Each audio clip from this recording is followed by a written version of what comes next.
Well, here we go. Hello, everybody. Happy Monday. A little bit of a strange time here. High noon where I live, almost. I'm actually right on the dot. So, I'll be doing a little cross-country trip here. It's going to be a multi-day deal, and we're going to kick things off here in the beautiful Phenom from Central Wyoming. Hey, Tim Dog. How are you, sir? Very nice to see you. Oh, man. Dogs. What is up? Thank you so much for the tier 1. Hello, hello. Yeah, so I'll explain the FSExpo challenge as we get going. We've got a 2.5 hour flight here or so, and no ATC, unfortunately, but kind of thought that would be the way it would be for this first trip, this first part of this trip. But anyway, I can't do the super cool, walk around thing here, unfortunately. But I can look to see, make sure there's nothing. I don't think I have any static elements anywhere. We'll just kind of close things up.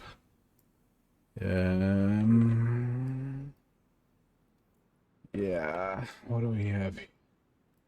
That's all closed. Sorry, no, that's just the pitot tube. I'm trying to remember. Oh, there's the fuels right there. Anyway, we don't have to worry about that. You're starting in Phoenix. Mariner, what's up? And going to be flying a lot this week. Well, good deal, good deal. This is Central Wyoming Regional Airport. Kilo Romeo India Whiskey. And yeah, this is my home airport, basically. They're the airport in the town in which I consider to be my home airport. I'm not a real life pilot, but you get the pictures of where we live. And I am going to go ahead and get things started here. And then, like I say, we'll explain all of the ins and outs as we get going. It'll give us something to talk to. Will, what's up? There's the legend himself. How are you, sir? Happy Monday. Good to see you again. Good to see you. Hope you guys have all recovered from your shenanigans down there in Orlando. That was sure a fun night. We need 3,101 pounds of fuel. We're going to be right at the edge of our range here. Honestly, I'm going to fill it completely up. I guess about halfway, honestly, but doing good. You all went to Disney? Ah, that's awesome. That is very, very cool. All right, that's all in, and we can get things going here. I do have a flight plan. I'm going to file that here real quickly, and we'll be on our way. Get that beepity from the automatic ATC, but at least folks will know what we're up to.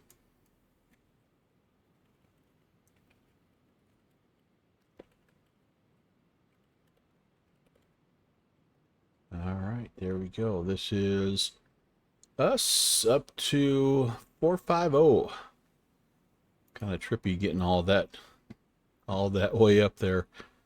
450. Oh, I'm not connected. Nope, that's us here. Sorry. I am not connected to VATSIM yet. Here comes the beepy. There it is. All right, auto ATC squawking 4165. Let's get going.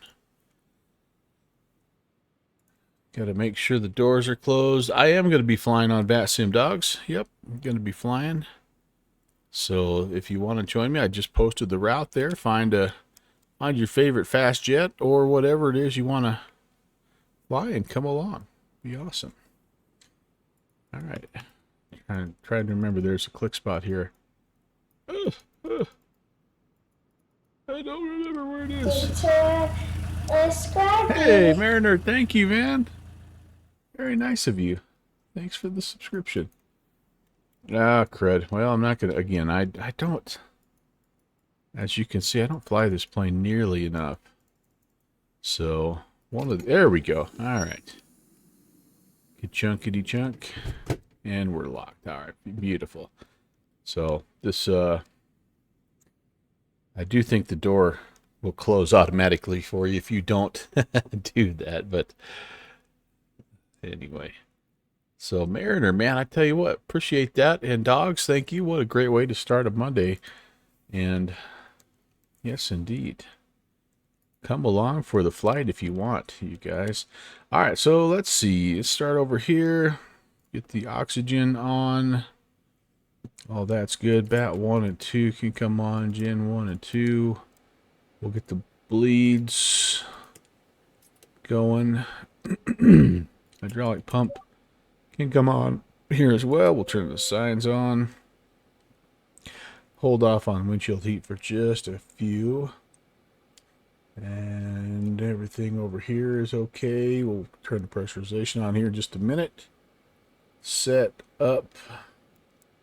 Gear down. System test. Okay. We're going to go ahead with the nav light. And we're going to get rocking and rolling here.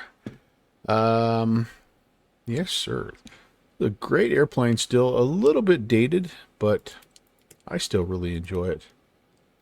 I do. Let's see. Do I have to have this on to monitor? TCAS test. I think I do. Pass. There we go.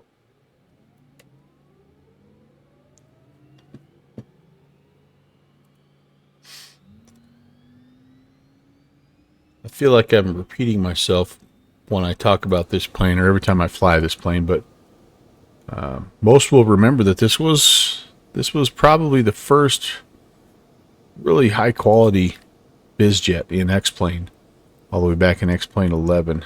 There were a few others that were not too bad, but this one really set the bar, or raised the bar, I should say. It did a lot of things that none of the others that could really do at the time. Since then, obviously, there's been a few that have taken it up another notch, but I still come back to this guy here. Actually, kind of fell in love with this aircraft when I was watching some Flight Shops videos, and he had that that Friend Osama that was rated in the Phenom, and I'm like, oh man, that is an awesome jet. All right, pressurization can come on. ECS, chilled heat can be there. Let's work through our tests here. Make sure I'm zoomed out so I can see everything. Fire. Fire. Fire. Fire.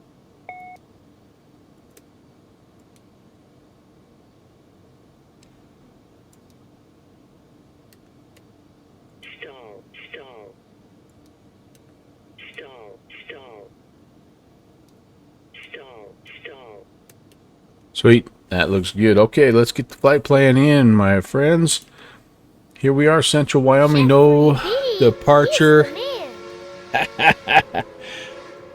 It would appear so.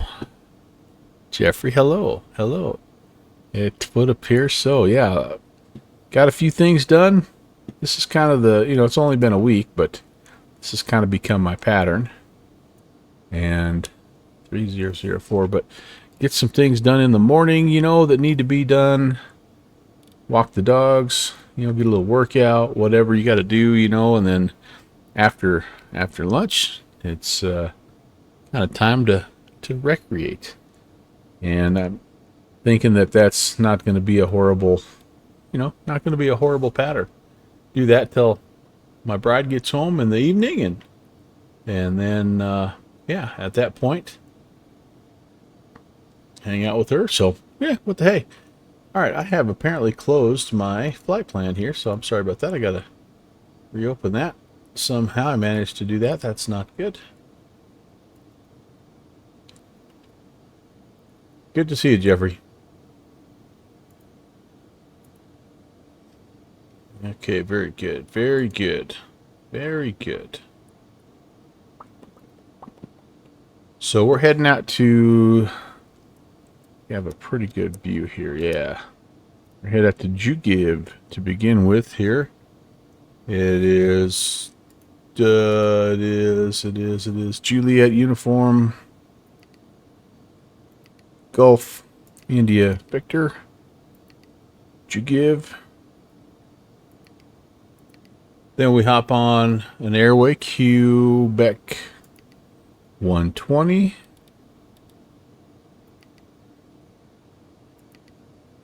And we go to Hickok. There we go. There it is. And then from there, we stay on the Quebec 120.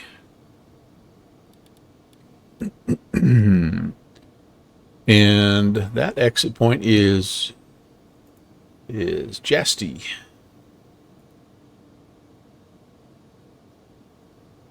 All right, hang on for a second here, guys. What's going on? Something strange. Something strange. No. HS Histon. Where are you there? Oh, I may have screwed that up. Hold on. Let me go back here.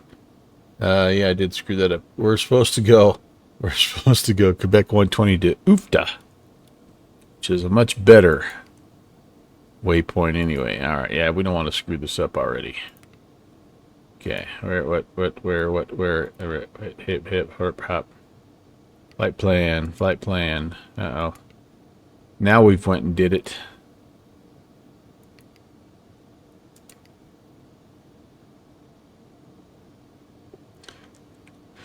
Didn't like that. All right. Yeah, there you go. There we go. All right. Now we don't even want that. Clear. Enter. There we go. There we go. Let's try that again. I actually was looking at an old flight plan from a couple days ago. So that's the reason for the mistake here. But that is easy to fix. And then airway Quebec 120. Oofta. Alright, Oofta, there you are. Load that, and then from Oofta, we're on the Quebec 156.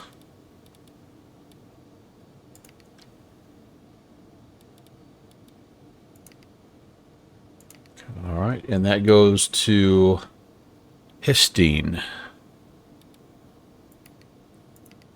Excellent. And then we go to CMAC. And then we're there. Charlie, Mike, Alpha, Charlie, CMAC. Boom, boom. And then we are at Eau Claire. That's our destination. Kilo, Echo, Alpha uniform. Should be, like I say, about 2.5 hours or so. Should be a really nice day to fly. Excuse me. We are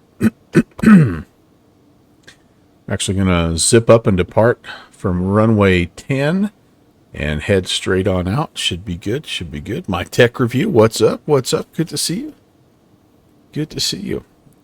All right, so that's all good. We've got, let's see, engines running. We've got clearance cleared. Flight plan entered. Transponder. We do have a transponder mode that they gave us, or squawk code, I should say, 4165. So let's make sure everything is good there. 4165. We want to be squawking deebity doobity. No, whoops. Transponder. We want to be squawking ALT. Looks good. We've got, that's fine. We're on OBS or GPS. And yes, indeed. So again, no ATC to speak of. So that means we get to just shoot ourselves all the way up to the wonderful flight level 450. How about that?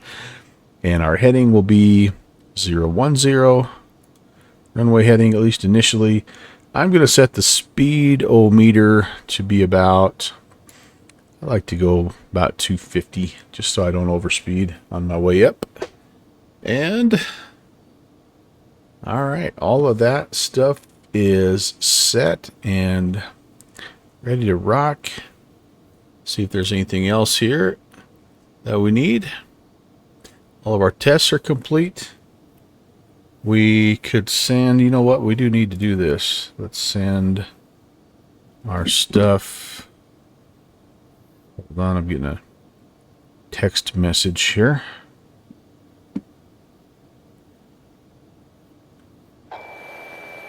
Fixie. Hey, good fixins. Compute those takeoff speeds.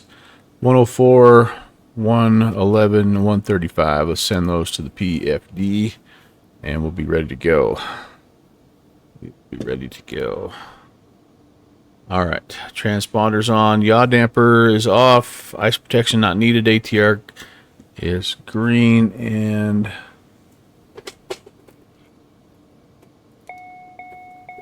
No takeoff. flaps. There we go. Takeoff. Okay. All right. That looks good. How are you, Brett? Happy Monday, dude. And Bush Pilot Jesse. Hello. Hello, guys. All right, we are needing one last thing, which is 2280, which is there. We're good.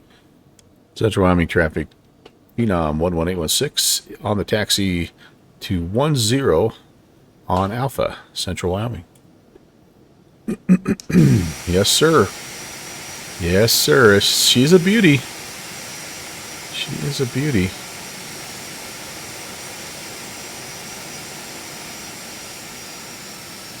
And it is this nice of a day where I live. I thought we were supposed to get some rain today, but it doesn't look like it's going to hit till like around midnight, which is kind of a bummer because we're supposed to also have a chance to see the Northern Lights today. We've got a very big storm that is forecast to hit the earth. And so, Bush Pilot Jesse, I am officially, yes, retired as a teacher. Not going to be a full-time streamer. No, I don't know what I'm going to do, to be totally honest with you, but I could see myself probably doing a little more streaming, you know, but I just don't know how my world is going to sort of shake out. So not really committing to anything more than I have right now, I guess, essentially, with, you know, every now and again, like what we're doing right now, you know, pop in and do a little bonus stream or something. If I see an event, there's a lot of really cool events that happen during the day that, you know, that you don't get to do right when you're working. But so we'll see. Hey, JPC, what's up? I just play some. But yeah, I don't know. I don't know. I see myself probably towards the end of the summer seeking some part-time employment. You know, I still have a few bills that I want to pay. I got to earn a little money to, you know, to potentially go to New York in next fall to attend a wedding or something like that. Yeah, you know what I mean. Well, Bush Pilot Jesse, yeah, man, just keep your eyes posted on the Discord channel, and those things are I try to get them scheduled as early as I can, but I'd love to have you for sure. Yeah. Mariner, you're jealous. If you keep telling yourself you're only a few weeks. Yeah, I can remember those days, you know, you go through them and you think like you just can't even think about it because you're too far away. But that's, you know, there's parts of being 25 that I miss too, you know, and, so it's just a different phase of life, right? JPC, so practice run for the air show is what time again? I know you moved it to Friday. I will be able to make it, by the way. What time is it going to be? Man, I think my mic is really loud. Sorry, guys. It's probably because I'm super close to it. Or takeoff okay? Takeoff. Okay. 10 in the morning Eastern time. All right, perfect. Perfect. Yep. Can do. Can do. I'll be ready. I'm looking forward to that. I don't know why. I'm just looking forward to that little practice run, and I'm hoping we'll be able to, like, it'll be good. It'll just be good to sync and try to see if everything's going to work. I'm switching sims. Part of why I'm doing this right now, by the way, you guys, is to see if how well my system handles running X-Plane and then jumping into Microsoft Flight Sim afterwards. And so this is a bit of a stress test. So I don't know what the second flight today is going to be. I'm going to try to do 2 flights, but I'm going to try to do one here, obviously, in X-Plane, and then one in Microsoft, just to test things out a little bit. All right. Well, we're here. Whoa. Boy, this is a sensitive taxiing girl still. I kind of forgot about that. I'm getting a little bit of a crosswind here, aren't I? That's okay. All right. We're straight out. We're just climbing straight up to 4,500. We'll probably hand fly the first little bit. We're going to try not to overspeed through 10,000, and then we're just going to let it rock and roll. Patagon, yo, hey, it's a good old midday streams as well. And Pixelated Pinkman, good to see you. Good to see you. All right, here we go, guys. Central Army traffic, Phenom 816 is departing runway 10. We'll be straight out. IFR eastbound, Central Army. Jesse, thank you. I appreciate that. I really do. Okay, final is clear. And my runway is clear. Those are the Owl Creek Mountains that you see at our 12 o'clock. There's the famous Wind River Canyon right there. And these guys are the Wind River Range. If you go this way, you go to Jackson Hole, Wyoming. If you go that way a little bit, you go to Yellowstone. So just to kind of familiarize yourself. Officially, yes, indeed, Rob. It's a done deal, man. I really have to, I got to grow up and figure out what I want to do now that I'm an adult. No more messing around. Yeah, it was official. It felt really official today because the boys were out on the field having practice, getting ready to go to football camp, and that'll be something that'll be really different. I'll miss the coaching. But yep, just time to move on. Time for, oh gosh, I can't see where the detents are, you guys. There it is. Toga. Takeoff power set. Whoa, a little bit of crosswind there. All right, there's airspeed. Little aileron. Man, we're dancing. Everybody feeling like dancing here on the takeoff? There's V1 and VR. Maybe. Not ready to fly yet, I guess. There we go.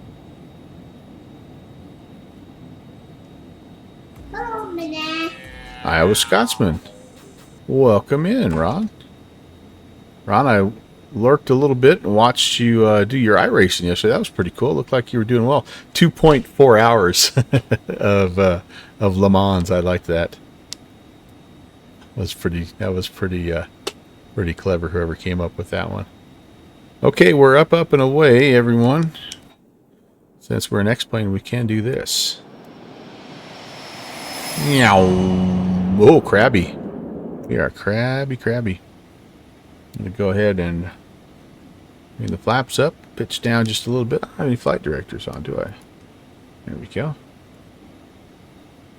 That's looking okay. And I'm not tracking up. That's kind of weird. All right, that's okay. We'll fix that here in a bit. Let's get some airspeed here. And like I say, we're just going to kind of head straight out. That's Iowa Scotsman. Yeah, he does flight sim as well as Indy Racing League stuff. And yeah, it's cool. He's very good at doing it, man. Very good. All right, heading mode is going to be pre-armed. we're going to go ahead and go autopilot yaw damper, and I'm going to go, let's see, I think we will start in vertical speed mode. What are we doing, about 2,500? 22, that's good. We'll go vertical speed till we get to 250, and we will progress after that. What's my first waypoint here? Jugiv. Let's, you know what, we might as well just go to nav. Let's just follow the nav track, shall we? We went to all that work to put it in. Yep, there we go. Yeah, that was awesome. Replication of 24-hour races, 2.4 hours. I like that. I like that. That's nice. Pixelated Penguin, A firm. This is the Aerobasque Phenom 300 over an X-Plane 12. This is central Wyoming. This is where I live, town of Riverton. That's the Wind River, and this is the high plains, the high desert that we live in. Basically, it's known as the Red Desert. It's caused because the Wind Rivers block the moisture, and this is known as the Wind River Basin. So it is a very, very dry, arid, incredible place to live. So much going on. We'll give you one more of these. I have missed the flyby. Meow. Oh, so you weren't doing the 24 hours of Le Mans. You were doing something else. I see. All right, we're going to go flight level change mode because we are at 250, and we can adjust this. That's a pretty good initial climb out. Oh, you know what we forgot to do, you guys? We didn't have any landing lights on or taxiing lights on. Emergency lights weren't armed. Somebody get this guy a checklist, for crying out loud. So anyway, still trying to decide, Mariner, if what to fly in the event. You have quite a few GAs. Oh, you're quite new to GAs, so you don't have that many options. That's all right. That's all right.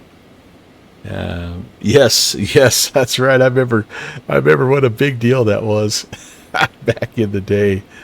Okay, we'll take a trip back to the lavatory. We'll have time. We will have time. Oh man, yeah, the working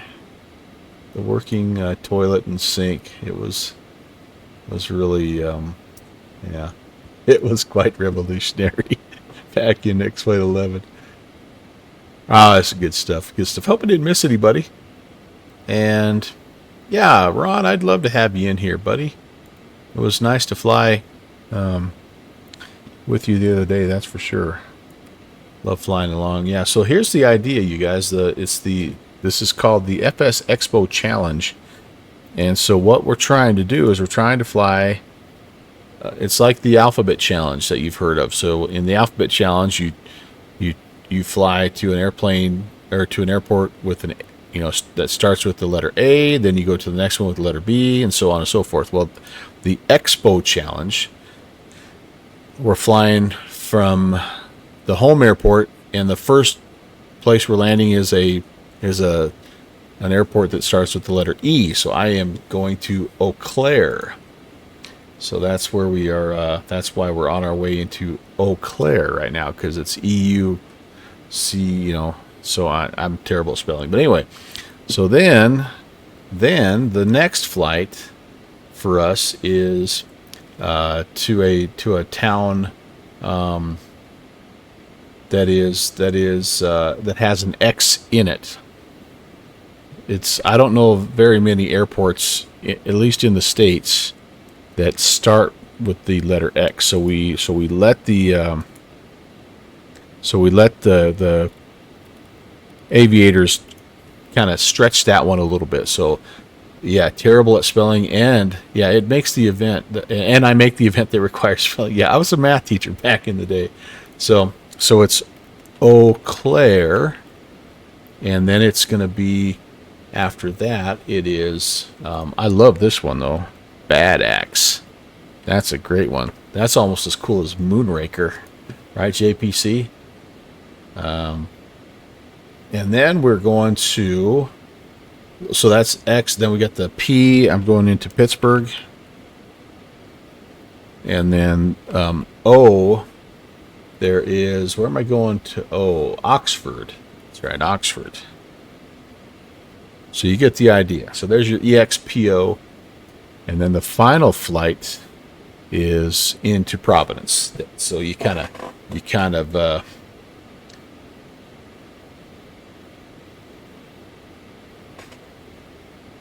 you know what? I think I left this one on from last time there, Bush Pilot Jesse, but it's one of my favorites, so it's not a bad one to have a repeat on.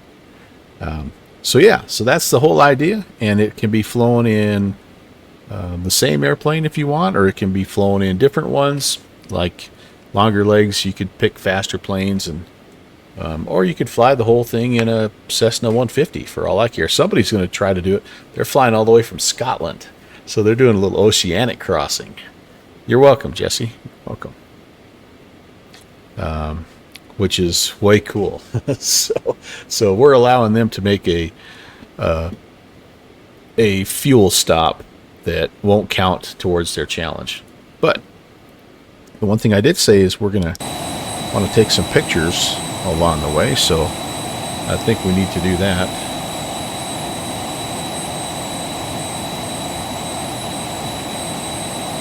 And then the idea here is going to be, oh, that's loud. Sorry, that's loud.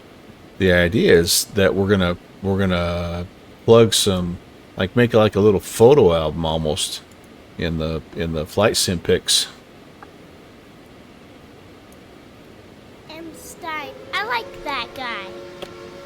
Oh, Mr. Stein, hello, sir. Hello. Speaking of fun events, Mike Stein just had one just a few days ago.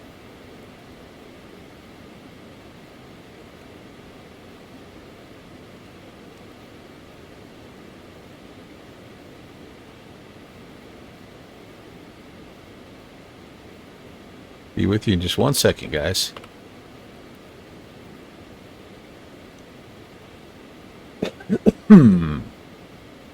So let's see. I needed to do a little.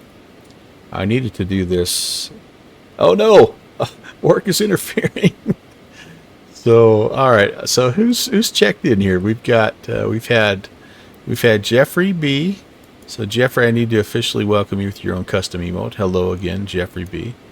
We had Iowa Scotsman also coming in. So Iowa Scotsman, what's going on, my friend?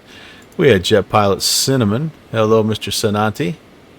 And then we had our friend Mike Stein. So yeah, work. That's a 4-letter word, guys. And then, did I miss anybody else that I have a custom emote for? I don't know if I did. If I did, I apologize. I'm looking. Oh, Panagon's here. Wait a second. Yeah, there's Panagon. We got Panagon's emote as well. What is up, you guys? Good Fixins is here as well. Man, I got a lot of the regulars. Don't you guys have jobs? What's the deal? I've got some others that need some custom emotes. They do. I need to get busy on that. But don't tell the boss. We have something for that, by the way. We have something for that. It's called. This is a Texas Flyboy saying, but you can toss up the work and lurk, and that way we know that we won't. No one will call you out on that. All right, we're doing pretty good climbing up. You know, we've lost a little bit of airspeed, but that's okay because at, I don't remember where it is. It switches from knots to Mach, so it's going to try to hold Mach 0.6 right now, which would be really good. And then we're through 2,000 or 2,900, and we're still climbing at almost 2,000 feet per second. Now, probably get to be a point here in the near future where this will be pretty low, and I'll have to come off of indicated and just do a little vertical speed. And we may even have to step climb, just because I kind of do a bad job of managing speed. Because like right now, I shouldn't still be in toga. That's why we're doing so well, by the way. I should be in continual cruise, which, there we go. So this last 1,500 feet could be a little bit of of a wrestling match, but that's all right. All right, I like track up. How do I do this? Map? Yeah, I don't want map. I want track up. How do I do that? One of these gives me that option. North up. No. One of those gives me that option. Enter. There we go. Track up. Are you track up guys, or are you north up guys? Agent Presta. Hey, you're stopping in and doing a little work and lurk as well. Good to see you, Agent Presta. You know, one of the things that I've been juggling is what changes do I make to my stream schedule, and one of them is I really do think that I want to either add a day or adjust one of my regular days to fly during this time of the day, because I have so many. I've been lucky to make so many friends from other parts of the world, but I don't get to hang out with them because I'm flying and it's 2 a.m. their time. So yeah, Mariner, the stream leg got you, but you're on the right track. So that's something I'm kind of considering, is possibly doing a little bit of maybe an adjustment to one of my stream days. All right, we're going to head back outside, guys, and I'm going to try to adjust this volume so we don't blast your eardrums out.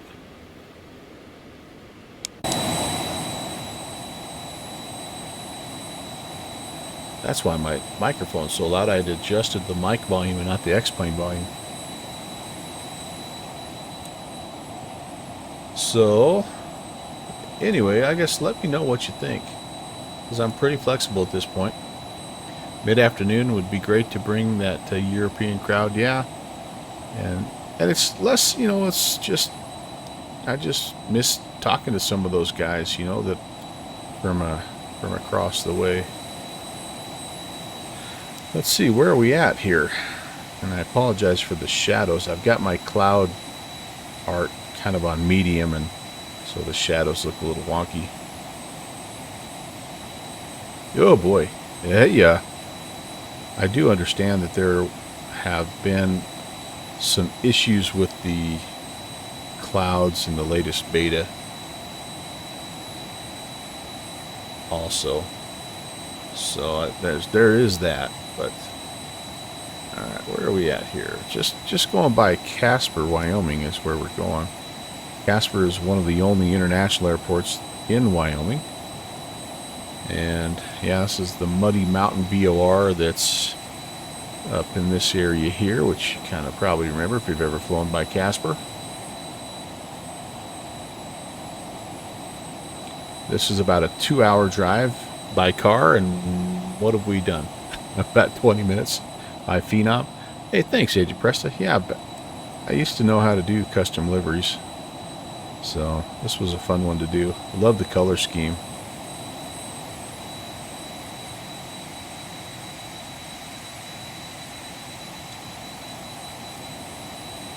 Can't see them, but you've got the Bighorn Mountains up there, and Cody, Wyoming. Billings, Montana is kind of up that way. Yep, I put the Eagle there. Kind of try to keep it low key, you know. That stretch of water right there is known as the actually it's on this side of the lake there. It's known as the Miracle Mile, one of the blue ribbon trout stream. And these are clouds.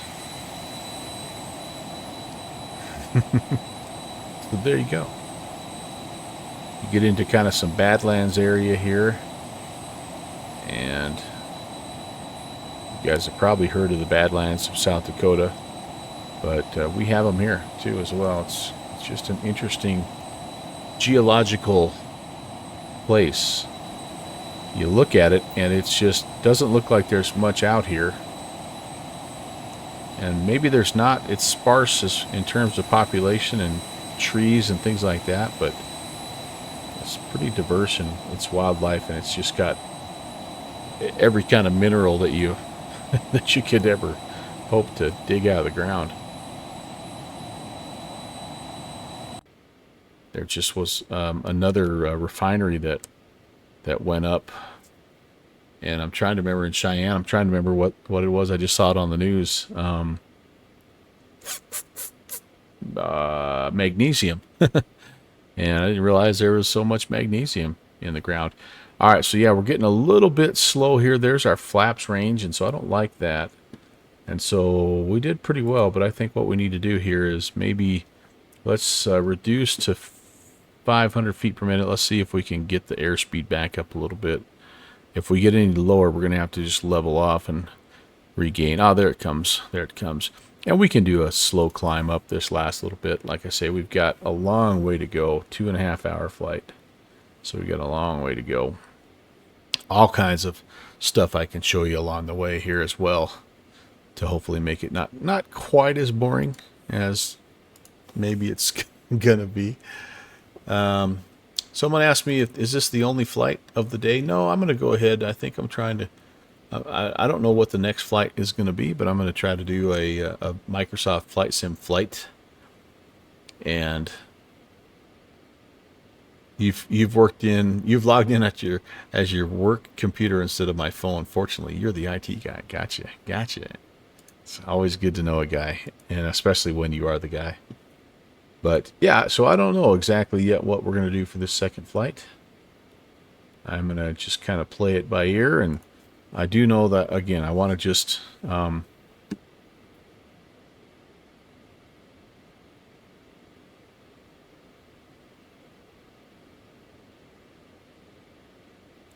want to just fire up MSFS again just to see how my system handles it.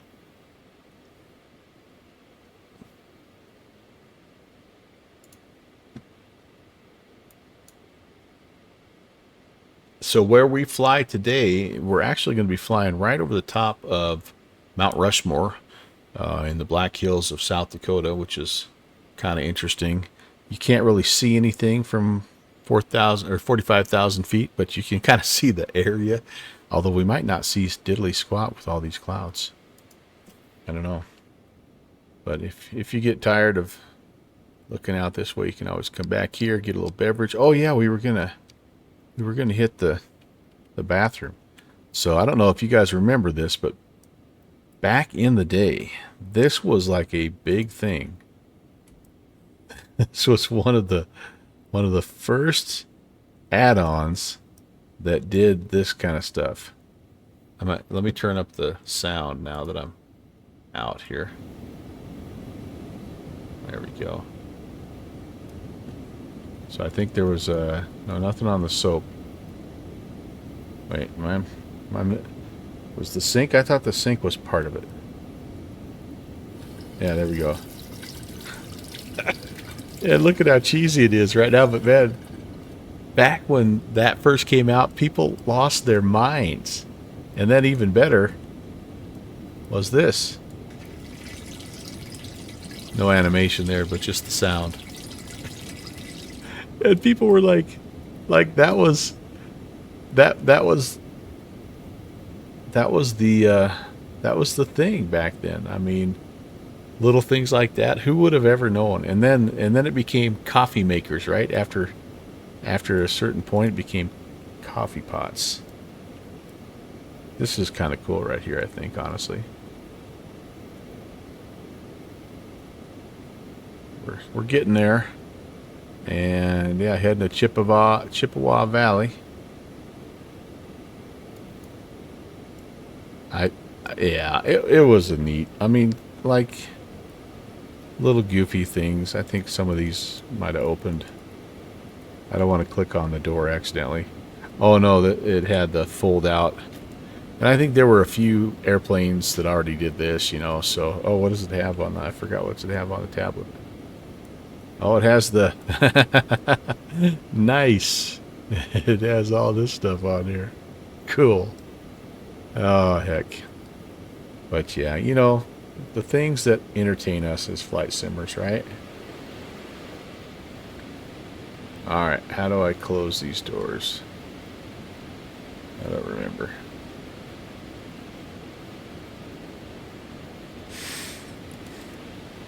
Or the curtains, I guess, are not even doors. Maybe I don't. Oh well, it's alright. Except it's loud. It's nice to close the doors. Alright, let's see what we got here. Probably something in this. Uh-oh. Enable Lua JIT compiler. That doesn't sound good.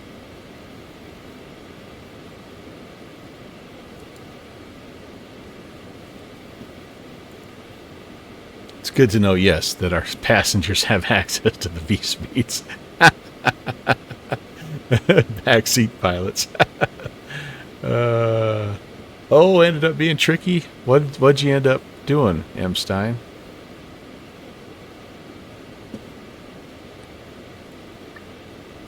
Why can't I close the door here?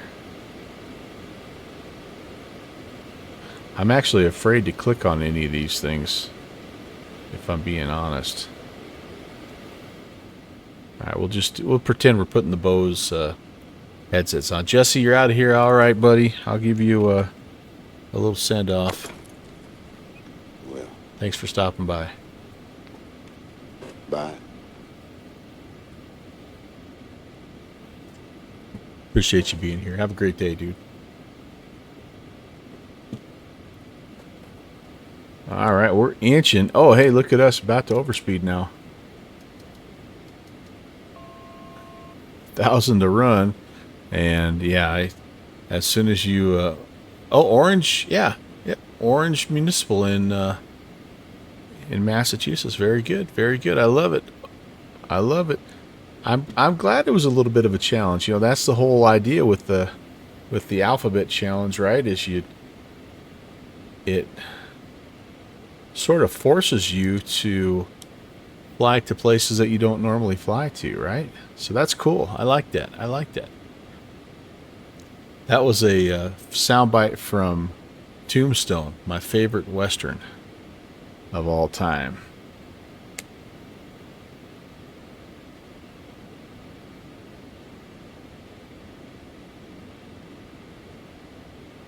Mexico was an easy one. Oh, that's Aaron's hometown. Nice. Haha. Very cool. Very cool. Very nice. Yeah, right towards the end there, Presta. Remember when Wyatt and they had just killed his brother, and so he had loaded up his family, and they were leaving, and he stopped to tell Curly Bill that it's over. And they're heading out of town, and that's Curly Bill told them, well, bye. And then they tried to go murder him at the train station, and the rest is history. Tell him I'm coming, and hell's coming with me. He almost went for an insane-looking O in Pennsylvania. What? Tell me the airport. We'll check it out, and we'll tell you why you probably should have. What was the airport?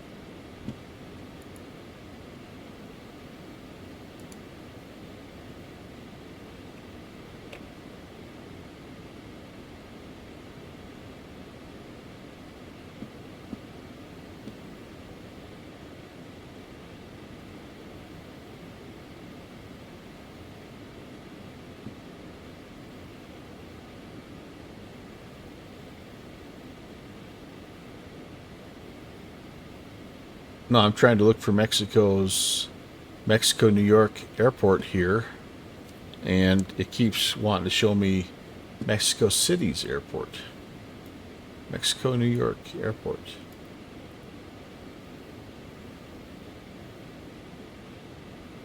Oh, it's a private airport. Yeah, I wanted to check it out, man.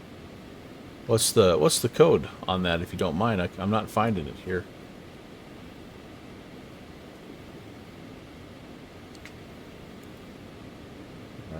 Is it NY96? Is that what it is? Mexico Aerodrome? 3 miles northwest. Let's go check it out.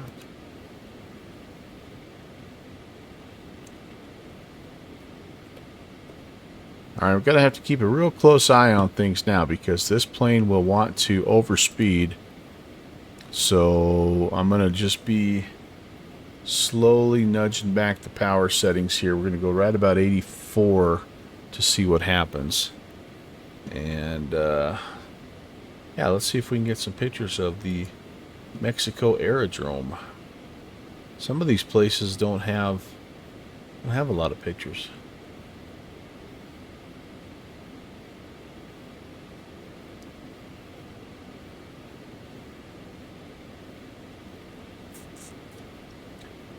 Agent Preston, yes, don't get in trouble with your boss. Thanks for coming in, man. And we'll see you next time.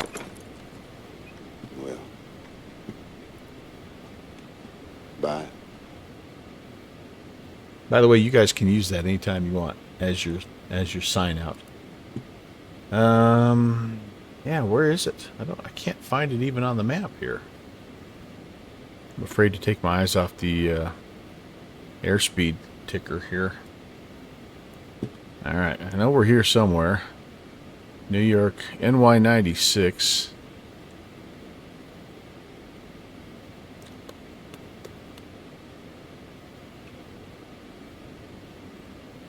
Well, let's do this. Let's go Mexico, New York. Let's just start there. Okay, there's Mexico, New York. Oh, I thought it said Aaron's house. I was like, oh man, holy crap. So, the East House, you guys probably know what this is. Little eating establishment there, huh? All right, so where is this little airport? 3 miles, it was northwest, it said. 3 miles northwest. Up here by the lake here, by Mexico Bay.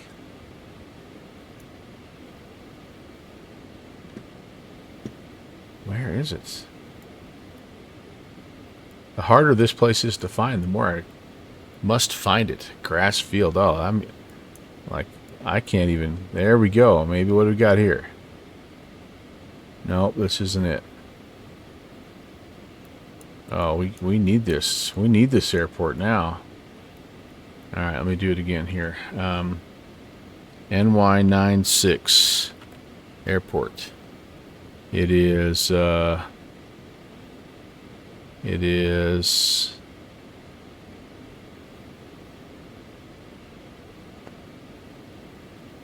point or 0.3 miles northwest, okay, of Mexico, New York. So I'm assuming this is Mexico, New York. So we go northwest 3 miles.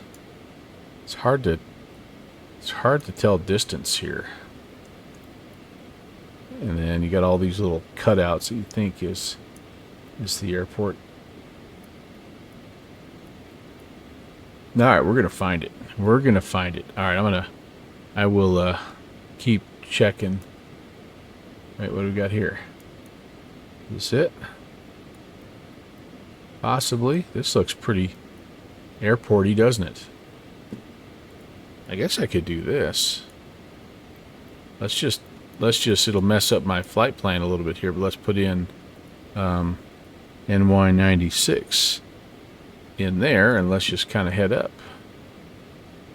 It looks like it's right on the, right south of the river here. Yeah, okay. Oh, wait a second. It's got Mexico here. It's showing southeast. What? This definitely looks like a runway, though. I wonder what that is. All right. Keep that in mind. That's something up here. All right, but let's go down. Let's try this again. Oh, hold on. Oh, Mike found it. All right. Hold on. I'm going to, before I...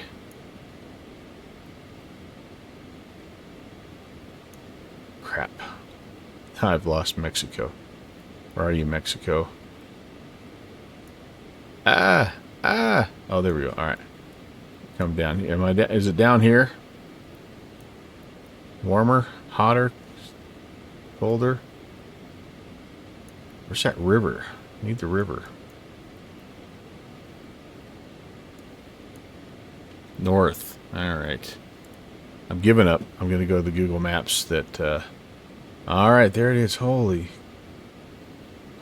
cow, look at this beautiful place.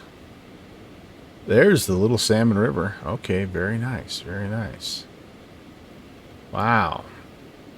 Yeah, that would be hard to find. Holy goodness gracious. But it's like a little fly-in community, isn't it? You fly in, you taxi up to your hangar and your house, and you're home for dinner. That's cool. That's way cool. All right, so let's zoom out and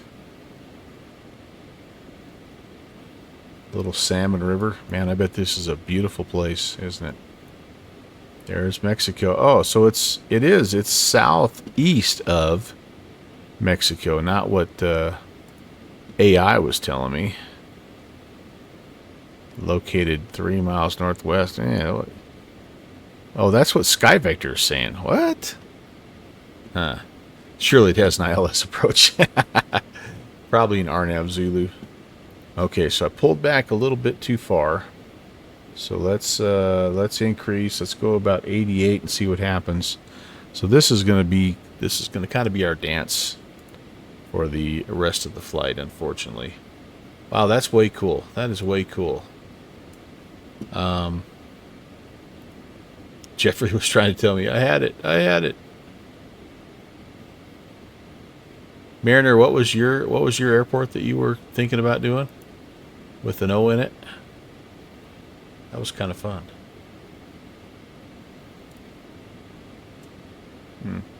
Now I'm pitching up so much that it might be hard for me to gather up airspeed. I might have to actually go a little faster than I want just to get the nose to come over so it's not fighting itself aerodynamically. I mean, it's only showing 185, which you think, oh, that's not very fast, but then when you look, we're 4.5 across the ground, almost Mach 0.7, 50 knot Taylor. That's pretty all right. But man, if I'm not 500, what am I flying? Some kind of a commoner? What am I flying? A Challenger? Come on, let's go, baby. Oh, it doesn't have to be a grass airstrip. I just was wondering the one you were thinking of. We're killing time. That's what they call in the biz, killing time. Yeah, see, I'm fighting here. I'm going to go up to, I think I'm maybe getting into continuous climb range now. But all I'm trying to do is just kind of get the nose down. I don't know what the magic number is, but probably down here below 2.5 degrees, and then it'll be a little more efficient. I want to try to hold about 200 if I can.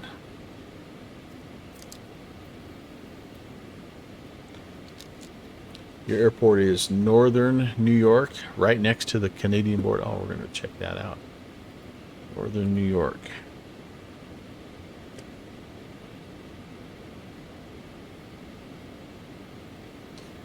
Ooh, I'm not going to be able to. You're going to have to tell me a code for it, because when I do a search for Northern New York airport, it's yeah, needless to say, there's a few options.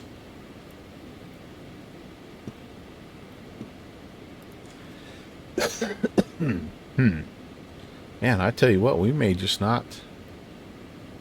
have to live at about 190 here. Slowly working the nose over there. KJPX. Let's go check that one out. Oh, pardon me. Oh, that's East Hamptons. Yeah, that's a good airport.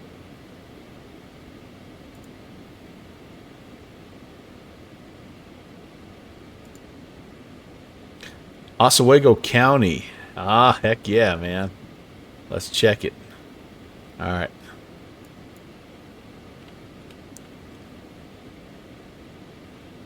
Oh, yeah. Fulton, New York. This is the kind of thing I do, by the way, on a regular basis. I love looking at maps and checking things out. Yes, sir. So let's look at this little. This is a nice little, county airport, huh? With 2 paved runways. Man, that's pretty cool. All kinds of hangar space there. Looks like some kind of a little business park.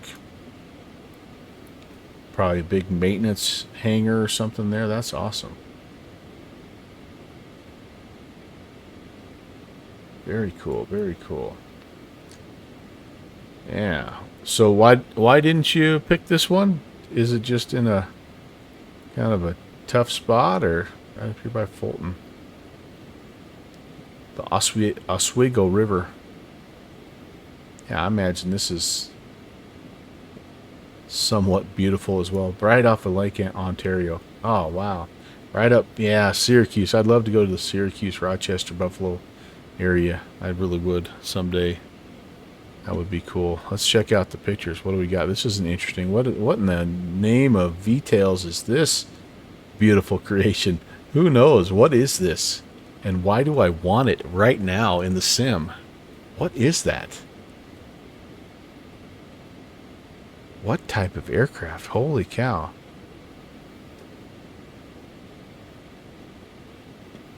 That is tremendous. Little car show action, baby, up there in Oswego County. Some kind of military jet. Look at that old beauty. Wow. Look at the, yeah, the tippies. Come on, somebody's got to tell me what those are.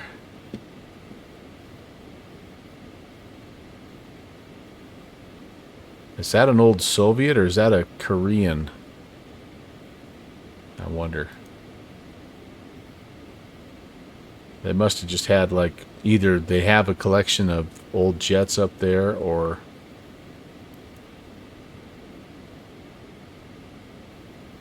because that one doesn't look like she's flown in maybe a minute. Oh yeah, baby. That's a Blackhawk, right?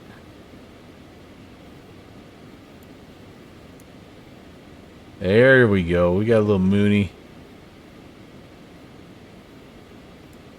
Look at that sucker, man. Oh, it is. I take it back. Well, at least one of them. That red one wasn't. What in the name of tip tanks is that? What? That sucker, it's like a, looks like a combination Aerostar and V-tail Bonanza and like a Navian with the tip tanks. I love it. It's like it took, and then it's jet powered. So it's like 4 different planes that they just kind of, they found parts for and they just made a new plane. Oh, wow. That is so awesome. Ooh, look at those with the, whatever those are called, spoilerons or the butt flaps. Uh-oh. Little man going swimming. I better not, I won't hack his identity here. That's cool. That's cool. Oh, hey, look at us. Okay, so let's come down. Can we go to max cruise? What's that give us here? 88, 89. We're just going to see if we can live in the 200-ish range here. Oh, I think we maybe are coming up. Oh, we've passed. Oh, man, we blew past the Black Hills, guys. I'm sorry. No, we couldn't have seen much anyway. Mount Rushmore's right there. And then we also are now officially in the central time zone. This is pheasant hunting country right here, boy. It's really good bird hunting.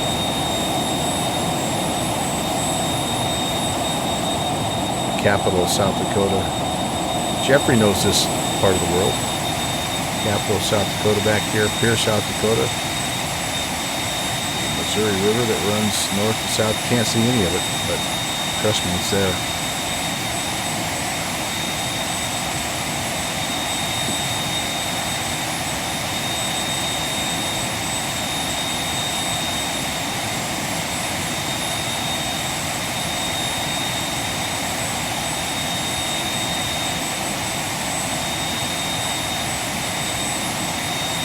Ipswich, yeah, buddy.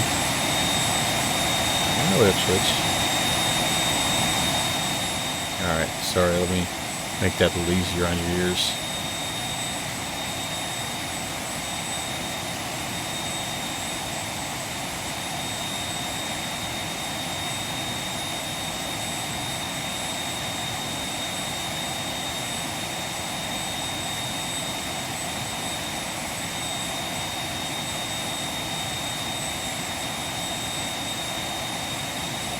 So I was born in South Dakota, so this is kind of I would go back here to visit my grandparents. This is actually where my grandpa Melvin, who the channel is named after, that's where they lived, was in South Dakota. Well, how close will we be, actually? Let me check and see. Flying right over the top of this little town. Oh, no, we're not quite to Pier yet. This is just Phillip. Sorry, so Pier is coming up. It's the capital of South Dakota. And we maybe will see the Missouri River here. So we're still in Western time zone. And yeah, we'll fly kind of south of, we won't quite go all the way as, we would need to be a little more north to go over the top of my hometown and Jeffrey B's hometown. We'll be flying almost right over here in South Dakota, so that's about an hour south of where Jeffrey, either Jeffrey grew up, was born, spent some time, did some time, I don't know, I don't remember which one of those stories it is, Jeffrey B. Uh-oh. It's the 170 Magister. It's a Belgian Air Force. Look at that.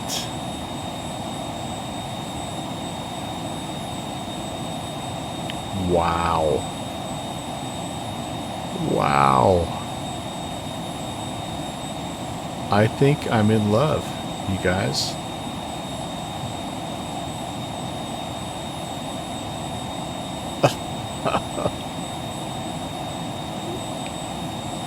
Look at that beauty. Looks like a different set of struts or something. That one's higher. That's got the lift kit on it.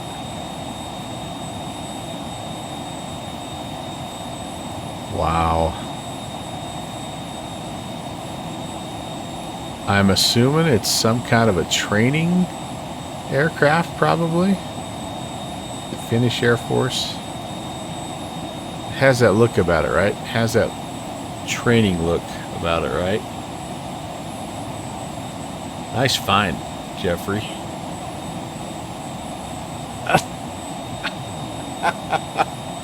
Oh no.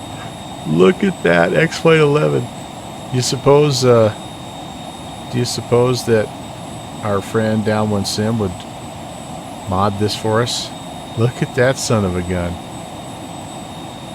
It doesn't look half bad on the inside. You gotta be kidding me. This looks kind of, you know, but I see some 3D. I see some panel work. Oh my goodness. Oh, and it even shoots. Yes. Oh man, that's awesome. Look at that.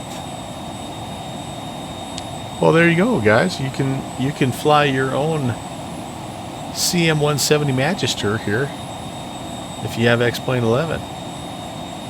2D panels in the 3D cockpit. Yeah, stuff happens, man. Stuff happens. Alright, that's killing my ears. Alright, so we're a little fast.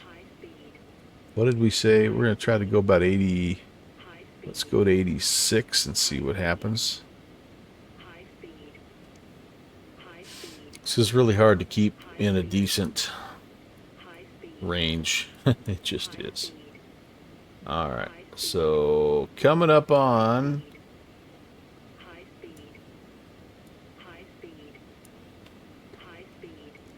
Okay, I think we're slowing down. Oh, we're getting there. We're getting there. Yeah, yeah, lady. Alright, lady. There's probably a cancel to that, isn't there?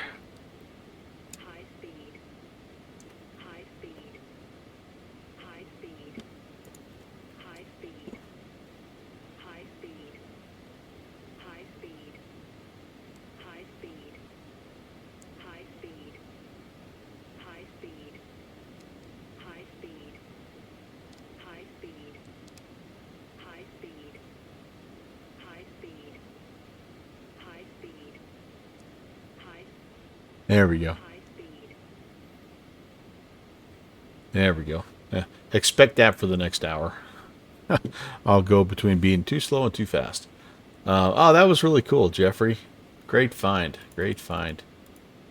All right, how about East Hampton? What kind of stuff can we procure out of East Hampton here?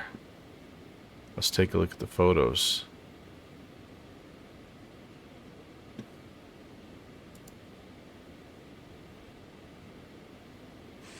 There's a shot of a young Jeffrey B. making heart hands at one of the pilots coming in. Probably it was probably Jet Pilot Cinnamon when Sonante was doing his light training there.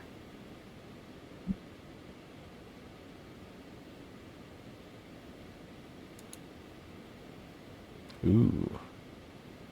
Schmancy. What is that?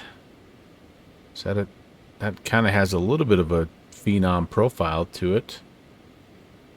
Or is that one of those citations? I'm the worst when it comes to identifying planes. I really am. You'd think I'd be better at it, but I'm not. Now that I don't want. That looks too much like the CFM Shadow right there, Jeffrey B. Although it's like a combination. It's like a biplane version of the Shadow. Yeah, that does have kind of a phenom profile. It's got that kind of that big freaking wing area. I don't know what that is though. Probably a Challenger. Kind of has a little bit of a Challenger feel to it, doesn't it?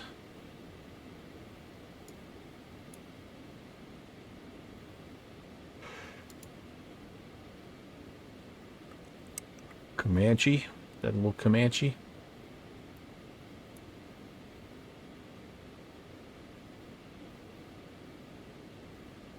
FBO looks like a boathouse, man. Must be lake country.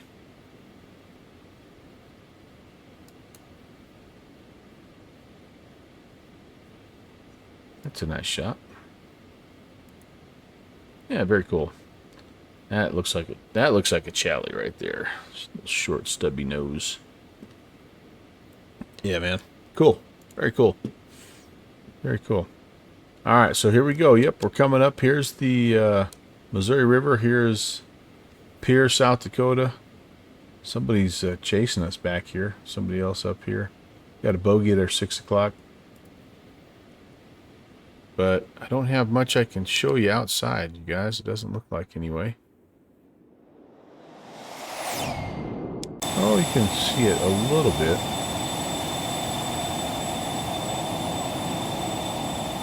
Not much, but as you are probably guessing, it's a lot of farm country.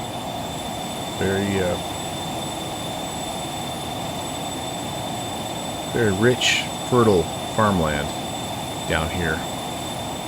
And it's hot and humid in the growing season, so plants like it. I'm getting a little oscillation here, aren't I? It's because I'm going too fast.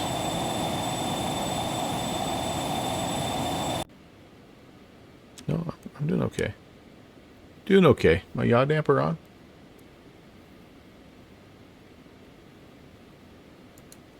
No, it wasn't on. That'll help a little bit. That doesn't really help the nose bouncing, but it'll help stabilize it a bit. So, anyway.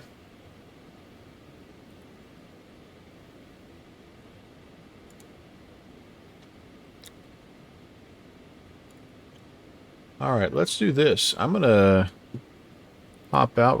Let's do a quick little... Oh, this guy's going from Portland to Milwaukee. He's in the A320 and he's down. He's like 5,000 feet below us. Sucker. Down there. There's a little bit of storm activity. Yeah, this came through earlier today, this morning. I thought, because at some point it was supposed to rain pretty much all day today. But it, needless to say, cleared up. There's us, and it's been really nice. So anyway, yeah, I think we're just right about halfway, it looks like.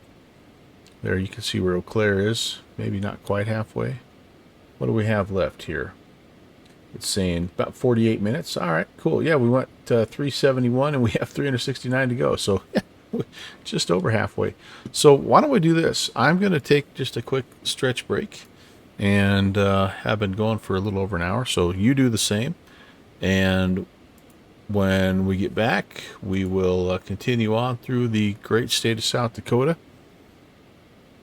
into Minnesota, and we can even start, since we only have about 45 minutes, we can start thinking a little bit about descent planning. So, all right, I will talk to you guys in just a few.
Well, already. Yep, our speed has slipped back down just a bit. That's okay. It's going to just have to be that way. So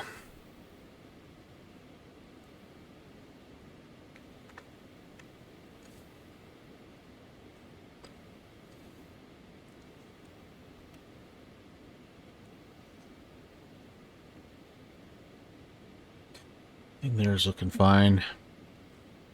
Fuel is slightly out of balance. I don't know why. I think I've just been maybe running inadvertently running the one engine a little bit harder than the other. It's not that much, I guess, but all right. So we could probably stand to brief a little bit of our. There's not really an arrival, but brief our approach. As you can see, we have quite a bit of time, but from flight level 450, it takes a bit to get down to where you need to be. So it won't be bad to stay ahead of things. Let's start with little METAR, and winds 220 at 11. A little gusty today, so they are suggesting runway 22. Otherwise, it's clear and 1,029 or 77.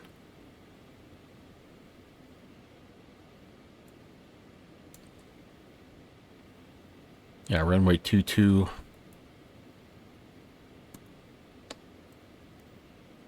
So there's an ILS. That probably is the one that makes the most sense. Yeah, we could probably hit it, go from CMAC up here to like Durdan and then in. I don't see anything crazy here, any restrictions. Chippewa Valley Regional.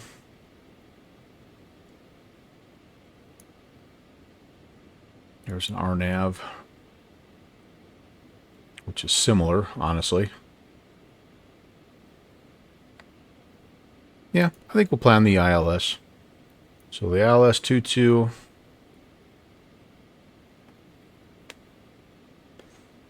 $18,575 is going to be the CTAF.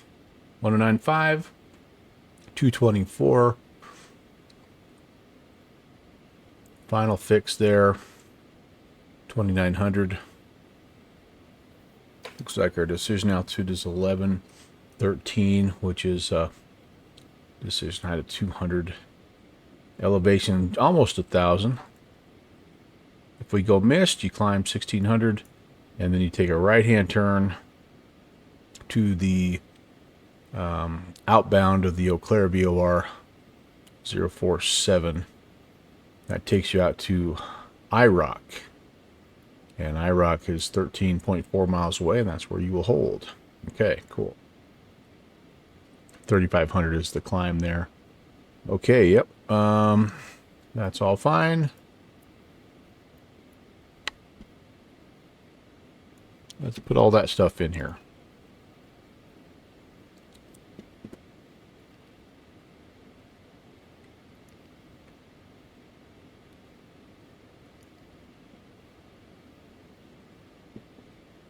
Said Durdan. Yep. That looks good. Let's run the minimums. It's a Barrow. Double check here.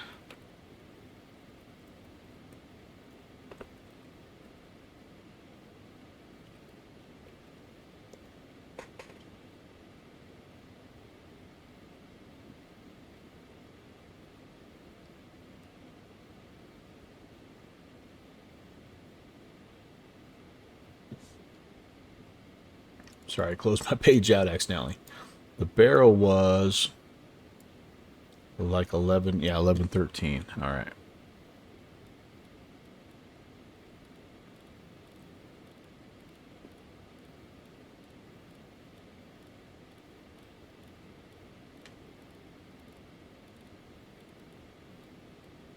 That's as close as we can get. Frequency, India Echo Alpha uniform, that's good. 109.5. That is correct. Durdan, IROC, yep, all those are as we need. Excellent. Now, let's go back to the flight plan here, because to do this, I kind of need to put this in here, don't I? What'd we say, 913? So that we can get a legit... Yeah, that's fine.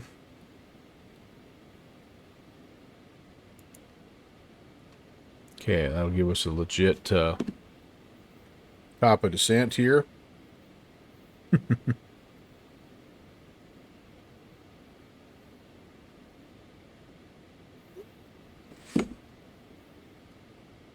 And I think we will plan, what's it saying, about a 2.5. Top of drop is 18 minutes. Yeah, I think that'll be fine. That'll get us down. So we'll look for IROC 3,500. I'm going to go ahead and just preset that. If somebody should happen to pop on and give us different instructions, we could sure do that, but I'm not expecting anything. All right, so that's all set. Let's check anything else here before descent checklist. So that's the approach briefed. The landing data is set. We don't need any ice protection as of yet. However, as we're going through the muckety muck, you can see we're definitely in icing conditions. So as we descend through the clouds, we may consider putting that on, depending on how that goes. Let's talk about once we're on the ground here as well. So at Eau Claire, come in on 2-2, and I think what we'll probably just do, there's our FBO, so we'll try to get stopped Alpha 2 or Alpha 3 no later than Charlie, so we don't have to worry about crossing this runway. We'll just come on back here past the terminal on Charlie to Bravo 3 and find a spot next to Atlantic South or whatever. Sig West.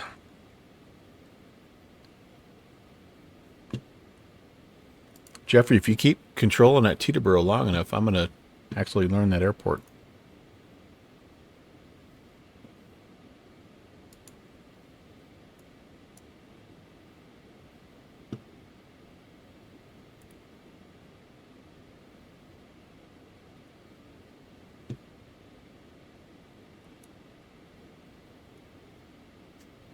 Lieutenant Bob, hello. Very nice to see you.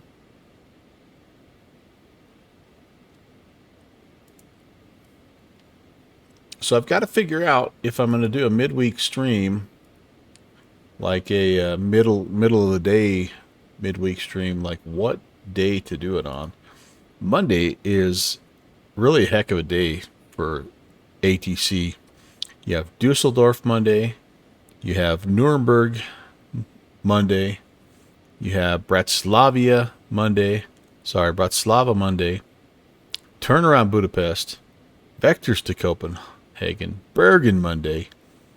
Every so often, the Novosibirsk folks will fire things up.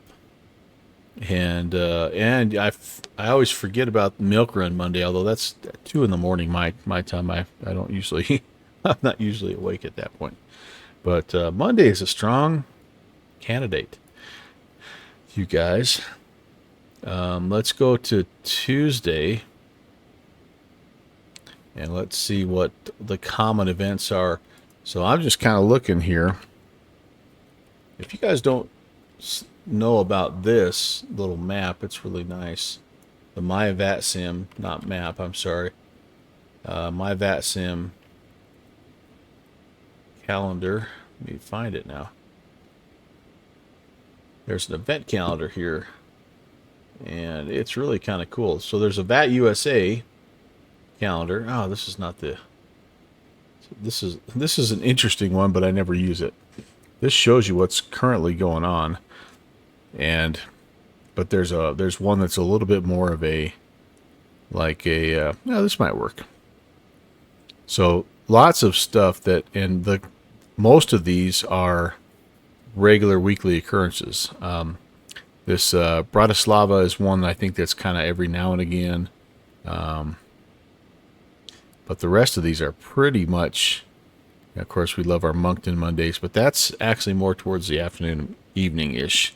But then Tuesday, we got Bremen, Zurich, Northern Lights Tuesday, we hit that one. Tuesday in Brazil.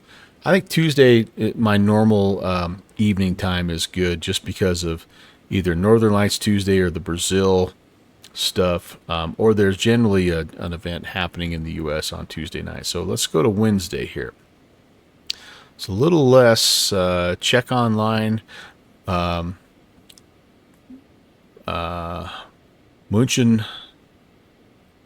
I don't know that's Austria weekly Wednesday, Cologne Wednesday. So there's a few things, but Wednesday's not as hopping for sure as Monday.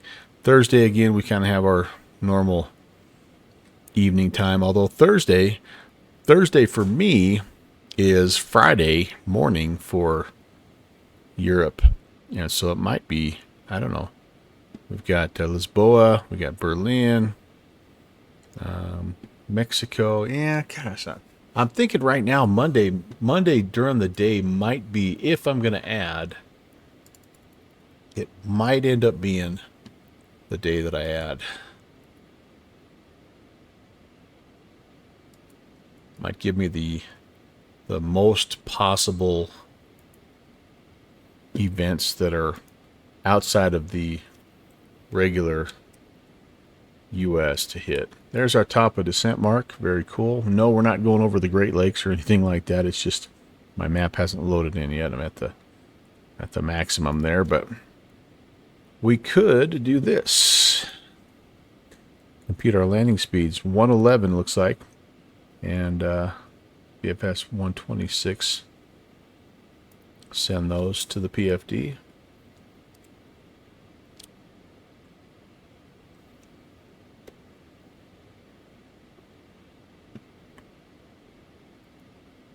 This is kind of a slippery plane on the descent, by the way. You do have to sort of slow it down first, and then you try to keep it try to get it back to about Mach 0.6. And so that's the initial thing that we're going to do. We're well ahead of that. So we'll slow it down to Mach 0.6, and then we'll start heading down. You try to get it down to about 225 knots through flight level 300, and then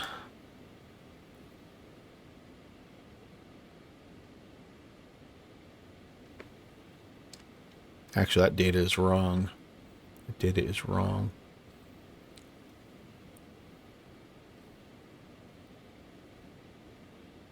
I need to update that. But I am going to try to draw it back. I may not take it all the way to Mach 0.6, but I want to try to get it a little bit below what we're at. Maybe Mach 0.7, just because as we start to descend, this thing picks up speed in a hurry, and then you're fighting. You're fighting that. I do think this plane is a little more stable in vertical speed descent than flight level change descent. It tends to really pitch and overcompensate and chase the vertical path. It does have a vertical path that we're also going to see here. So we'll start with that. We'll start with just with the vertical path, but if not, we'll go to VS mode and just try to pretty much control the speed on the way down. You got at least another 90 hours so you can beat JPC's record. I didn't see that. Is that a record for Teterboro itself, or is that just an overall NYARTCC record?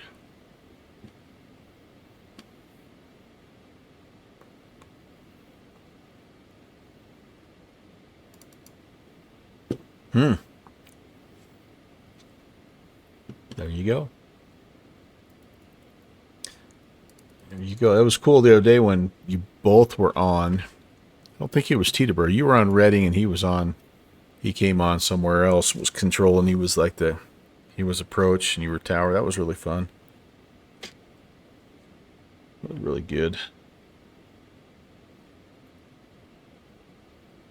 Oh man, I'm starting to get the yawns a little bit here. This has been a pretty nice chill flight. Hopefully not too boring for you without any ATC. Trust me, I've been looking and there's just not even anybody I can monitor. Not anyone around anywhere. But so far the sim has held up. So I did do some, I deleted some things and I'm running the new beta. Otherwise I haven't done a whole lot of configuration work, but I got rid of all the X World stuff and I got rid of the XA Snow plugin and I got rid of SAM. Those were of my research, my exhaustive research. Those were 3 common culprits to performance issues. So I thought, you know what? The less of that I have, the better. You know, the SAM stuff I really only need for a couple of airports. One of the things that's kind of a bummer is it does run like the Denver airport doesn't work without SAM, so kind of screwed there. But yeah, and not just even disable it, Mike. Like I just totally deleted it because I like that. That has like there's a fair amount of people that are like, yeah, that sort of made my system like pretty unstable. So it's gone. It's a Gandhi. And I guess we'll see kind of what happens. You know, we were promised seasons, and we kind of got them in X-Plane 12, but like, other than the trees changing colors, like we're not getting anything else. So that's kind of a bummer. But I don't know, Mariner. We got to figure that out. You guys have any suggestions? I'm pretty well open, to be honest with you. I just reinstalled the 777. And that would be kind of fun. Or we could do something GA. I was sort of looking, as I look at the VAT map, we do have some stuff. Whoops. How about if I pull the correct map over here? As I look at the VAT map, we do have some things happening here. So we've got a little Albuquerque center going. We got some New York. We got Indy. Oh, we got Stewie. He's on Indy Center. We should probably go bother Stu.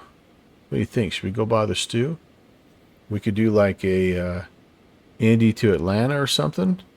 See if we can get the 777. A little quick test flight. What do you think about that?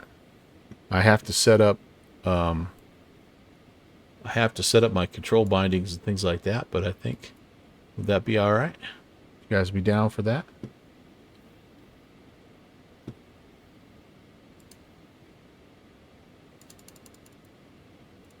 All right, cool. So I will look to see if I can get that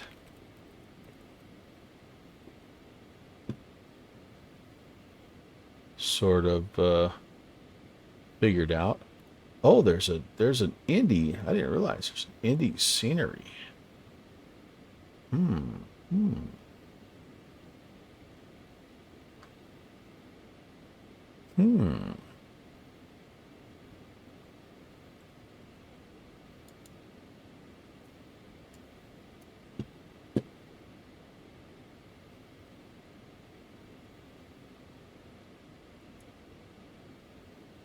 This looks nice. This looks terrible. put a road in there, bro. Look at the roads. Yeah, why don't you put... I don't know if I like that. Ugh. I like that. The buildings look good, but the ground textures look sort of sketchy. That looks alright, though. That's beautiful. Everything looks good in the sunset. Guess you can only go so far out with your roads and stuff anyway. Ew, that's way oversaturated.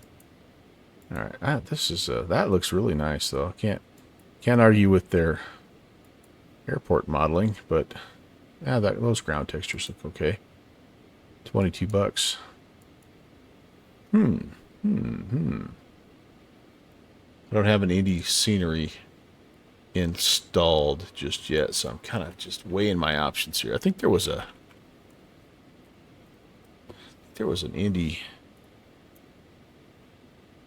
freeware Indy, wasn't there? Indianapolis International on the TO here. Oh, not really. Oh no, that's even taken offline now. Looks like it's Dominic Design if we want Indy. All right, well we'll kind of kick that around here, but I'm feeling like that might not be a bad thing to do.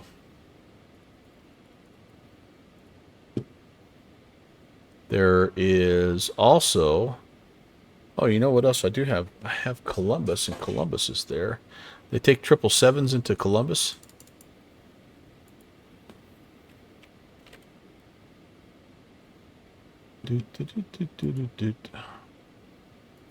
Let's check it out.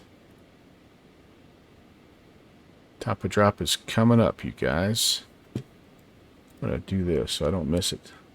Let's hit VNav, and it'll arm the V-path. And then hopefully here, in just a few, we'll see that little magenta V-path make its way down the tape.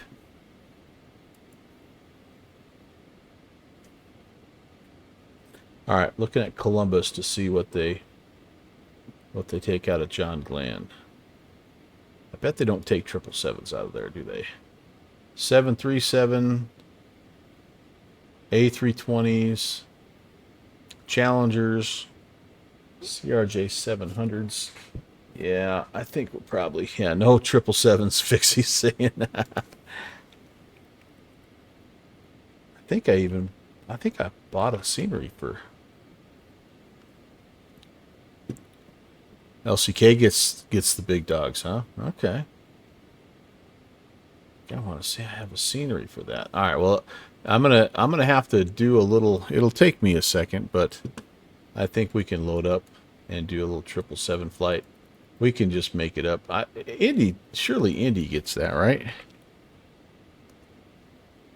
Indy gets the bigger because it's got a cargo hub and everything, right?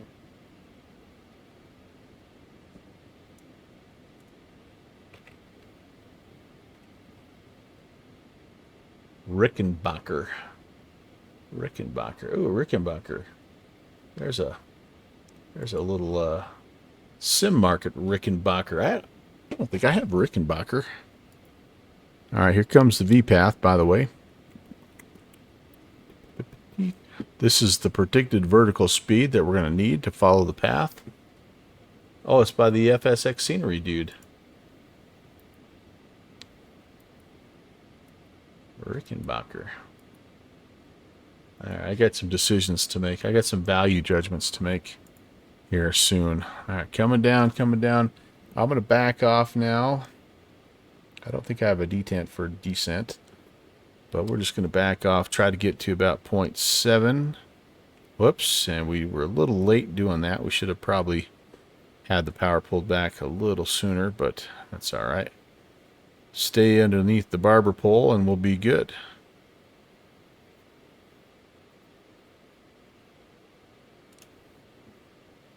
Sweet.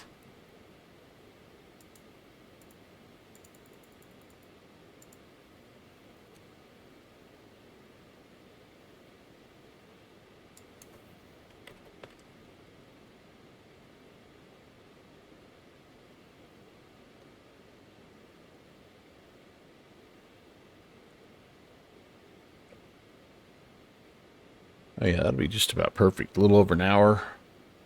That'll be perfect. Perfect little test run. About 45 minutes.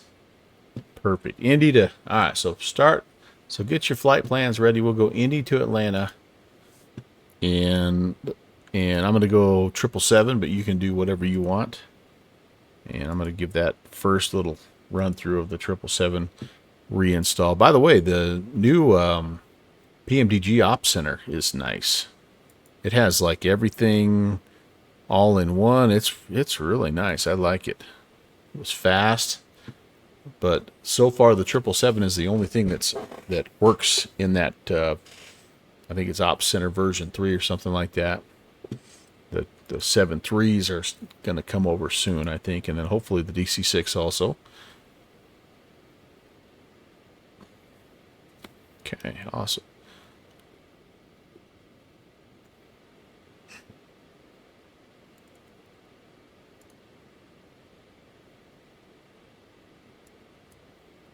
So where are we? Are we in Minnesota yet? I think we are. Yep, into Minnesota. And we flew, by the way, just south of our beloved Clark County Airport, which was the home of November 11816 back in the day when my grandpa flew it, and that was the airport that he worked at for years and years. That's where I did my first ever flight, first ever GA flight.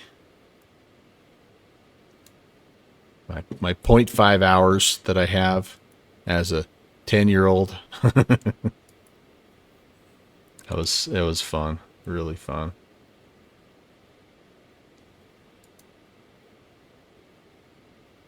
Okay, so now my speed, I got a lot more on the top end here, so I can add a little bit because I don't want to be crawling in there. Speaking of Cessna 150s, I don't want to be crawling in there at 200 knots when I can speed it up a bit. So, well, this is an interesting dance for me that I don't really understand the entire descent sort of philosophy. Someday I'll have a phenom pilot that'll accidentally pop in and he'll tell me, and I'll add it to my flow. But for now, that's really kind of all we have.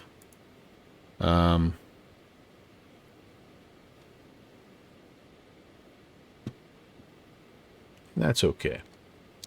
A little bit of haze here, but once we get on the ground, it is reported clear in Eau Claire. Windy though, gusty, so we're ready for that. Runway 22, it's all set. Altimeter is going to be 29077. It's a little early for that, but there ain't nobody around, so we might as well put it in there. 77. I have the Barrow set there. Yeah, I think we're close to being what we want here. 109.9. Let me make sure that's up to date.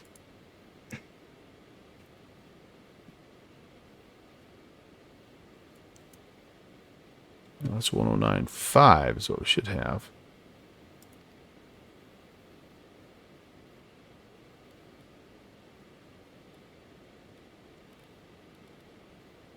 That was really weird. Okay, 109. Nope, not 110.5. 109.5. That's set and active. 224 is going to be the course. I don't think I can change that quite yet. No, I can't adjust that just yet. So when we activate final, it should update that for us. And we should go from there.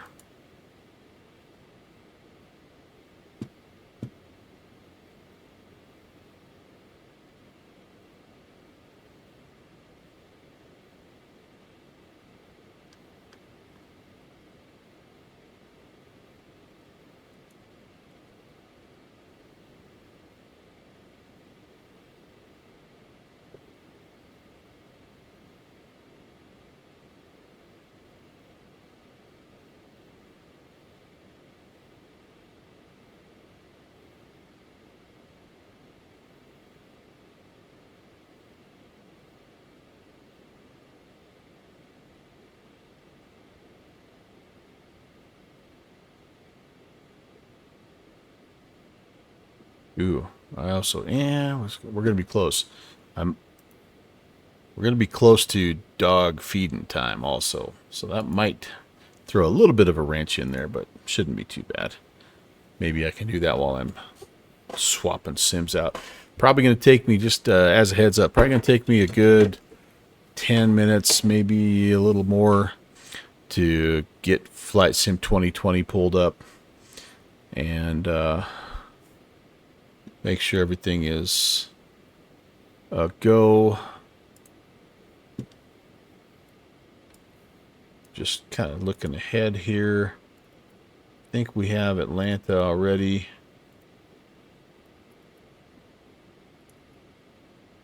Yeah, I think Atlanta came with one of the world updates, so that's what I have. I think I might even have an Atlanta, but I don't have it. I don't have the extra one installed. I just am using. All right, so it'll just be default. Whatever's in the sim, we'll just roll with that. The biggest thing is we're just testing out our aircraft, so that'll be okay as well.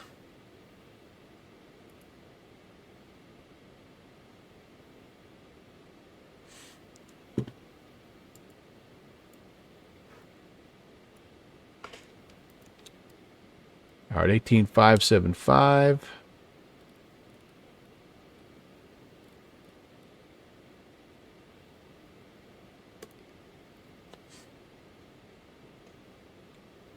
And so heading to CMAC. As soon as we get to CMAC, then we can activate the arrival. CMAC is about 20 miles from the field, so we can make that. Hey, Boozy, what's up, man?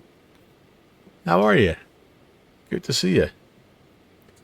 We'll make our first call there at CMAC, and we are in X-Plane. Yeah.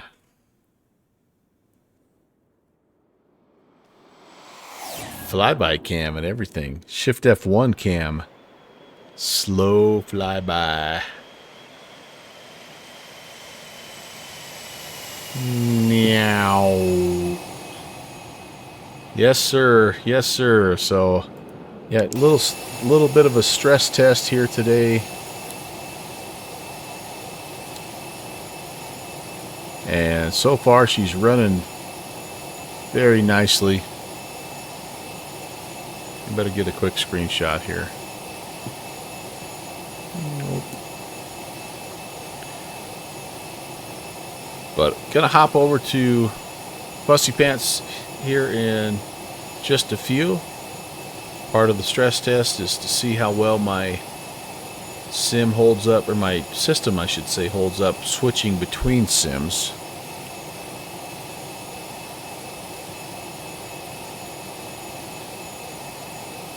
So we're going to do a little hop from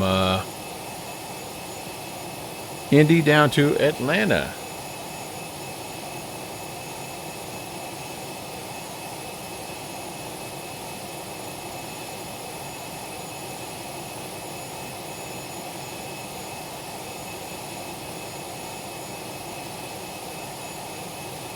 Hope you're doing well, Boozy. Who is Fussy Pants? MSFS, Microsoft Flight Sim, aka Fussy Pants. You've never heard that before? You, the king of sayings?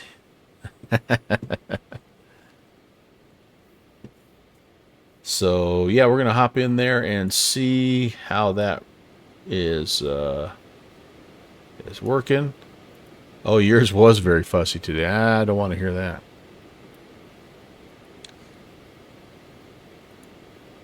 We're going to hope for the best here. All right, now my speed probably as fast as I really need to be here, because I am going to have to slow down to 250 pretty soon. But yeah, man, it's kind of been fun getting back in this. And you'll be happy to know I deleted all that X-World stuff. As well as the SAM plugin, and XA Snow. got rid of that. Those are the three most commonly mentioned add-ons that have been causing people stability issues in X-Planes. So I just went ahead and got rid of them.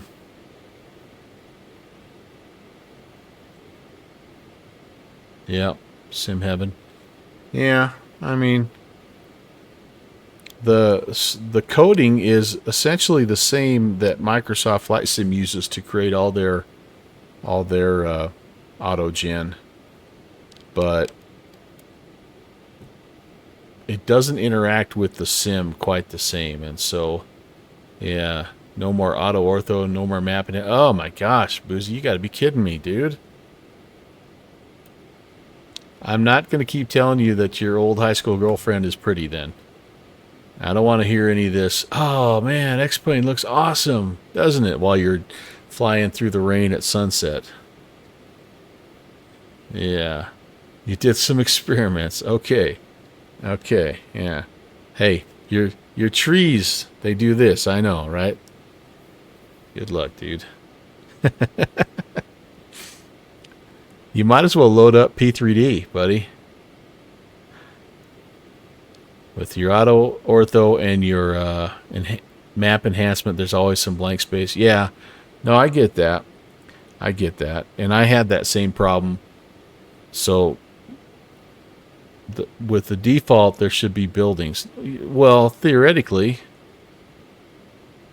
But, like, dude, I'm telling you, your airports are going to stand out. They're going to stick out like a sore thumb.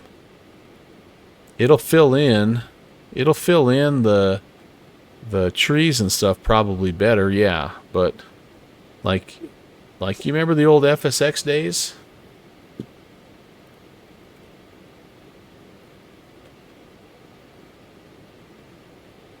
I'm gonna tell you what you're about to see.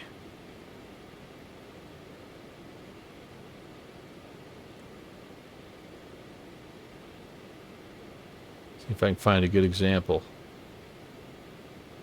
Iowa Scotsman, don't you dare back up Boozy Sheep's position. Braun, don't you do it, man. Don't you do it. You guys are all stupid. Here you go. So this is what you're gonna have, my man. Wait. And it's on Reddit, so it has to be true. So this is what it's going to look like. And this is actually better than what it's going to look like in X-Plane. This is what all my airports look like in X-Plane. It's got this crap auto-gen, and then it's got this rectangle like airport that doesn't fit. It doesn't blend in like it should. But it looks beautiful. It's really beautiful. Super beautiful. The puddles. Have you seen the puddles on the runway? They're so cool. And the air pressure tire, or the tire pressure in the air pressure in the tires is modeled too. So you have to give it a little more thrust if you got more weight on it. And yeah. Dogs, what's up? You want to show me what Florence looked like between the three options, and the default looked better, huh? Hey, I can be convinced, Boozy, because I would love to be able to fly worldwide, and right now I don't, because all I have, this is the only part of the world where I have cooked my own ortho.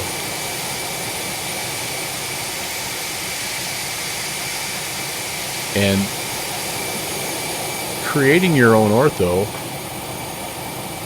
is the best option for making your world look good. However, as you know, the trade-off is you need 15 external hard drives to download the 14 petabytes worth of imagery, and then outside of the US, outside of North America, that it's pretty sketchy what you can get your hands on. But yeah, I mean, I would guess that auto ortho would probably look better, but you do have the loading problems, and that was why I had to go away from it. It just robbed me of a couple, 3 or 4 frames for you're only on 15 arch externals. Yeah, dogs, we're going Indy down to Atlanta in the 777 here once we get on the ground. So if you are interested in hopping on board, man, we'd love to have you. Yeah. But yeah, share me some screenshots, Boozy, because I would love options. Certainly my aircraft or my sim would run better on default, but I just can't.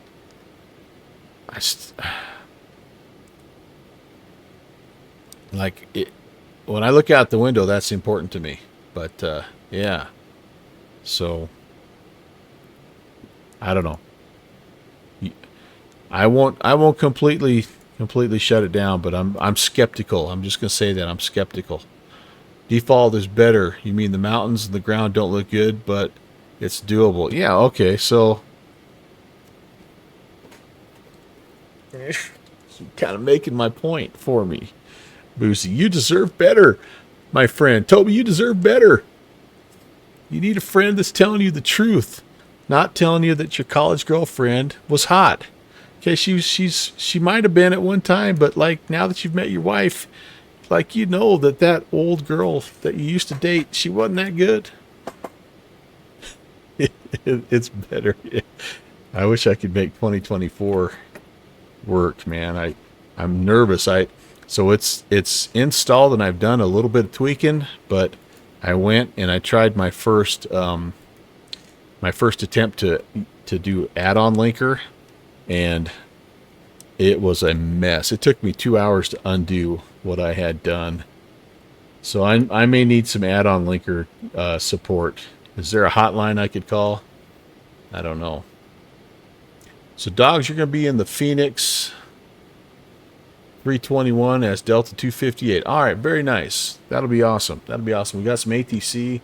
We got our friend Stewie, STW 222, that's providing some coverage there in the Indy Center. So we're going to go bother him.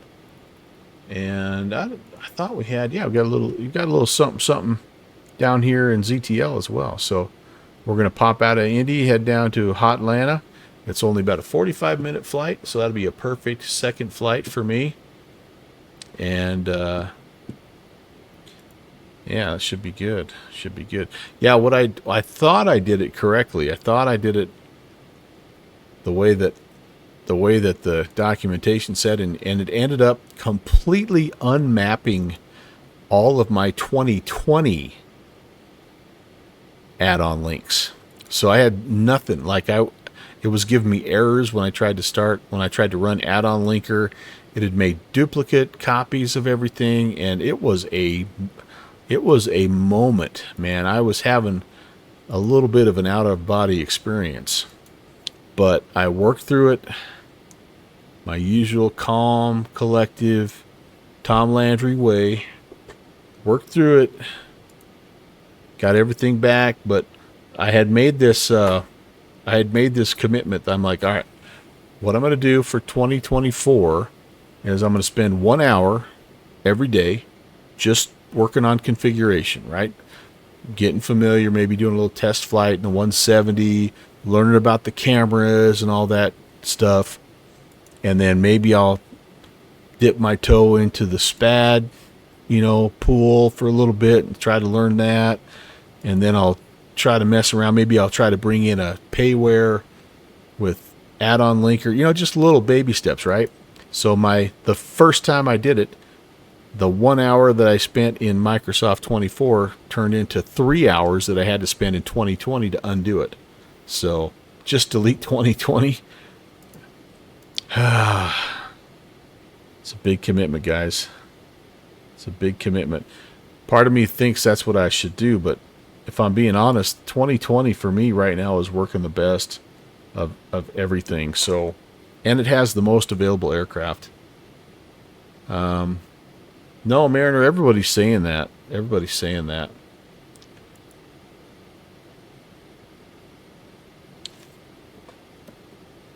some of the stuff I kind of like in it, and my approach has been to try to leave it as default as I can, because I'm just trying to understand like the logic of some of the ways that they've bound things, and some of it I actually can see why they've done it, and I kind of like it. If I'm being honest, I kind of like the way that the camera system, especially the external camera, works better in FS 2020 than it does even in X-Plane. But anyway, I don't know, man. Mariner's saying it was fine in 2020, but confusing in 24. Yeah, jeez. And between the specific aircraft, yeah, I see. I don't know.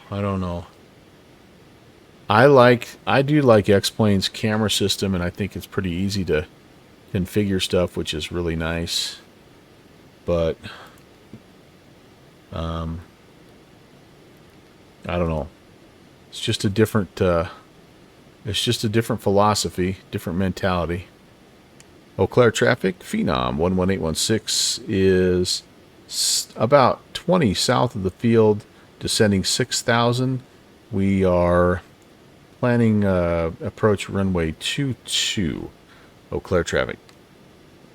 So I'm kind of what I've done for 2024 is I've just put a pause to it, because I have to have 2020 working for the Virtual USA Flying Club air show that we're doing in July.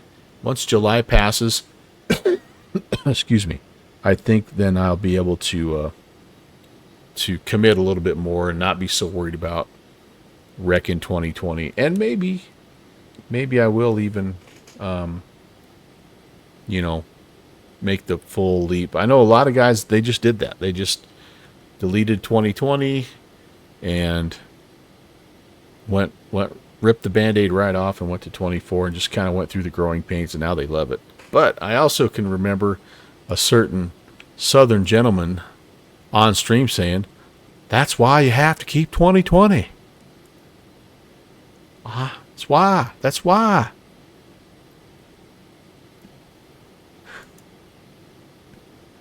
It was you, Boozy. And I think it was about the third time you deleted 2020 and went to 24. And then you're like, you got to keep 2020. It's just not quite ready yet. I do think, why? That's why.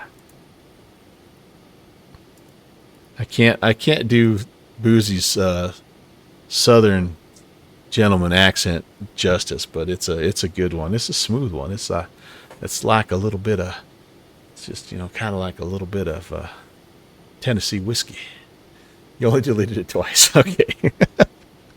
I stand corrected. Oh, man. All right. So we want to get down. IROC is what we're shooting for, 35. 35 at IROC. I have everything. You know what I could do probably now is go heading mode. And then I could probably actually be on the correct heading also. That might be good. There we go. Little course adjustment there. Hope you didn't spill your Diet Dr. Pepper. Then we could change the CDI to localizer. And it is set. 109.5 is set. We are communicating via CTAF. Yeah, we're looking good, you guys. We're looking good. You like 2020 for the chase plane, Iowa Scotsman? Yeah. I've managed to stay away from chase plane. I really liked chase plane a lot in P3D. Man, did I like chase plane a lot. But right now I'm just like every additional add-on just makes me nervous, because it just is like one more thing that can break.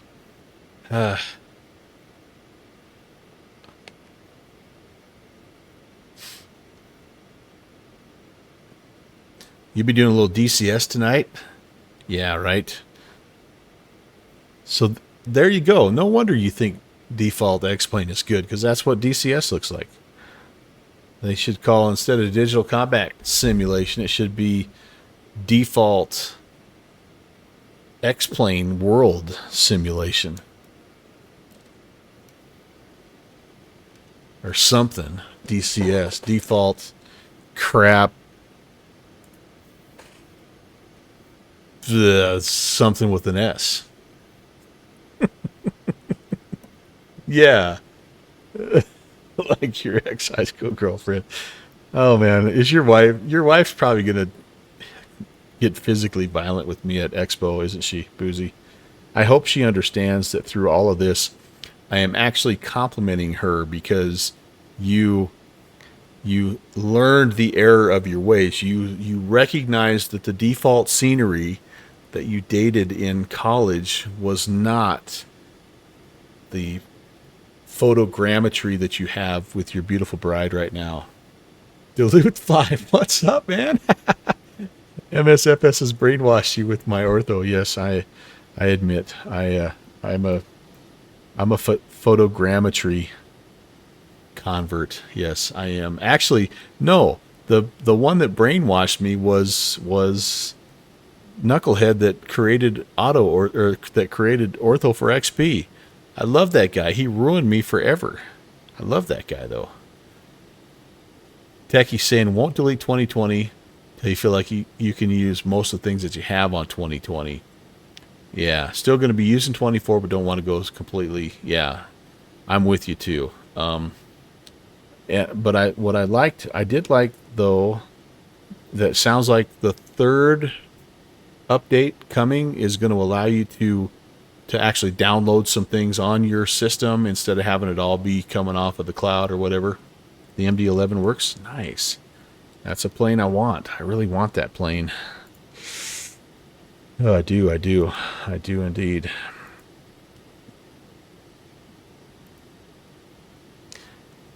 The Luke Fly says you were hacked several months ago. They were able to unaffiliate, unfollow, and change my name. So here we go. Oh, that's I didn't realize. I'm sorry to hear that, Duluth Fly, but welcome back, man. Glad to have you back in the fold, dude.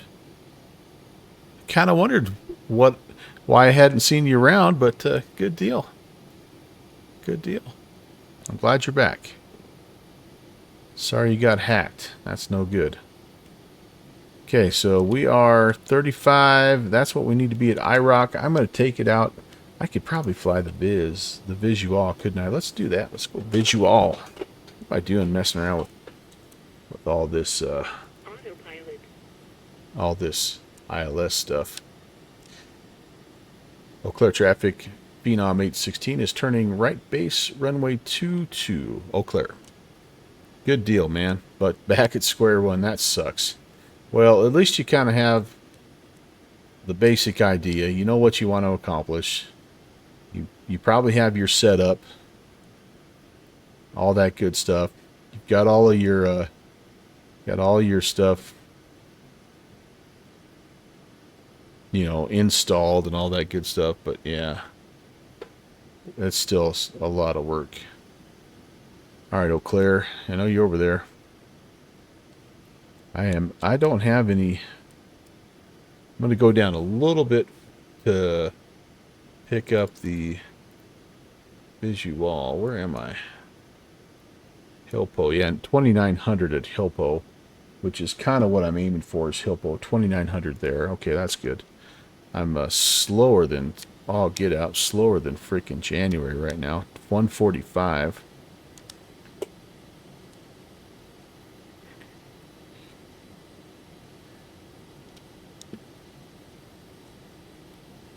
There we go. Alright, we're leveling.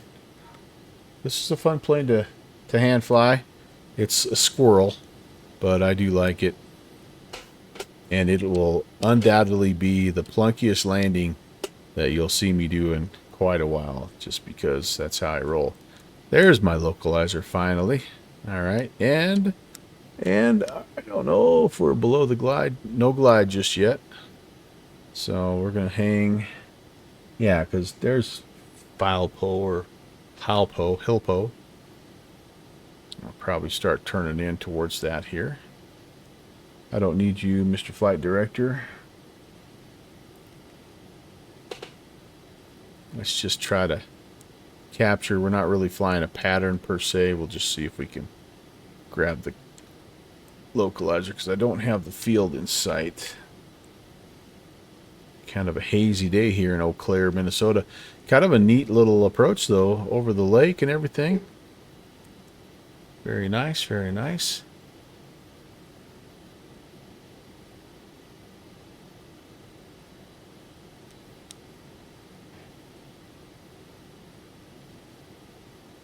We're kind of up here in, not quite up here in Duluth Flies neighborhood, but sorta, kind of sorta. There's a glide slope, so we're below glide. We're doing good. I'm just going to level here. Really wish I was doing more like 180 instead of 160, but I'm just extending the entertainment here. Nothing like a 2.5 hour flight with no ATC. At least it's not in the dark like I've been known to do. A night flight. There you go. That's when default X-plane is gonna... Eau Claire? I thought Eau Claire's in... Oh, I made it all the way through? Okay. You know what? I stand corrected. Eau Claire traffic. Phenom 816 is turning final 22 Eau Claire. Made it all the way through Minnesota, I guess. Well, there you go. We're definitely not in your neck of the woods. You know, so Boozy, a night flight, that's when the default X-plane scenery is going to shine, buddy. Those night flights. Hey, I think I see the airport.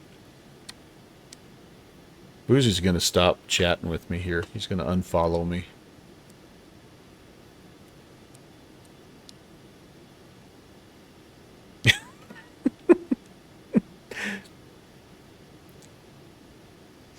What fighter jet are you going to be in tonight in DCS, by the way?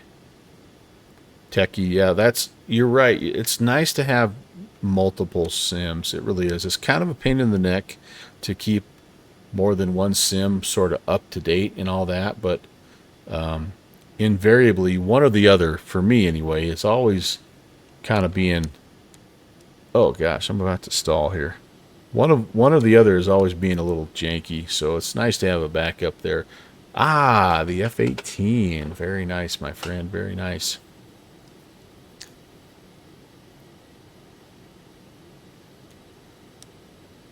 Okay, let's hold her steady. And gosh dang, 134 in a Phenom. Yeah, that's not where we want to be, but the descent phase is really my weak spot in this airplane. No doubt about that.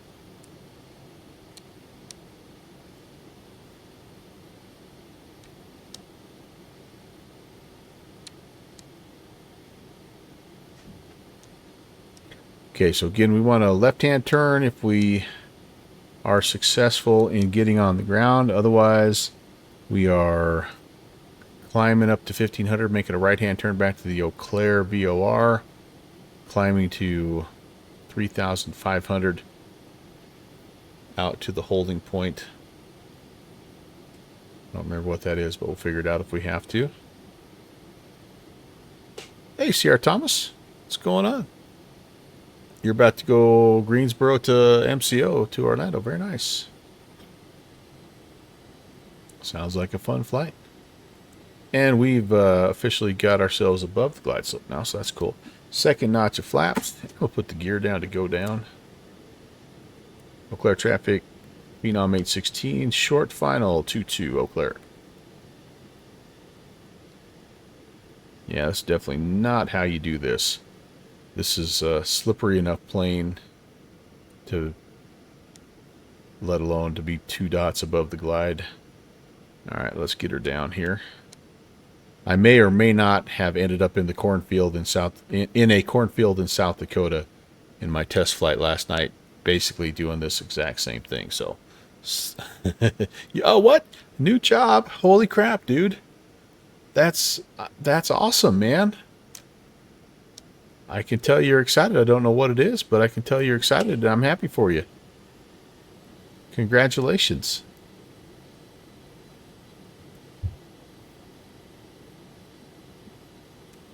You're a high school kid, so it's part-time, but still, man, you're making a little extra scratch on the side. That's very nice. That's very nice. We've all been there, right? We've all been there. That's something, I hate to tell you this, that's something that never really changes. See how slow I am, you guys? Just doing a horrible job of managing the speed. Ugh. I mean, it is a little bit gusty here, but it's not that bad. I'm really over controlling the aircraft is what's happening. Look at that. Look how much I bubbled up on that last little bit. I'm not too low. I'm too high. Gosh dang, I'm way too high. I can't. We're going gear. We're going to try this again. We're just going to stay in the pattern. That was ugly. Clear traffic phenom is going to go around. We're going to stay in the right-hand pattern. Clear. That was ugly. Boy, that was bad. Tidal wash, auto spock, car. That's heck yeah, man. That sounds like the perfect job. Well, congratulations. I am really happy for you. Okay, 1900 is pattern altitude. That's where we are. Let's make our turn. Nobody over there. Eau Claire, Phenom 816 is right crosswind 22. Eau Claire.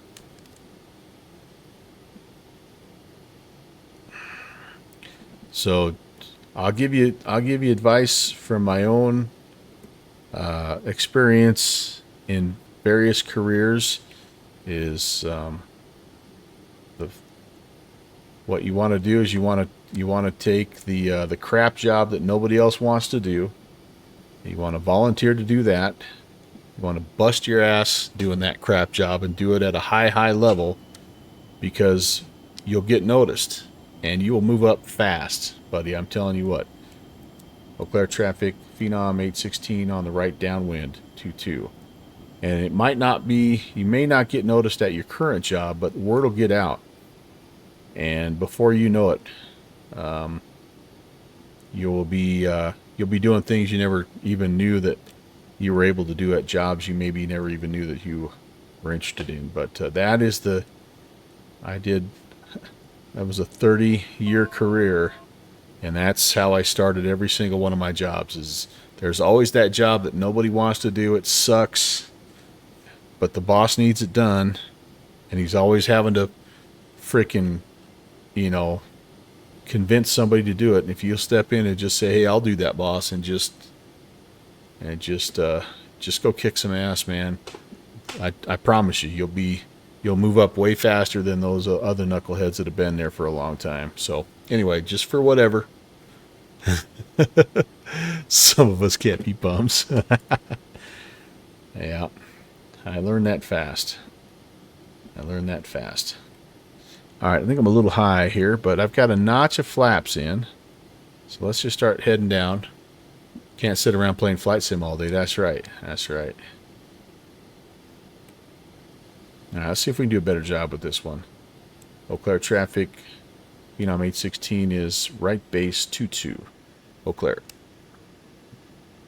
Owen's here. What's going on? Now, well, C.R. Thomas just got himself a new job, so I'm an old man now, and so I just get to hand out advice for free whether you want to hear it or not. So that's what I do. I hand out advice, and I tell boring stories that no one wants to listen to.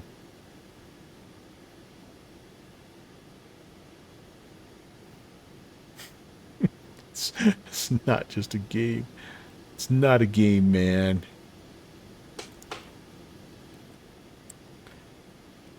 You guys been checking in on Arch NDA at all, by the way? He's got this new sim that he's been playing. It's like a construction sim. And he's been doing like these, like he's addicted. He's like doing 12, 14, 15 hour streams. It is hilarious. And it's just funny because every time we check on him, he's like, "I'm not addicted. I could quit whenever I want." You're the one with the problem. I'll give you a quick one, Owen.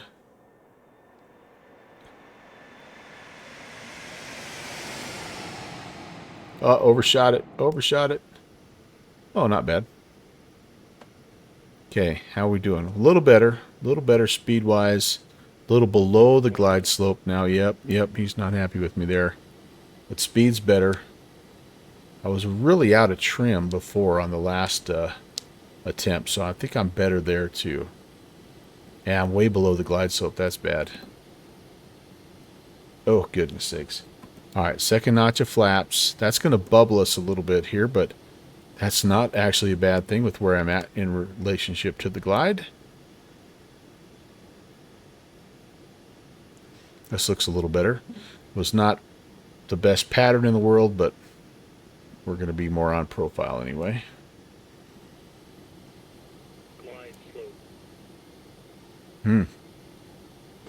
Okay, so the wind is getting me a little bit, I'll admit. Even though it's right down the runway, it's causing me some problems here. Okay, man, oh man. I really should do another go around. I'm even below freaking ref number right now. Goodness sakes. All right, that was bad. That was almost ended up being worse than the first one. See, and here I am just floating in the breeze. I am power idle and am not. There we go. This is not how you do this, boys and girls. Oof, boof. That was bad. I'm ready for this flight to be done.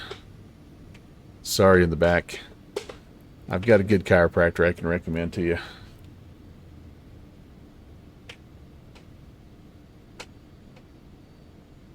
That was really interesting. Both times, as I got over the threshold, I just floated, and that was really weird. I don't know. Catch a gust of wind, perhaps. I don't know.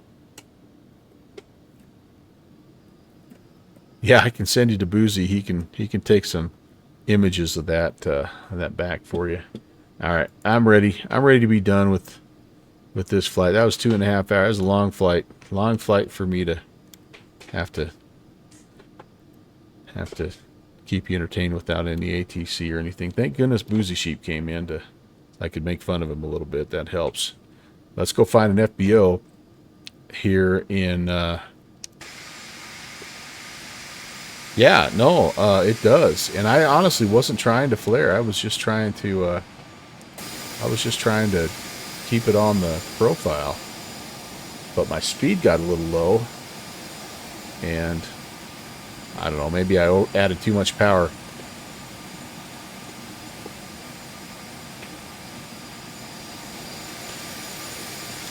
There you go. Default airport here in Eau Claire. Off the forums, by the way, if you want that. Carrier landing, yeah. I've been doing some work in the F-14, so that's probably what it was. But that was horrible. And no, I'm not going to try to do a replay, even though I know I could, because the replay tool is very unreliable for me. So, all right, there we go. We're there.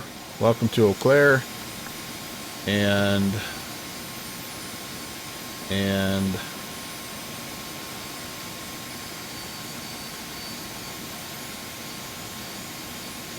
yeah, I think what we're going to do, if you guys are okay, is exit out of X-Plane. I'm going to fire up Microsoft Flight Sim.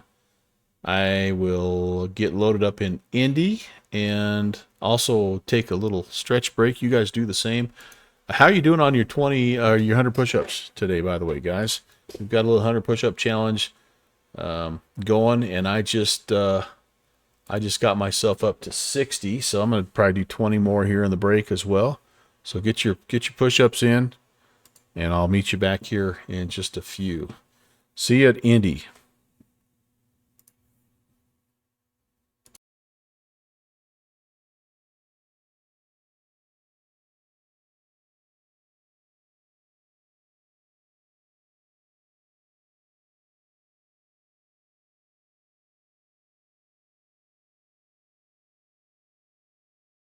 I saw your comment, Boozy. That was pretty good. That was pretty good. Taking advice from a guy that just did a go around in the Phenom. Yes. Yeah. The Mariner, is my advice free? Yeah, it is. It's free. It's actually, I should be charging you guys to listen to my advice. But yeah, Owen, that was the Phenom, and that is a lesson in how not to land it, by the way. Although, if I'm being honest, like that's not far away from like one of my better landings in that aircraft. So I always seem to do the same thing. I plunk it down. I usually just don't plunk it down from 200 feet. Boozy sheep with your witty comebacks. Just because you're smarter than me, you think you can just have all these witty comebacks.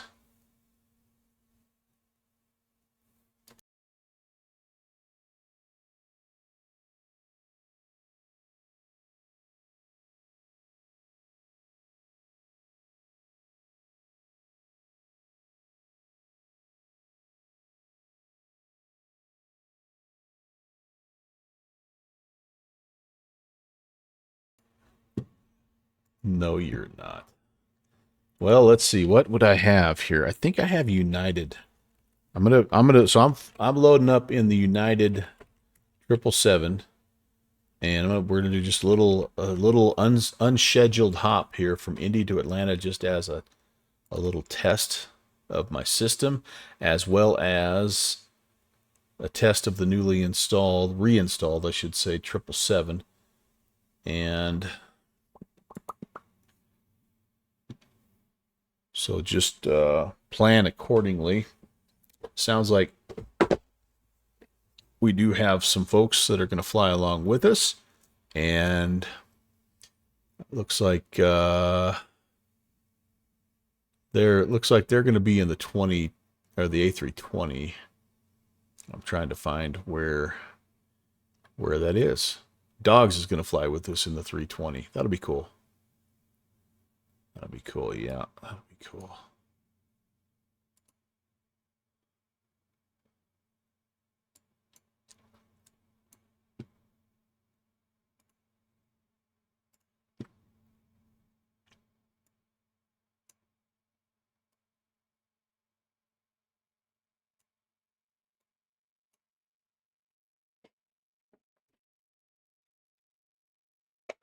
Tell that I'm starting to get some more stuff reinstalled here because my lightning fast, buttery smooth Microsoft Flight Sim 2020 start that I used to get is slowing down just a little bit.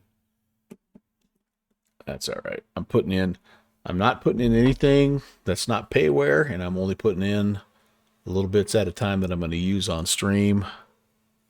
So hopefully, oh yeah, I hear the dogs barking. I think I can get this flight in before I need to feed them. I do.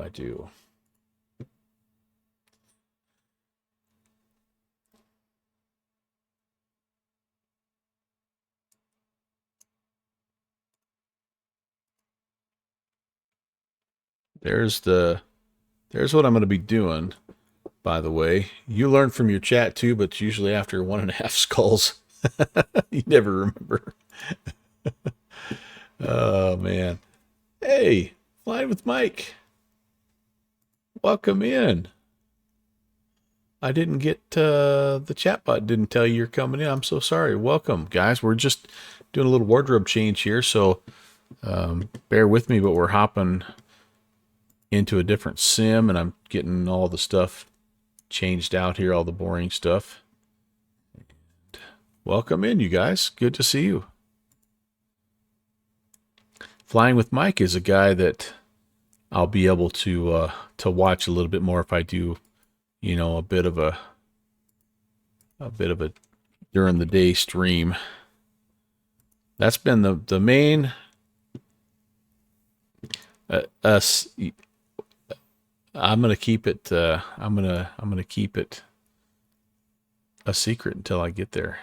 All right, where am I at here? Ooh, gate 18. There you go. No, I need a big gate. I need a heavy gate. 16. Oh, it's a small gate. What the? Indy. There it is. All right, there it is. Do I not have? Is there not a gate? Does Indy not have a regular passenger gate that can accommodate a 777? that's not optimal. All right, so well, maybe Indy's not. I want to do Indy just because there's good ATC there. But all right, I'm just gonna see how alluring. That's right. It's in the business they call that a teaser. It makes you come back after the commercial there, Boozy. All right, so we have somebody on the ground. Where's Dogs at? Dog said he'd be on this deal. So we've got, looks like I could do, I don't know, all these gates are kind of, I'm going to do Alpha 2 ones where I'm going to spawn in at. He's being edged. Alpha 2-1. Still says small. All these gates say small. This is because this is a default airport. That's right. Default is the default's the word of the day today, you guys. The more I make fun of Boozy for default stuff, the more it's coming back to bite me in the butt. I'm cringing. Sorry. Vringing. I like that. Vringing.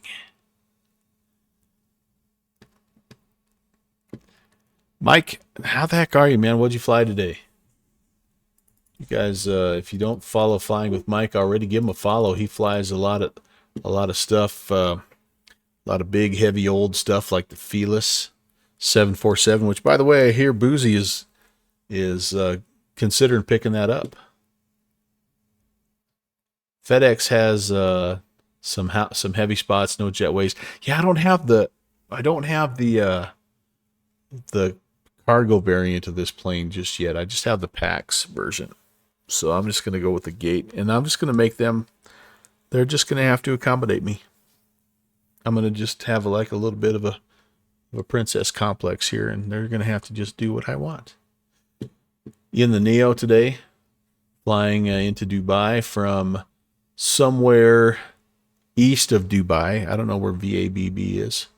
Somewhere like Indonesia or somewhere in that Hong Kong-ish area. That's a pretty good hop. Flying with Mike does the bulk of his work in X-Plane, by the way. Mumbai. Oh, okay. Okay. Very nice. So from the south, then, that's Africa. Right? Am I right? I'm an American. I'm horrible at geography.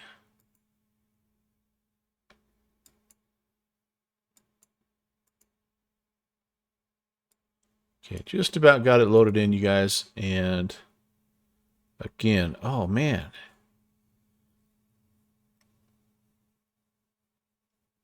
All right, we're good.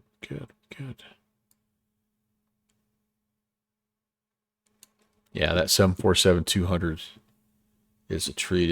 That's the heartbreaker plane for me, because that's the one that was the first to kind of go by the wayside. No, I take that back. The 7.5, the flight factor, was the first one that kind of became unrunnable on VATSIM. It was just too frame heavy. But I could live without that. I mean, I like that 7.5. It's cool, but I could live without it. But when the 7.4 started doing the VATSIM disconnect, that was really a hard day. Then the MD-11 quit. Then, yeah. Well, you don't know because you don't have it. Once you get it, you'll have it. It's got a full checklist, man. It's got the dude that tells you everything that you need to do. And it's got some really top-notch tutorial videos, by the way. You don't have many disconnects. I don't want to hear that, Mike. There's lots of stuff. Yep. There are lots of stuff. Flight Factors did have a recent update. Did that help the performance at all, Iowa Scotsman?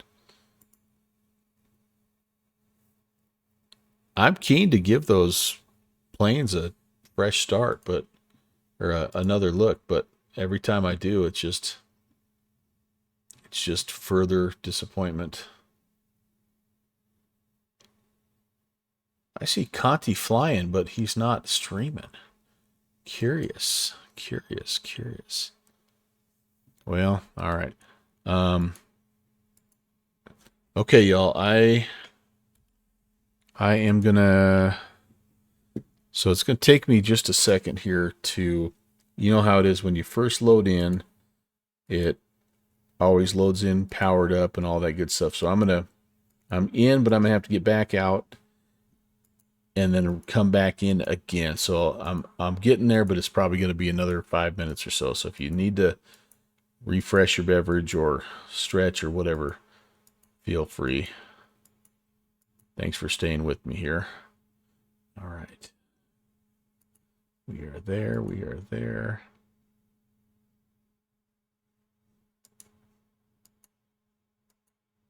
Ooh, this will be a good check. Or a good test here for me with my new anti-conflict.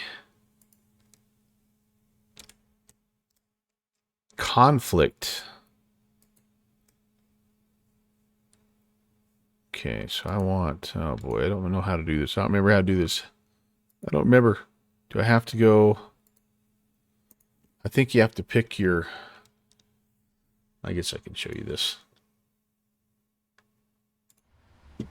So I'm in, but I think what I need to do is come here and go to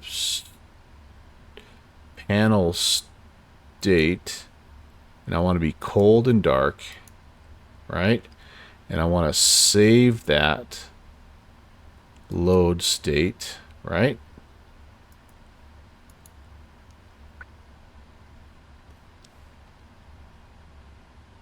It always comes in a turnaround state. All right, so let's see. Okay, hold on. What am I going to do?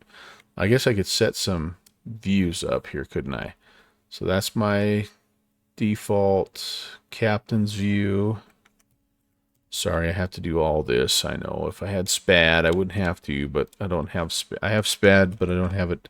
I don't know how to do that thing. I don't know how to do SPAD. That's why I haven't bought it yet. I don't know why I think that's an impersonation of anybody, but I have it. I just don't have it installed yet. You're getting departure vectors out of Greensboro. Never got that before. Interesting. So Flying with Mike says that it did, and you're back flying in those flat factors. That's good. That's really good. That is a very, very it's a nice,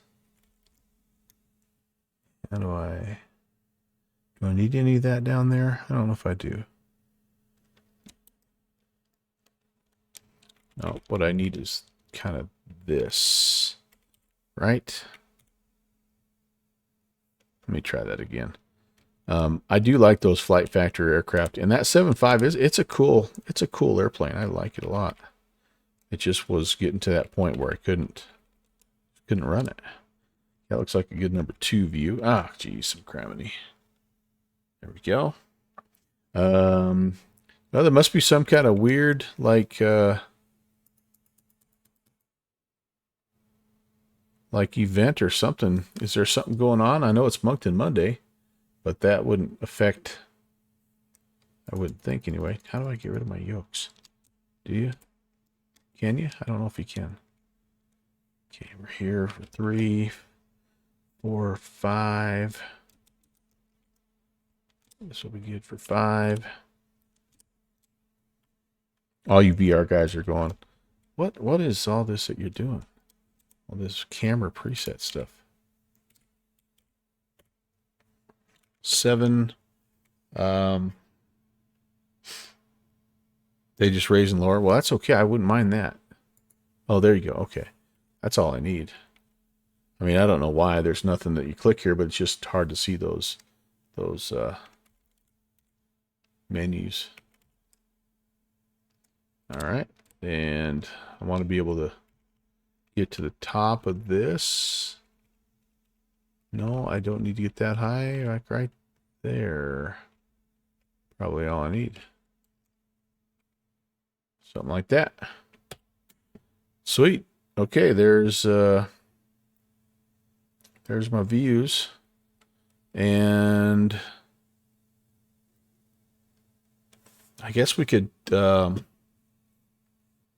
this is the PMDG. This is the Fussy Pants PMDG. Yeah, I don't have the Flight Factor one for MSFS. It looks really nice, I think. But this one works really well for me. I'm so happy with the performance, and it's just a very, very nice aircraft. All right, so do I dare? Should we just try to see if we can rock and roll and go? Usually when I reset everything, it doesn't really work. But what the heck? Let's do it. Let's go EFB.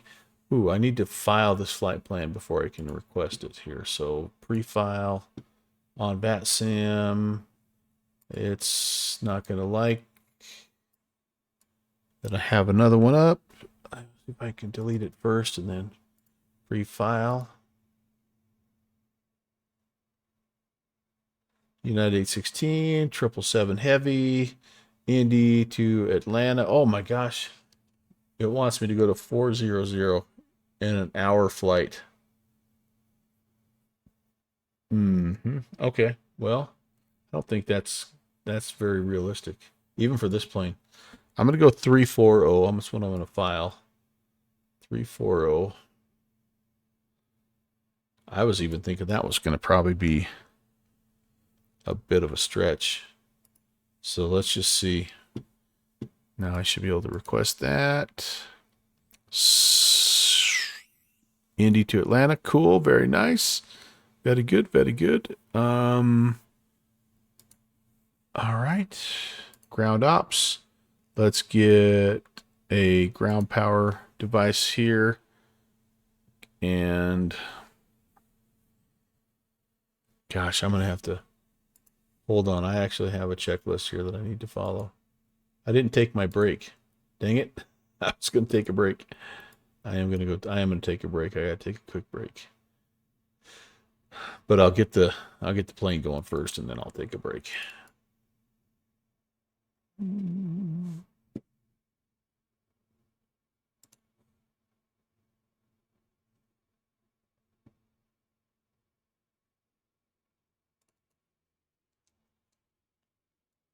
All right, there's the checklist. Let's get connected to vPilot. So this is all the stuff like I don't know how you guys that go in back and forth between sims, I don't know how you do it. Do you have everything like up and running already? Because it's like seamless. Like when Conti goes from one to the next, it's just like, hey, just give me 2 seconds and I'll be back. And here I am 20 minutes later. What am I? A 777L, I think. I don't know. Yeah. All right, Indy Center, that's good. And file. Ooh, there it is. We got our little A cars already. Man, that Steven, well, it wasn't him, it was Tower. He's good. He's good. All right, good deal. Good deal. CR Thomas is having himself a day. That's great to hear. So external power is available there and there.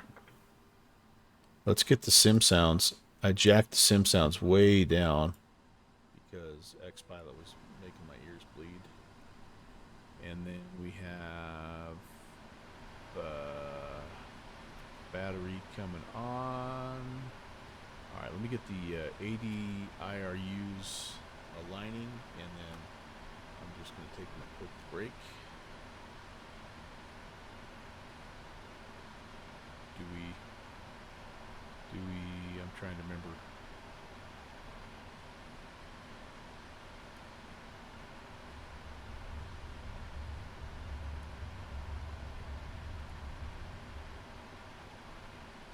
Oh, it's all, you do it all down here, don't you?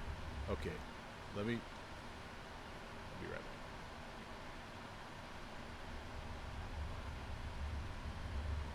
What does Jeffrey B call this, a bio break?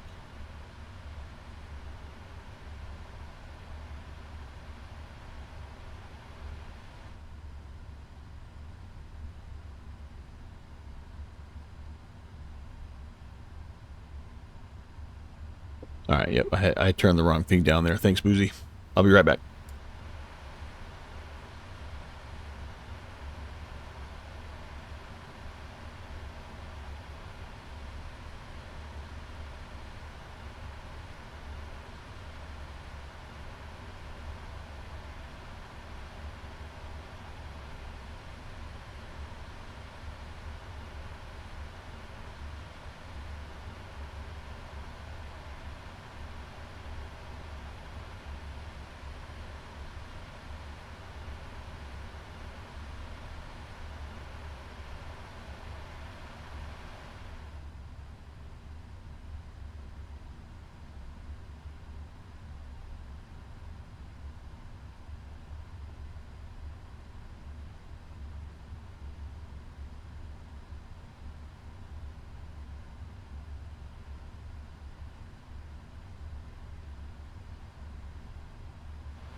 Okay, back.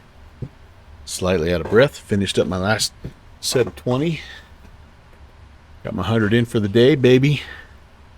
100 push-ups a day. It was 10 minutes to landing.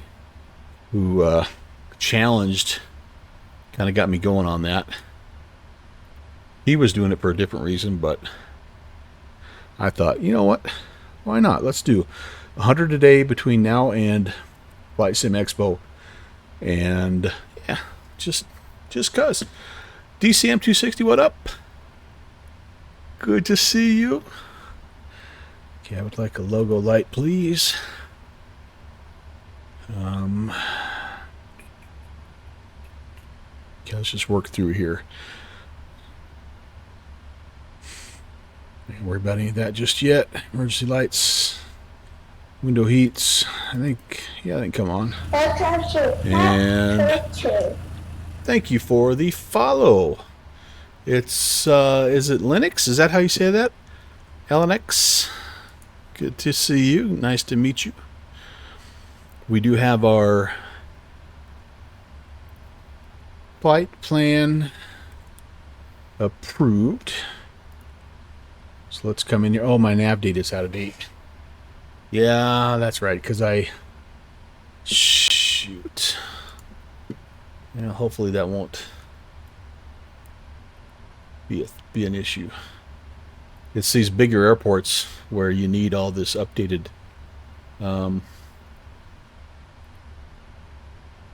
nav data. Oh, let's see here. Yeah, we'll wing it, I guess. The Dawn 1. Yeah, it sounds like a new departure that I probably don't have.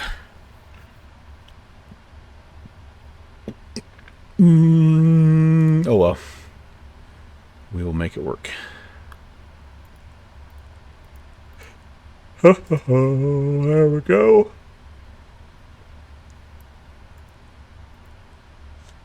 All right. Oh, wait a second. Wait a second. Wait a second. I remember this. I remember this. They don't want you to. They don't want you to Yeah, you do it here. They don't want you to use the regular installer now for the PMDG stuff. So we might be good. We might be good. What do you say, Boozy? We're still good. So many quotable quotes, man. Mr. 26.2, hello. Mr. Marathon. Yeah, buddy. Look at that. Look at that. All right, sweet. Let's see if this works. This was the one thing that was not working before. Route requests. Yeah, yep, that's what we want. Okay, let's requesting. This looks much better. It was interesting because you could do an INIT request, and that all that data would come over, but this route request wasn't working when I had this. Oh, look at that. Yes, sir. All right, we're going to load it.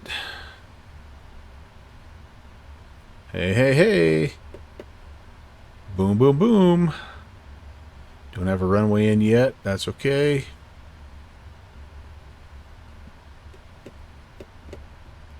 Activate potato. Yes, sir. And we've got descent forecast ready as well. Sweet. All right, I need to go back. There's a thing called the checklist. I better probably do that. So we got the route request. It's easy for me to say. We need to make sure that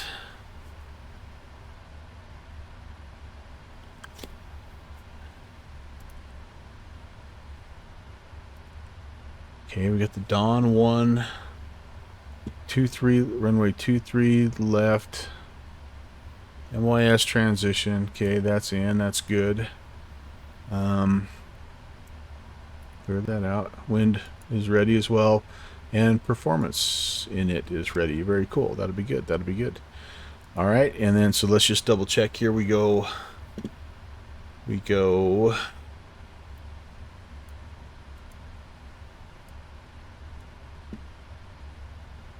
Dawn 1 to Hitman. Oh, sorry, that's that all to. Oh, this is all part of the departure here. Sorry, Hitman. Where's Hitman? Yep, to Noob, to I have, to Matthew, and then we're on the chipper into Hotlanta.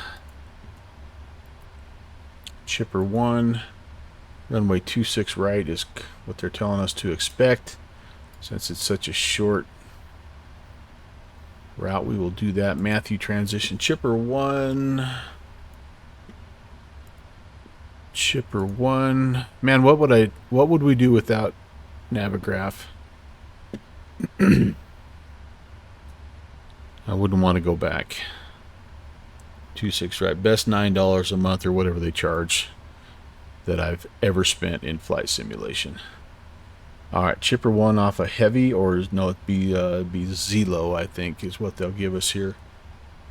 Zelo. Awesome. There we go.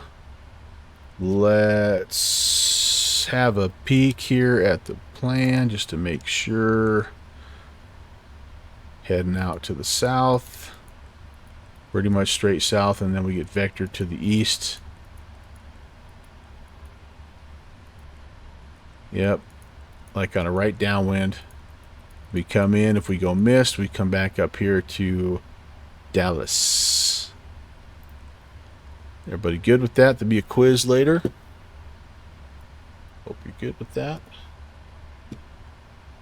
All right, so that's the route. Now we can go to, let's get performance stuff set up here. And we will accept the data that was sent to us. Should give us gross weight too. Can't ever remember. Does that come from the performance tool? Load from the OPF? No, we want 2, 3. Okay, Mike. This time, man. And just so you know, school's out forever. Aircraft, import, weather, calculato, tomato. All right, flaps 5, 89.7, takeoff 2, 44 on the temp, 4.5 on the trim, 56, 60, 64. If we have to come back around, it's 48 on the rep. That still didn't put everything in, though, did it? All right, 0 fuel weight, 544, 089.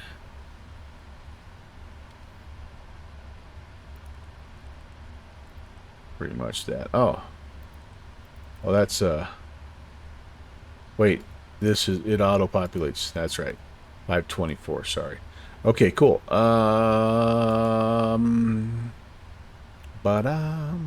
Takeoff, flaps 5. CG auto populates, right? Yep, 30.4, 45, 54, 67. So that's a little different, 54 from what they were telling us. A little different there. Little different. Ooh, I got a new route I got to put in there as well, just in case anybody has a question. Yeah, that's not the route that we're doing. That was our first route, which was cool. It was fun flying the Phenom back in X-Plane. It worked well. It's very encouraging. And if we can pull off 2 flights in a row, man, I'll be pretty jacked up. Be a great day. Thrust limits. Flying with Mike is saying, yeah, that's right. We're going to go takeoff 2. Did it put it in there for us? Let's do that. Takeoff 2. Okay, I gotta go takeoff. Does that auto-populate? No, it doesn't. Takeoff 2. Whoops. Trying to remember how to put that in. TO2. Oh, how do I do that, Mike? How do I do that?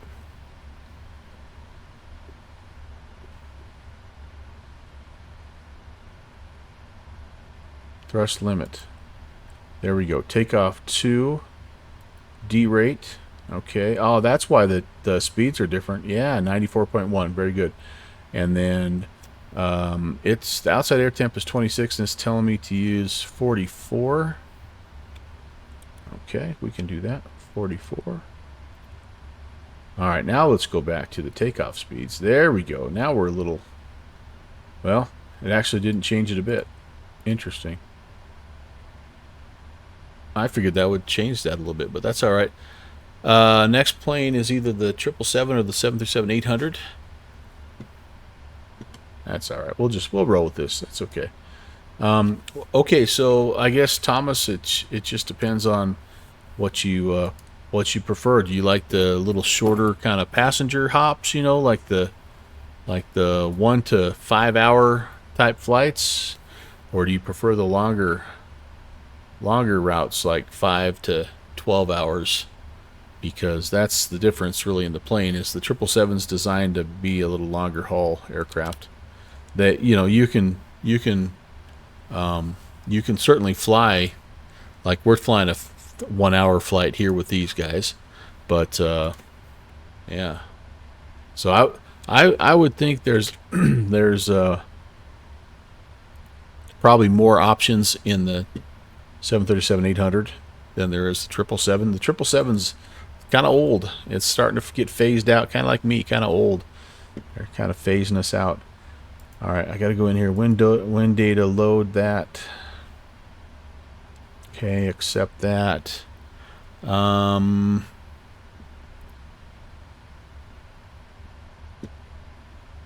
we go to this. We go to, where was that?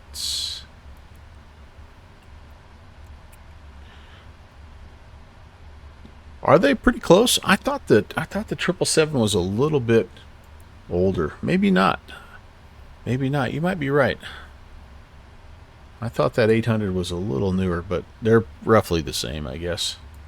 But I think there's probably more, and I could be wrong on this too. Are there more 777s flying or 737-800s flying? All right, that's all. That's all good. Battery. Let's go back up top here and get all this stuff. Good there. We need the. Could probably be a good time for APU. What did my auto ATC say I need to do? When do I call?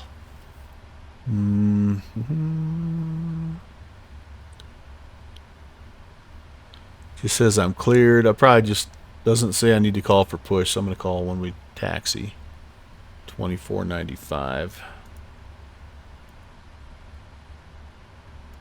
That's going to be Towers 2090. That'll be who we call for taxi. All right, very good, very good. Yeah, let's get the APU going here. I think it's about that time. We're getting close. We're getting close. On start. Window heat, I already turned that on. Pumps.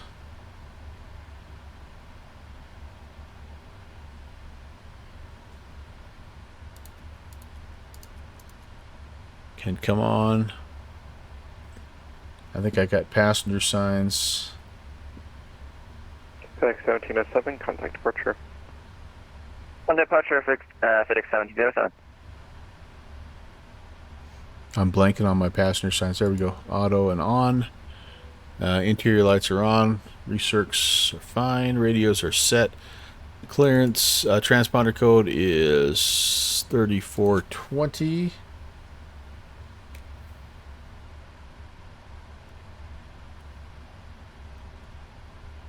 American 135. American 135, the wind's 230. TARA. Gas 15, runway 23 left. Correction, fly runway heading, runway 23 left, clear for takeoff. Our barrel here, it's information heading, Charlie. American 135.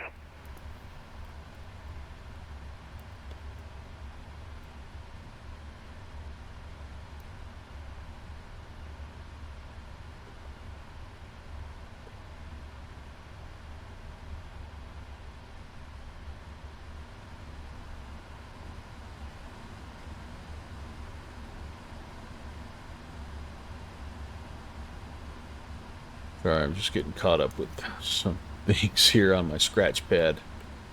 Alright, information Charlie. Altimeter 3000. Winds are 230 at 8, gusting 15. Looks like they want 2-3 left. That's approaches. Yeah, I don't know. The 2-3s are where we're going. That's where we're going. 2-3 left is what we have planned. That'll have to work. That'll have to work.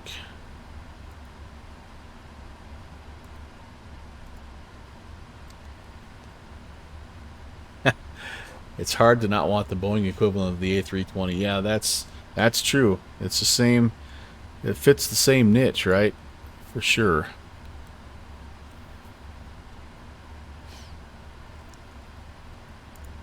I never thought, if I'm being honest, that I would like both of them as much as I did. Like the 737 was the kind of my first really jet that I ever owned. My first payware jet that I bought back for FSX, and I kind of had been just a Boeing guy until I tried the A300, and then at that point I got the bug when I had a friend, JPC. You guys all know Jet Pilot Cinnamon, who's an Airbus captain. He's like, "Hey man, if you ever get that A320, let me know. I'll walk you through it." 135, contact And departure. I tell you what, it took one flight, Time of departure, American and I was 135. absolutely hooked with that Airbus. It was really, really a cool experience. And I thought, oh crap, is this going to ruin Boeing's for me? And no, it didn't. It didn't. All right. It looks like initial altitude is assigned by ATC. So we will be off of... All right, what do we have? Anything crazy here? Oh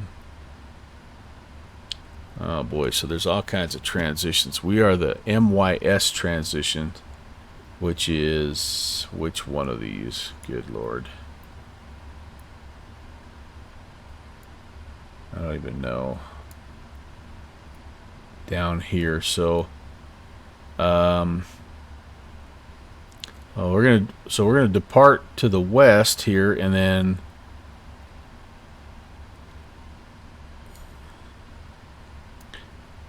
okay, runway, here we go. 23 left, climb heading 230, then on assigned heading to the assigned altitude. Yeah, so they'll tell us where to go, how high to go, and we'll just kind of roll with what they give us here. Yeah, it is. Phoenix has done a great job with theirs, and then now the flight factor is out. It's pretty tough to find any fault with any of that stuff. No doubt about that. All right, so we've got APU power going now. These gens are not on just yet. The primary external power can go off. Oh, you know what I need to do? I've got a little checklist here. I want to make sure I'm not missing stuff. Oxygen, yep. Flight instruments, all that set. Parking brake, it needs to be set. Okay, it is. Let's go to the next checklist here. Flight deck is closed. The heading track, all that stuff, we need to get that. Takeoff speeds. Okay, it's V2. I can set that 164, and what I'll probably do is just set. We'll just go runway heading here until we get lined up, and they'll tell us where they want us to go. So runway 23. I'm just going to head 230, and I'm just going to leave 10,000 in for now. We'll just adjust based on what they tell us. Okay, awesome. All right, that's good. CDE pre-flight's completed. Trim, I need 4.5 units, but I don't think I can do anything just yet. Oh yeah, I can. I have enough power, I guess, to do that. Taxi and takeoff briefing. Let's do that real quick. We did the departure briefing, but we do need to do the taxi brief. 23 left is up here, so we're going to push tail to the right, and I'm anticipating hotel to Papa. I would say hotel probably over to Papa and Charlie 1. That'll be our briefing, and then we'll be departing here to the kind of southwest, and I'm anticipating a left-hand turn or some kind of RNAV direct SNEVA for the departure. Don't know about the altitude just yet, but we'll figure that out. All right, that's complete. And the beacon can come on because we are about to start moving, you guys. Beacon. Jeez Louise. Okay. Before start, the electrical demands are on. Seatbelts on, fuel pumps on, beacons on, APU is going, packs are on auto, recircs are on, transponders, TARA, ground connections are removed. Let's just double check.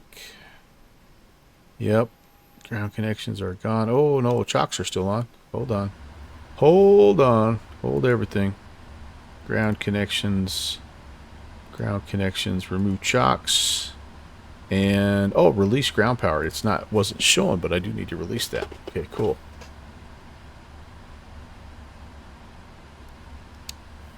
Get those chocks out of there. Remove. Okay, good deal. And then I think we use this guy for. Oh no, we can use a pushback helper. It's the Phoenix. Is the Phoenix still kind of wonky when it comes to using the pushback helper? Does anybody know? I always just use the regular in menu. Phoenix pushback tool. Okay, pushing back tail to the right. And there's our taxi route there as well. Phoenix pushback, just, yeah. So I use pushback helper most of the time, just because I like having like the separate controls on one screen while I'm looking at my aircraft. Otherwise you're in and out, right? But it's okay.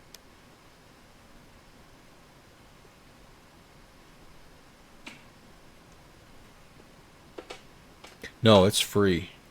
It's free, and I love it. It's simple install, very light. Doesn't have a lot, but you can. I don't know if you guys can see this. Yeah, so it controls everything here if you want. Like, I think I don't have GSX, but I think it kind of integrates a little with GSX here. But the main thing I use is connect the tug, and then here's your controls. And so it's really it's slick. I like it a lot. Okay, parking brakes released, and we can begin that pushback.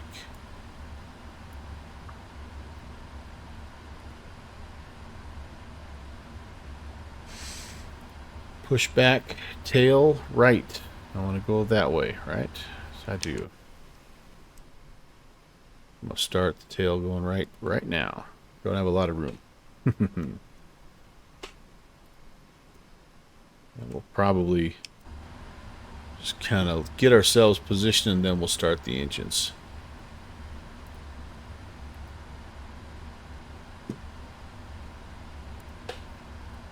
Let's see, engine start. Do I remember how to do this? I think you just do that, and then you do this, right? It's pretty easy. I hear something going.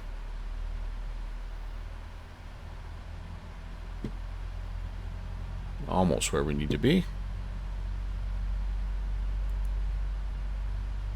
Yep, that'll work. Okay, very good. Thank you, Tug Dude or Dudette, as the case may be. You can go away.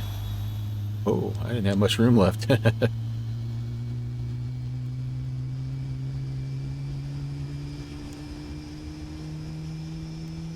Golly, those engines are big. CRT, here's one thing that might affect your decision making. The engines on the 777 are as wide as the fuselage on the 737. That puts it in perspective for you. Insanity, man. Absolute madness. Alright, where was I? That's a successful start on number 1.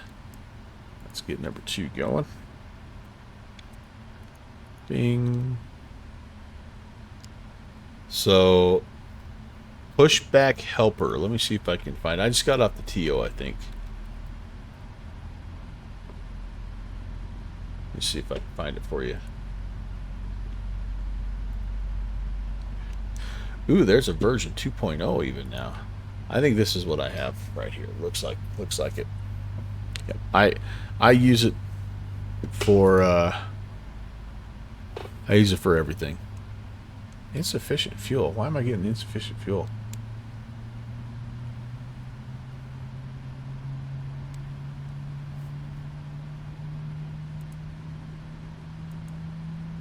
Did we not load up all the fuel I needed?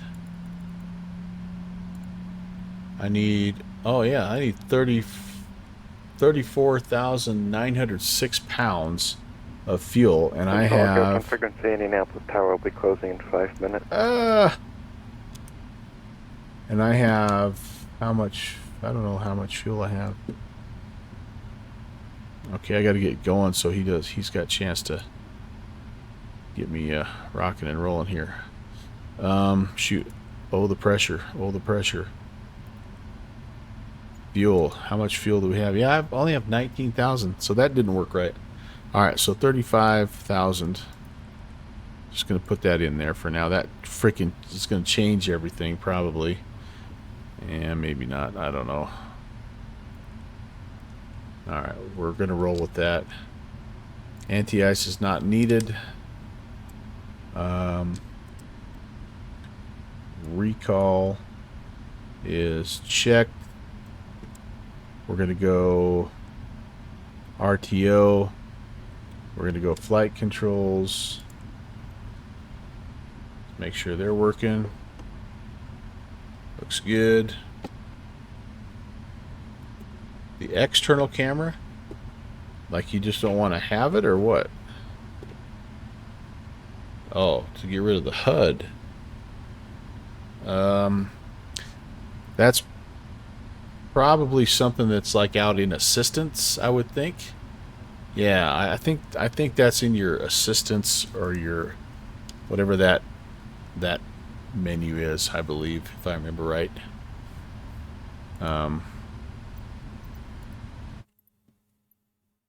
Yeah, look in assistance and see if that's in there. That sounds like one of those deals.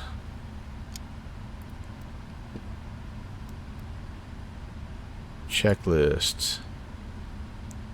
Normals. Oh, I gotta get my hydraulics going here. Sorry, guys. On. Everything else is good. I can turn off the APU. Alright, beautiful. Before taxi.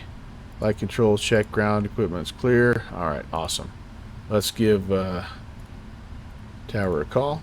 And we'll be on our way. Good afternoon. United 816 just pushed back from Alpha 11, ready for taxi. I should have told them the information we had. United 816, runway 23 left, taxi via, what is it, Hotel Charlie or something? Kilo Charlie? One of those two? Looks like hotel and, yeah, hotel over to Charlie. United 816. We'll do the best we can. We've got the default scenery, so hopefully we won't get too off track. No, that's fine. It's Romeo Charlie, that's what it is. Romeo Charlie. All right, you got it. United 816.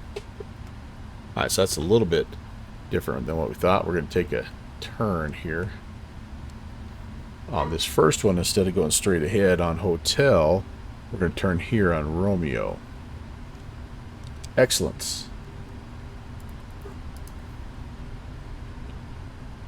And away we go. It was in assistance. Good deal. Good deal. Yeah, I seem to vaguely remember that only because that's one of the first things that I turned off when I was setting up my 2024. I feel like I could back up a little bit here. There we go.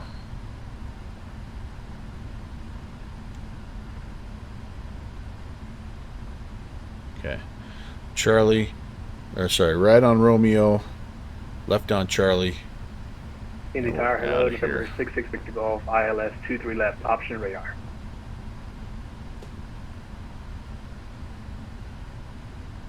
Number 66 Victor Golf, runway 23 left, clear for the option. The winds are 230 at 8, gusting 15. Clear for the option, 23 left, 66 Victor Golf.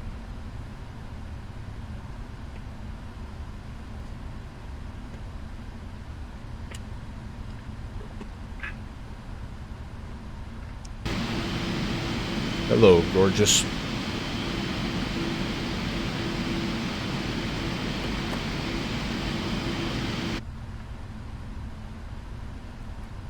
Taxiway is clear right.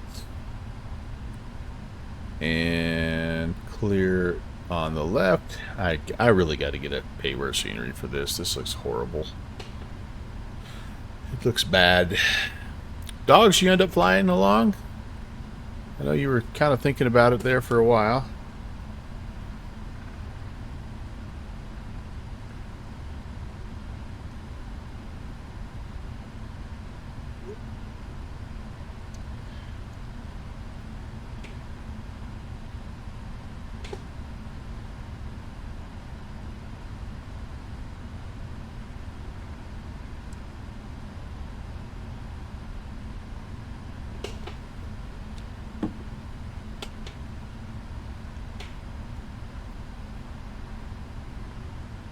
So down we go, Charlie 1.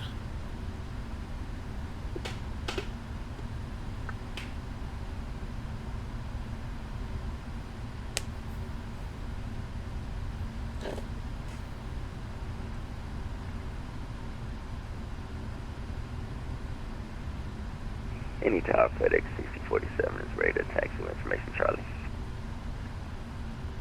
FedEx 6047, thank you for Charlie. Runway 23 left, taxi via Delta. Taxi 23 left via Delta. FedEx You hate the labels. Sometimes they're kind of fun, like when you're doing group flights and stuff like that, but for the most part, I'm with you. They're unnecessary.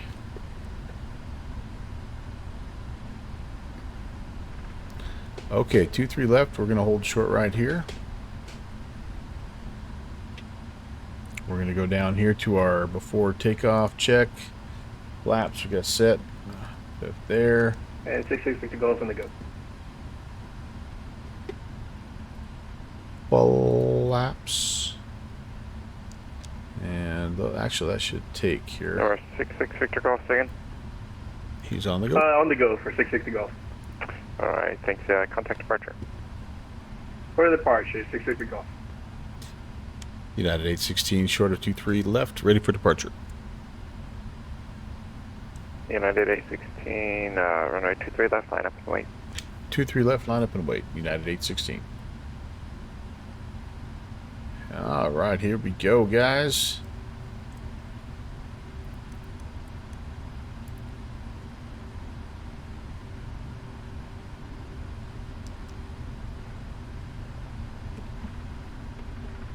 Final is clear. Runway's clear.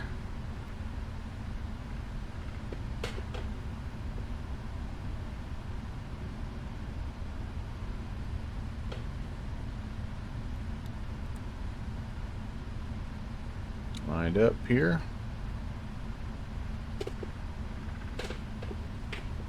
Perfect.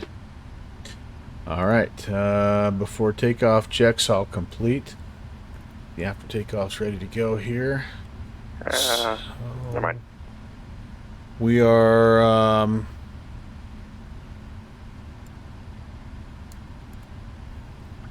we're at takeoff 2, and again we're looking for 160, so it's going to take us a minute, but we're derated, flaps 5, so yeah, it's gonna be a minute, but we'll get there. And again, we're just going to fly runway heading.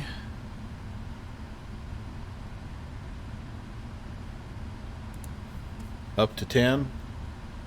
He should hand us off here right away to approach 2495, which I have set. And then that they should tell us which way to go from there.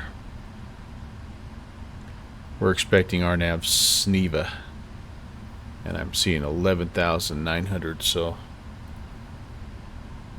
expecting a pretty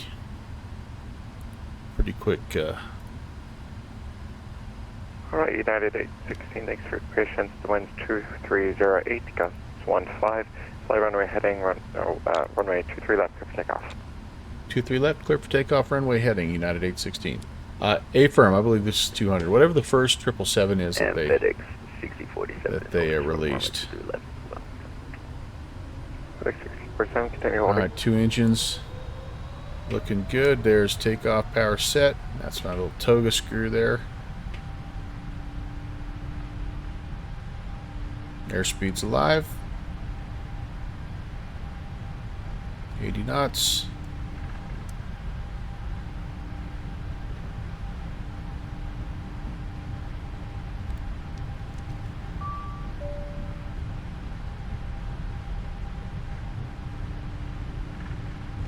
B1BR. A little choppy on the frames here. Velocity brake gear up. Yeah, very choppy frames. Not sure what's going on there. United 816, contact departure, have a good day. Hope to departure. See you later, United 816.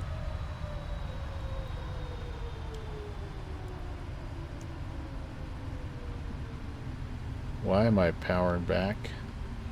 Departure United 816. Climbing 1,500. At 816 Heavy, Indianapolis departure, radar contact, climb maintain 13,000. Maintain 13,000, United 816. Actually, I want heading. Ah, yeah, there we go. 13,000. Well, that was weird how it powered, it spooled back like that. That was kind of freaky, but I think I needed to have VNAV armed probably before that.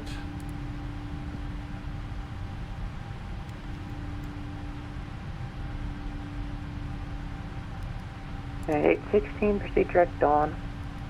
Direct dawn, United 816. We're going to pitch down a little bit because I need to get some airspeed. So there's flaps checked, or speed check flaps 1. Direct dawn is in, and I'm on. I go to LNAV now.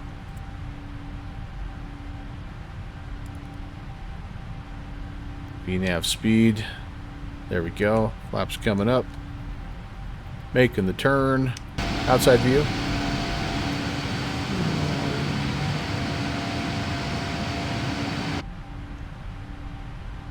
Looking good. Away we go. Yeah, Mariner. Me too. But I think I needed to have the. I think I needed to have the VNAV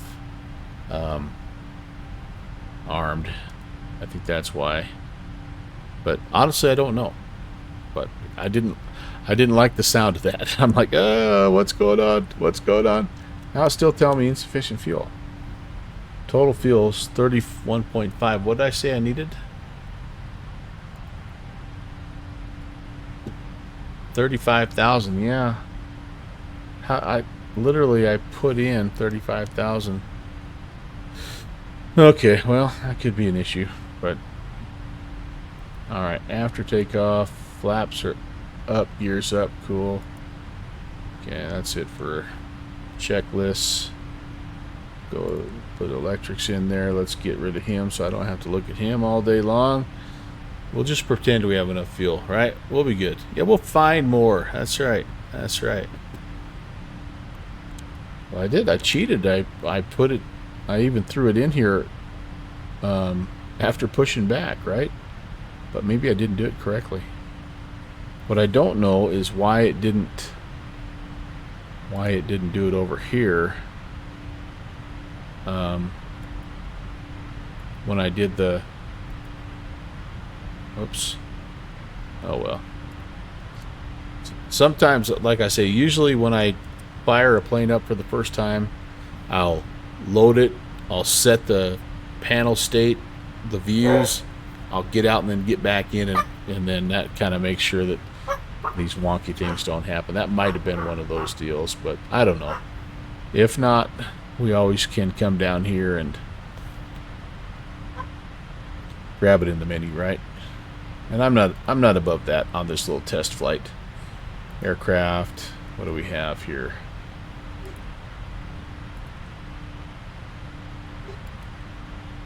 Oh, it might not let us. Oh, there we go. Yeah, so it did put more fuel in, but oh, okay. Yeah. Anyway, there you go.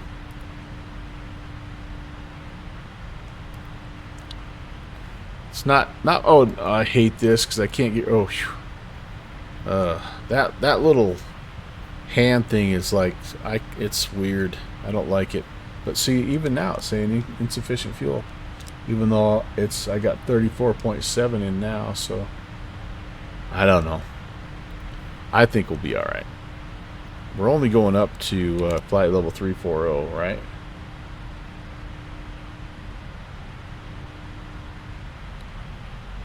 What did I say? What did I file? 340, 350. I filed 340. I better check that. Let's make sure that's...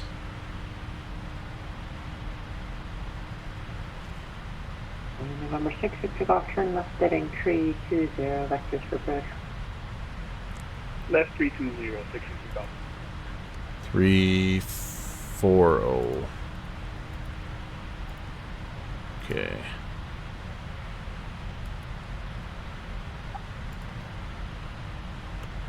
It'll recalculate all that business, and I guess we'll figure it out. We'll see what happens. Yeah, I just pumped a few, used the wobble pump to put a couple more tons in there. No big deal.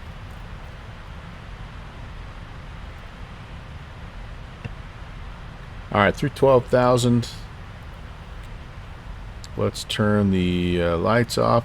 It's kind of making me feel like maybe, Mariner, like maybe I've got something crazy in the, like one of the waypoints like is in Europe or something.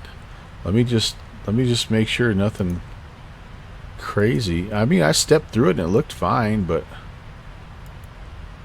yeah, I don't see anything. Yeah, I don't see anything that's out of the ordinary there. So, because I've been known to, like, change a letter in. Although I didn't enter this one in, I loaded it in, so it should have been. I don't know. All right, we're stopping at 13. Left heading at 260, intercept will fly there. Have traffic on? I think I do. Yes, I do. Left 260. I don't have any weather really to worry about. 6 takeoff.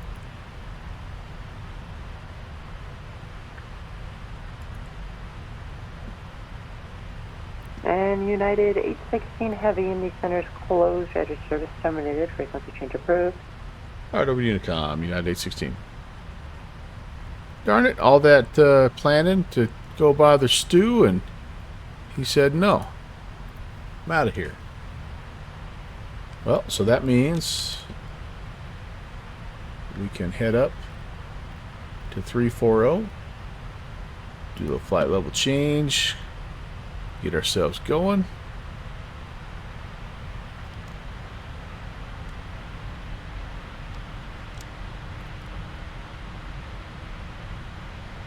And we'll be rocking and rolling. Sometimes a few alerts you're noticing stay on even after they're resolved. Oh, that could be, I guess. Could be. I quite like the little checklist that they have with this, but what I do find that's interesting about it is it's a little incomplete. Like it just seems to me like there's some stuff that it leaves out, and maybe these are just like the the final big reminders, and you still work through everything else. But like I kind of had the sense that checklist was the one that the pilots followed. Maybe not, because even in the documentation that they give us with the plane, the checklists that they have in the documentation are way more detailed than what's on here. So I don't know. Maybe there's an option that would reveal a more detailed checklist on the little PFD down there. I'm not sure. But it's a good kind of like, it's like a double checklist, right? Like, let's just make sure that everything is where it should be. Because I am guilty of, again, I hate to keep quoting Boozy Sheep, but he hit it on the head one day when he said, like, I'll have the checklist right in front of me. Literally, here's the camera. My checklist is right there, an inch away from the camera. But I will read right past items. I'll read right past it. All right, through 18, we're gonna set the barrel, and so now I'm gonna check to see if we still have. I want to make sure that we still have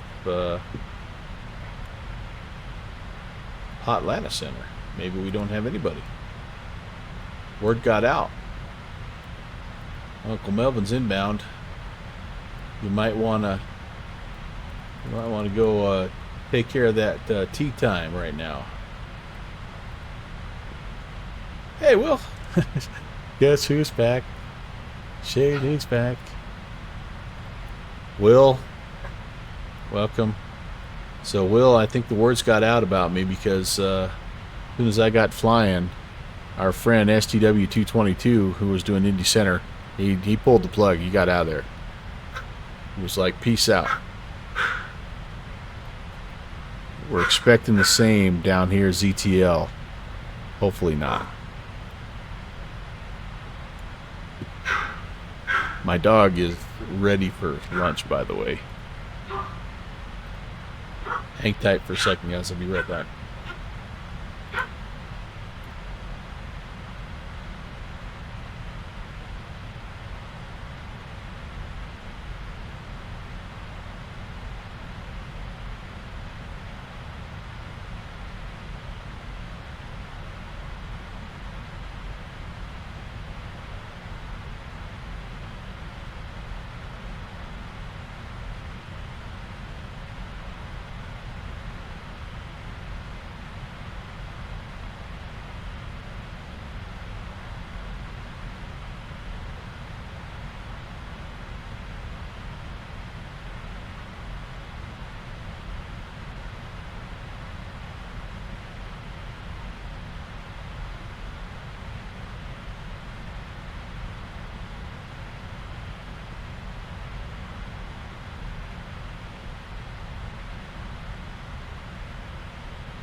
Next big push. Be in about 2 hours, 1 2 hours, yeah.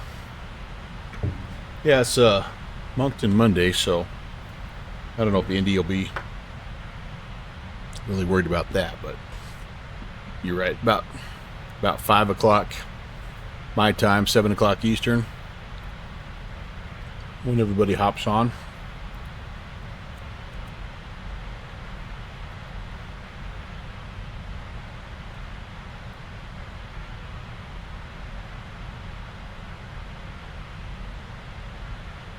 Well,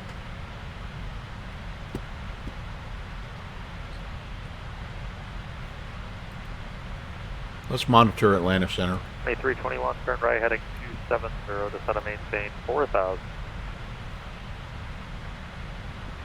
American 2321, right heading 270, Found some milk duds.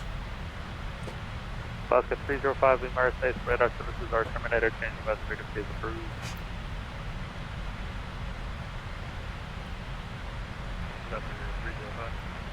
Hey, firm, Alaska 305, radar services terminated, changing investigative phase approved. Alright, we'll see you next.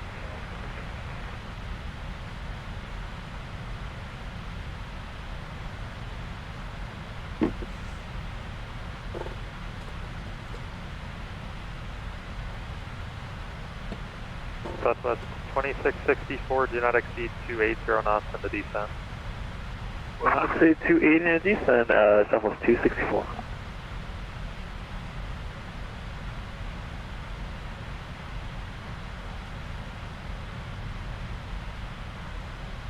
Somebody cutting across my 12. Interesting, I don't see him on TCAS.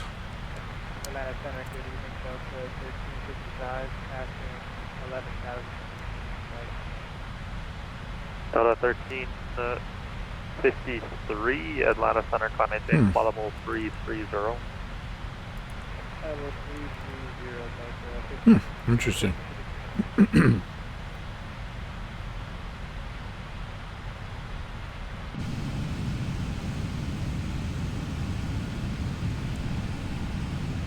A little windy, but overall, pretty nice day to fly.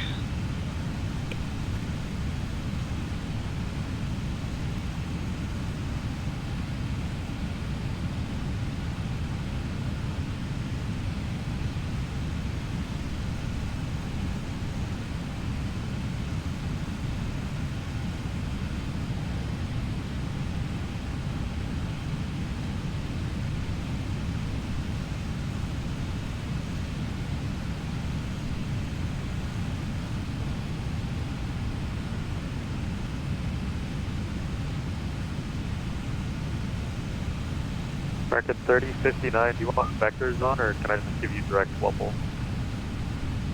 We get direct Wupple for Legion 3059. Legion 3059, cleared direct Wupple, cross Wupple, at or above 5.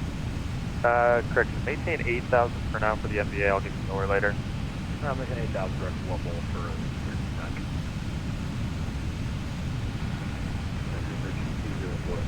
Is you at 10,000 feet, second via the all arrival, just over flat.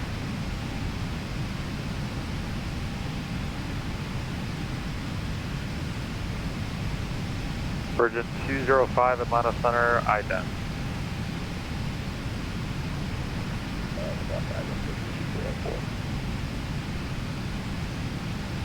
American 2321, turn left heading of 210, advise the field in sight, on the rollout about 10 o'clock, 20 miles.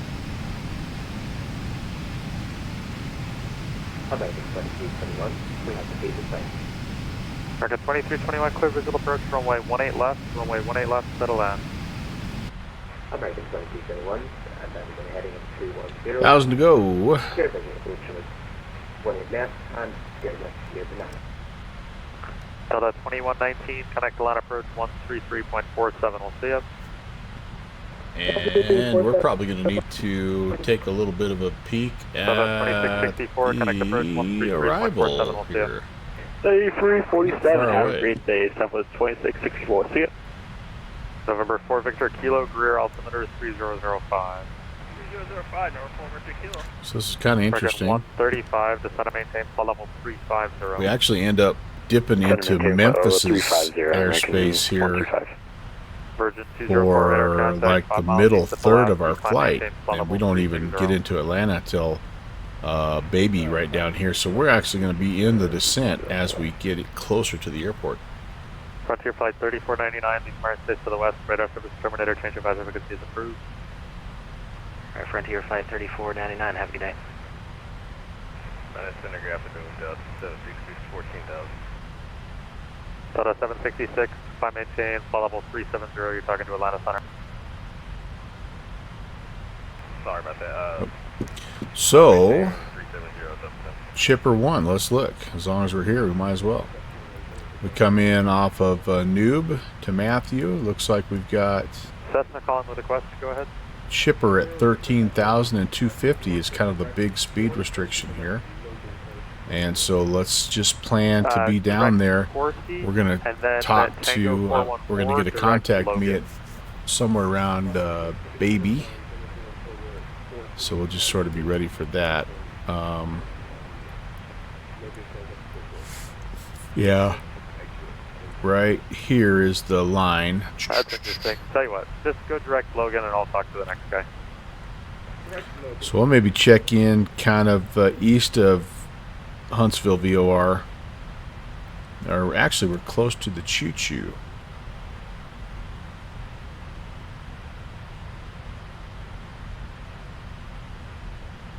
Intersection. Yeah, all right, we'll figure it out.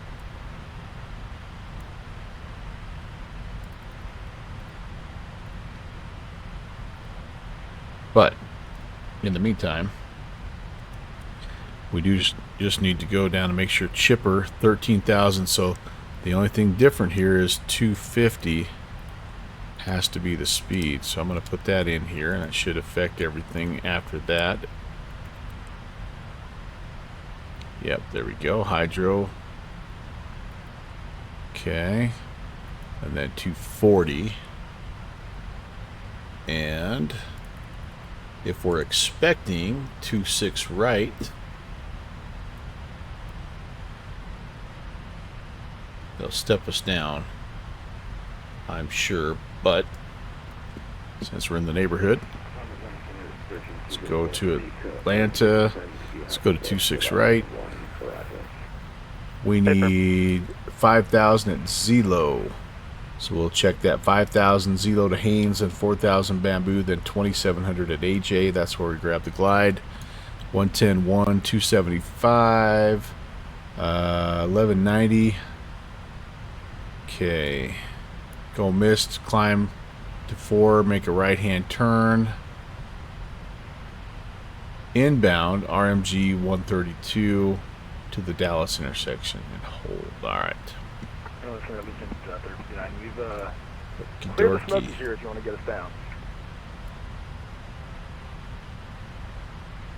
CeeLo, Classic, I'm Haynes, calling, just taking the Bamboo, call sign one more AJ, good deal. Then we come up to 4,000 to Dallas. 3059, the MBA, where Excelente. you're still at, is still 7,000. I mean, I'm happy to send you to 7,000. Just try to maintain 7,000. I think I have everything set for this. This is not the current. Yeah, 110.1. 275. Yep. Okay, that's all ready. We're good. We're good. Atlanta Center, hello, Westjet 7040 is with you, 9,500, climbing along 4,000. WestJet 7040, Atlanta Center, climb maintain flight level 370. Climb maintain flight level 370, Westjet 7040.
FedEx 1707, you're leaving airspace to the south. Jack's offline, radar services is terminated. Change of measure 50 is approved.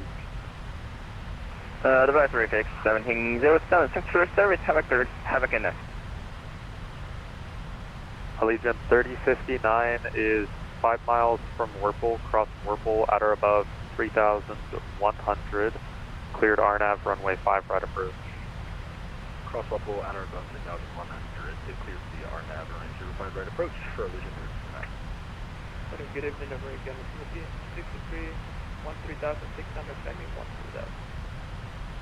American 1753, center climb maintain flight level 290. Maintain flight level 290.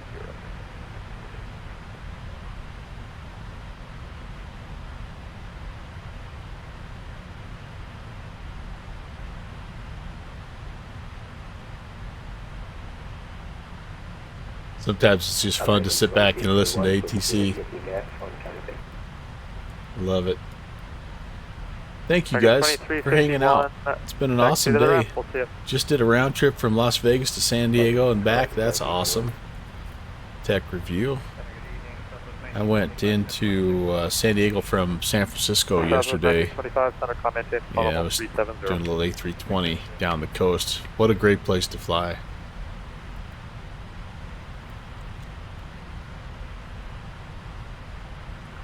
Okay. Expecting to get that TOD, but yeah, right there actually. So we're getting close, you guys. Like I say, it's an up and down deal. I know, Mariner. I love it. It sounds so realistic. Say again?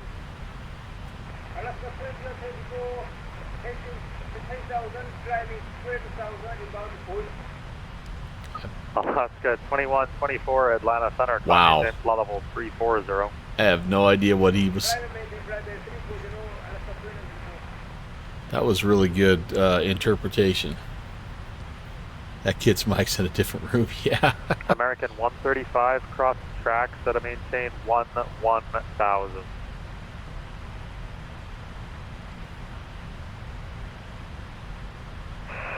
Set to maintain 1,000, American 135. Just verify cross track, set to maintain 1,000. Ooh, man. Cross tracks, just to maintain 1,000. American 135. Wow, that's a Green for haul. altimeter 3007. Heathrow to Vegas, man. That's a trip. Altimeter 3007. That's a 777 trip American right 135. there.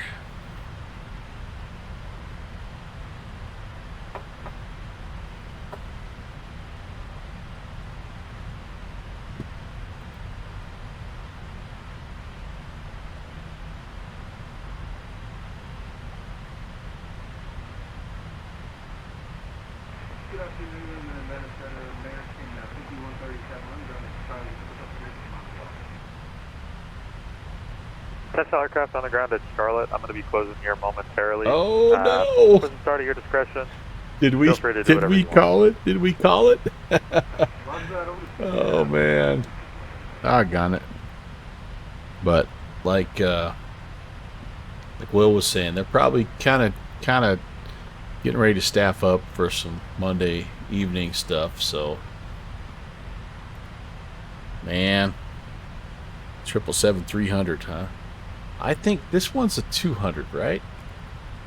Delta I don't 410, even cross know. Ozzy to maintain 12,000, 250 knots, the Atlanta altimeter 3003. Ozzy at 250, 12,000, 3003, Delta 410. I'd love to get the cargo variant of this. It's just not quite in the flight, the budget as it stands right now.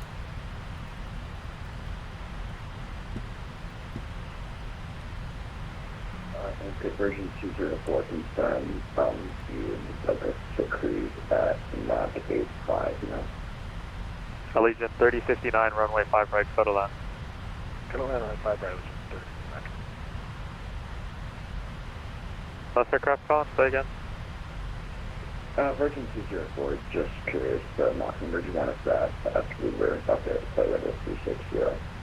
We'll reach it now. You are more than welcome to choose whichever one you want. Okay, we'll be doing Nav 85 then. Copy.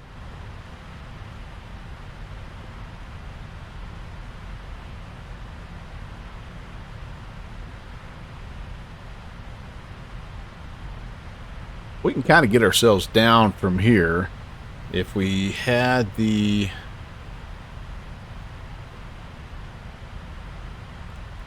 approach guys, but yeah, there I guess there is Atlanta approach still, but there's no tower. Yeah, so, I don't know. I think with Atlanta, they're busy enough that a lot of times when center goes, everybody goes. It's just too much to manage, or vice versa. Yeah, I was a little disappointed in that as well, but not completely surprised, just because that's what they do with the 737 also, right? Like you get maybe a small 10% discount every now and again on some sale, but kind of have to buy them all. American 135, contact Greensboro approach 124.35.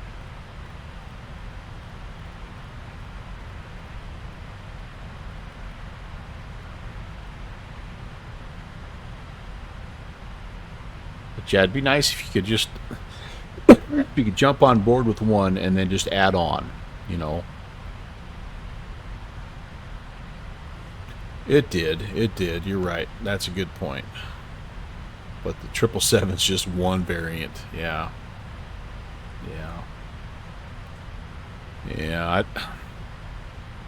It is a really nice aircraft. I thought maybe they would just wanting me to start the descent here.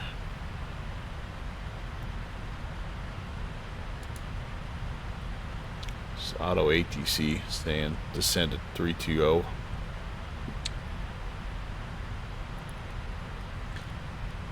But I thought maybe when the Flight Factor released theirs that maybe a little bit of competition would change their business model just a little bit, but it has not.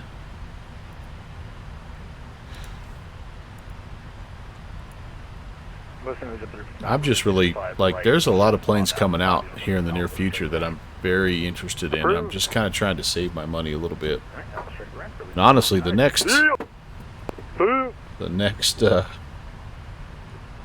that I'd love to get is the MD-11. Are terminated for the second time. Frequency change approved. Okay, over to Unicom for Southwest 1925. All right, he's getting out of here. November 3 Kilo Alpha, I'll be closing. Radar services terminator, change of frequency is approved. Roger, over to Unicom, have a good one. 3 Kilo Alpha. Allegiant 2598, leaving airspace to the northwest. Memphis offline, radar services terminator, change of frequency is approved. Copy, going over to Unicom 2598. Thanks for being on tonight. My pleasure. WestJet 7040, leaving airspace to the north. Indy's offline, radar services terminator, change of frequency is approved. That DC-6 is a Over masterpiece. to Unicom. Have a great night. We'll talk to you next time. It's been a little while since I've been in that plane. I need to get that on the schedule here. 410, you might be able to just Got the DC-3 coming up if Tuesday, you, tomorrow. Speed it up a little bit. He'll be closing shortly after me, but for now, monitor. Oh, DC-6 are terminated. a week from tomorrow, so it's coming up. Thanks so much. So, yep, sure enough, that's our worst fears. Victor Kilo, Squawk VFR, change Both guys are approved. closing up. Terminated. So, hello, you're just going to be stuck with me again, guys. I'm sorry.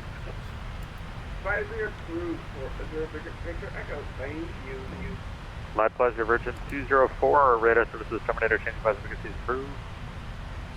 Over to Unicom, thanks, Vision 204. Alaska 2124, radar service terminator, change of frequency approved. Okay, so that might have bumped our And last but not least, American top of 1753, drop. radar services are terminator, change of advisor frequency is approved. Just a bit, but otherwise we're still doing the same thing. Although now, instead of going down to... Potential aircraft this frequency, Atlanta Center is now closed, monitor appropriate advisor frequencies. We'll see you. Instead of going down to the shelf at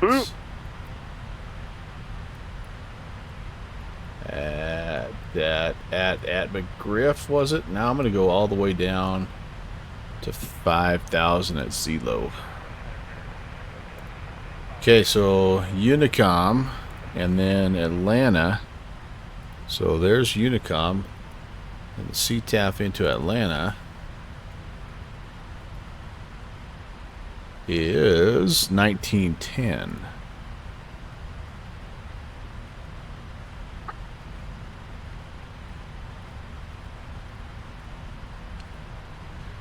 Well, all right. That's kind of how it goes sometimes, but that's all right. Oh, excuse me. We should be fine here. Descent. Let's just do all of our things. Recall is checked. And we're good there. Notes, yep. Auto brakes. What are we going to want at Atlanta today? How about auto brakes 2? Let's set the landing data here. We're going to do flaps 25. 157. That looks good. We're fine there. Boom, boom, boom.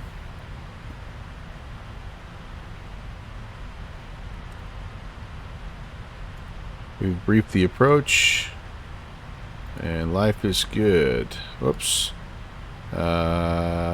Approach checklist is next. When we get there.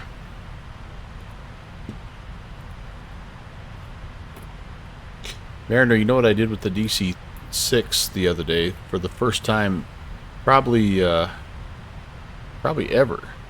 About 3 flights ago, I used the automatic flight engineer on that DC-6. I've always done everything by myself, and I liked that automatic flight engineer a heck of a lot more than I thought I would. And it just, if it's possible, it made that airplane just that much better for me. So I don't know if you use it or not, but I never had. I mean, I've flown that plane for years, and it just really, it was a really cool experience. It just allowed me to just fly the plane basically, instead of fiddling with the, you know, the cowl flaps and the carb heat and all that stuff. It was really nice. I really liked it. I feel a little bit lazy, if I'm being honest, and then I realize it's a 3-person aircraft. I've been streaming a world tour for the last few months. No autopilot or outside help, just VOR hopping. Heck yeah, man. Yeah, I highly recommend that automatic flight engineer there. What a great piece of coding. I mean, pretty incredible.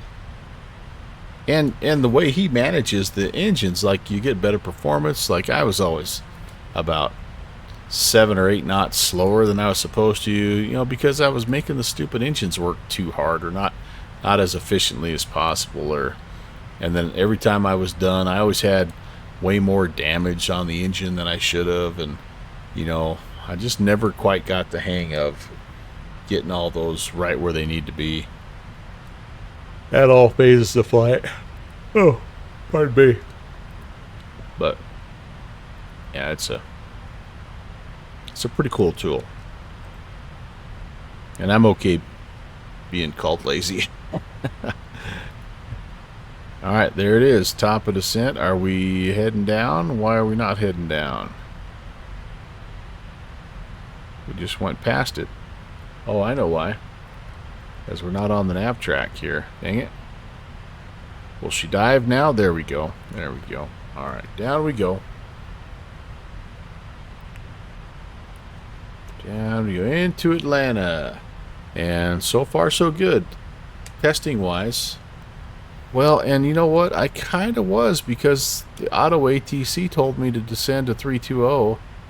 So I'm just interested to see if it gets me to baby at 254 or chipper at 1300, I guess is the main thing here. But I don't see a... Did we not get a descent banana on this guy? I thought we did. So we'll see. But you're right. There's the profile.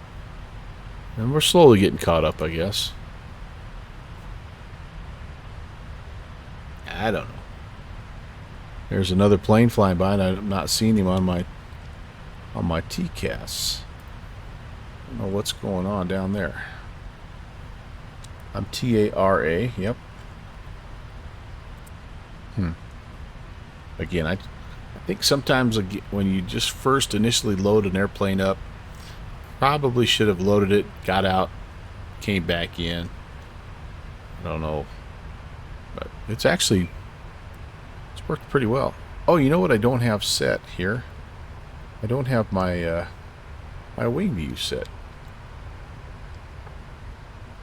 Let's go do that real quick. Yonk.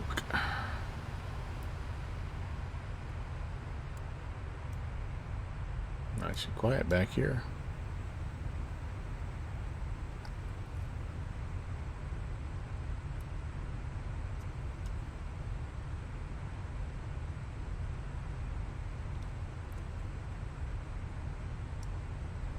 But I've never done a first class wing view.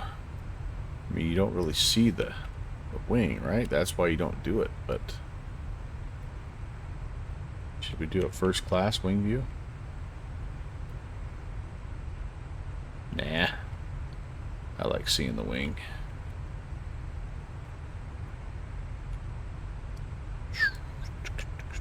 Ah, you rascal. Alright, we'll do that. Maybe his transponder's off. That could be. We'll set up that view later on.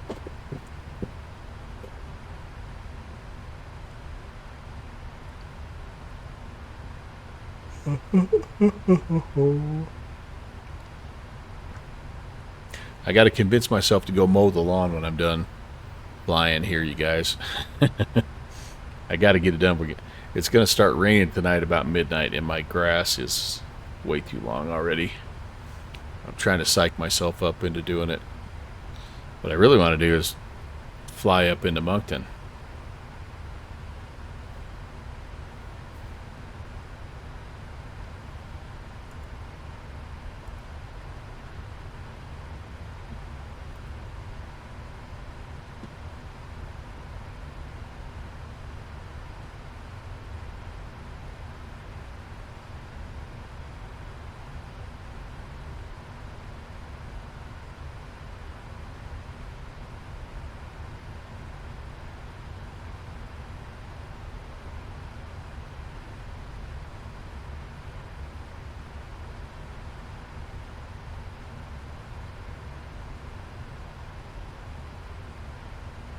Yeah, it's an awesome type of flying. And at the heart of this channel, like that's what I think I still enjoy that the most. I used to promote myself as a general aviation streamer, but there's so many fantastic aircraft, but there is something about general aviation that is just magical. I'm really glad. That's cool to hear, and that's why we've organized that club. That's why we go to the go through the process of getting things set up for events, and it's just all the stuff that the members do. So I'm really happy to hear that, and I'm super stoked to have you on board.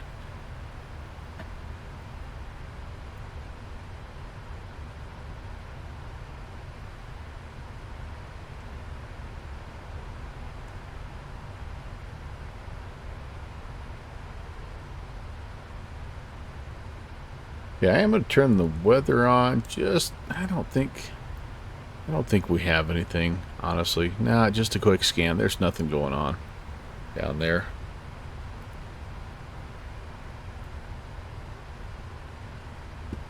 I was able to grab a quick ATIS before they went offline, and I take that back. That was Indy. So I'm going to just use the ATIS that I have off of Navigraph.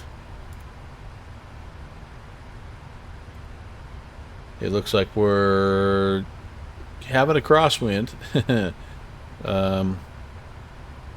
Altimeter is 3003.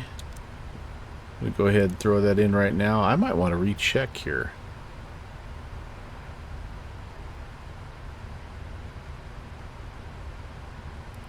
I think I will. Let's go D-ATIS and see what they're saying about.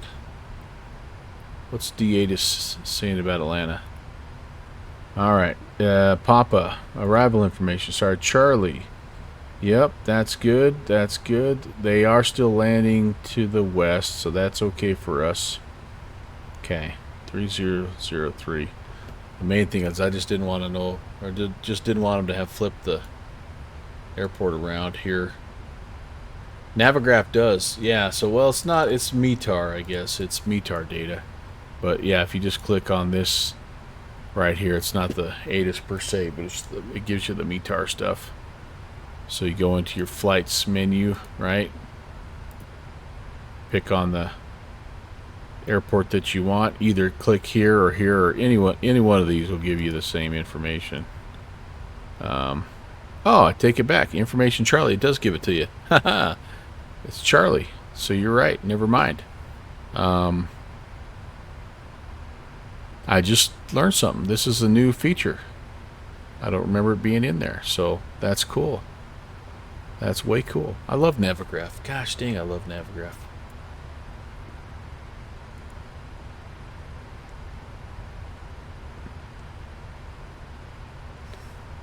And wonder how far out I am.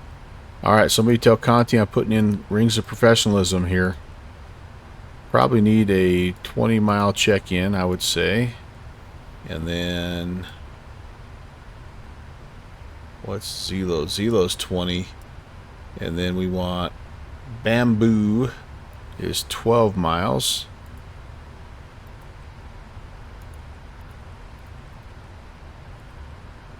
That's where we need to descend to 2700. And then AJ, yeah, so I'm going to do a little 5-mile ring. Won't be totally configured by 5. Alright, sweet. There you go. There you go. Conti will be proud of me. Nooch! How are you, man? Nice job on the karaoke last night, by the way. That was really fun to watch. You picked some challenging songs, dude. You do a good job, man.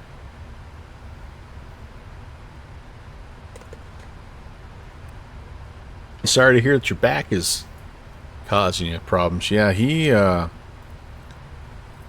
they put some of those notes way up on the top shelf, don't they?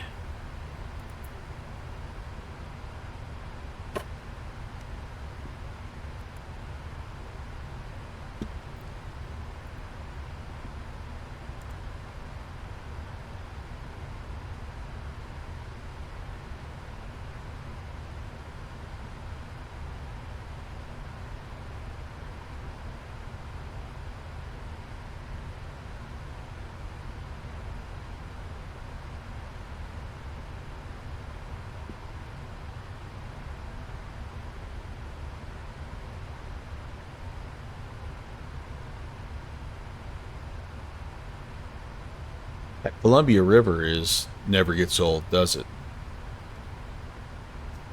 Good. That is good. I've had back issues and surgery, and like I know that fight, man. So yeah, I'll be lifting you up, bud.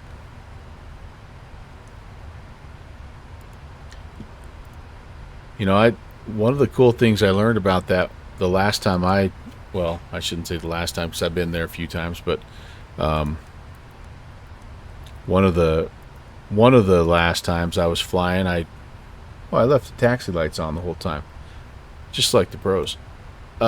Is a lot of the float plane guys, like what you were flying last night, like they'll fly that Columbia River and it'll keep them under the weather. So it's like a way they can sneak through from, you know, from inland a little bit out to the west coast or vice versa. It's pretty cool. It's like one of those little passes up in Alaska or something. But I didn't realize it stayed out of the weather like that, but it just kind of twists and turns just enough that all that stuff I think just kind of goes, especially visibility wise, just goes right over the top. But I read a story about a bush pilot that did that. Yeah. And he talked about how that was his, like, he didn't always believe the weather until he got into the, you know, into the gorge a little bit, and then he's like, a lot of times we were able to make it through.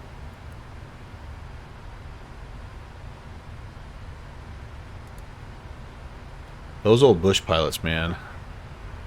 I know they say there's no old pilots, you can either be an old pilot or a bold pilot. Some of those guys, they do some pretty bold stuff, and to still be around to tell about it, it's insane. Yeah, me too.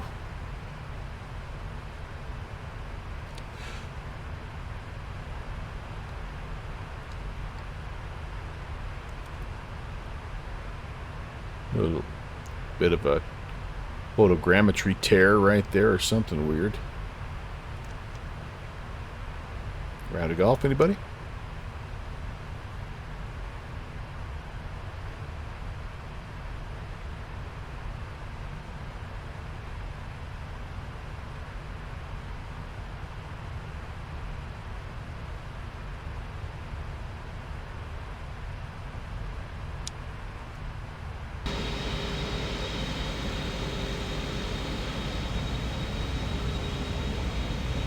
Oh, she's a big girl. With the wings bending, though. The wings ain't bending, you're just pretending.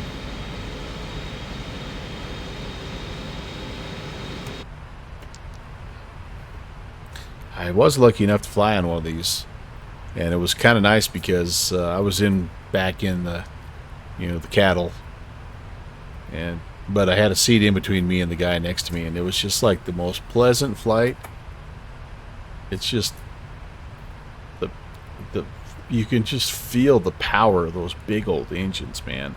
And it was just Denver to Houston. It wasn't a long haul or anything like that, but man, was it nice. It was just pleasant all the way around. I really liked it.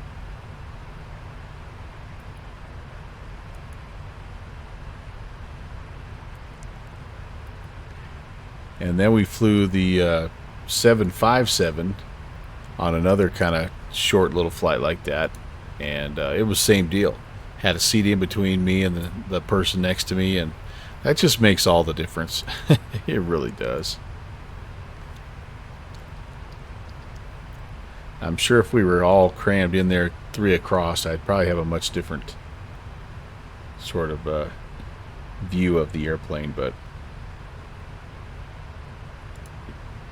I liked them both. Yeah, and you know, Mariner, the thing about that triple or that 7.5 is it just felt, I know it wasn't, but it felt fast. Like it just felt like it just went. It just bang. You know, Toga, and you were there, man. You were back in your seat, and the next thing you know, you were up at cruise, and the waitress was throwing peanuts at you, or the stewardess was throwing peanuts at you, and like we were there. It was bang, bang, bang. It might have been into Salt Lake City. I'm trying to remember, but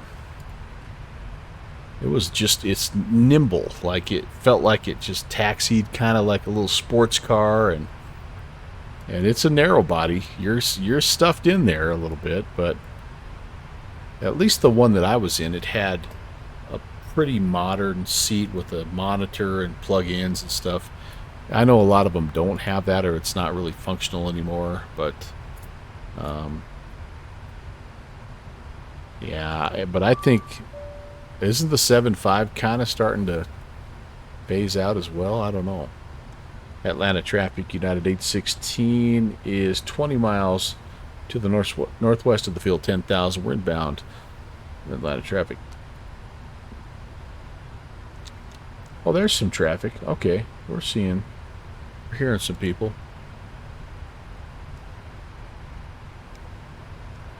All right, let's go to the SATAF and American 122, chain 122, decimal 8. oh, very nice, very nice. I think they look a little strange because they are kind of like, especially if you get into some of those longer variants. But I love the profile of it, like the flight deck, the cockpit, the nose. Man, it just has a mean, fast kind of profile. Just built for speed.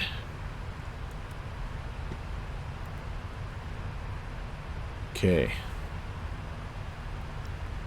Atlanta traffic, United 816, 10 miles to the northwest of the field, 9,400. We're turning on the outbound leg, runway 28 left, Atlanta traffic. Oh, correction. I think it's... correction, that's 26 right. My apologies, United 816.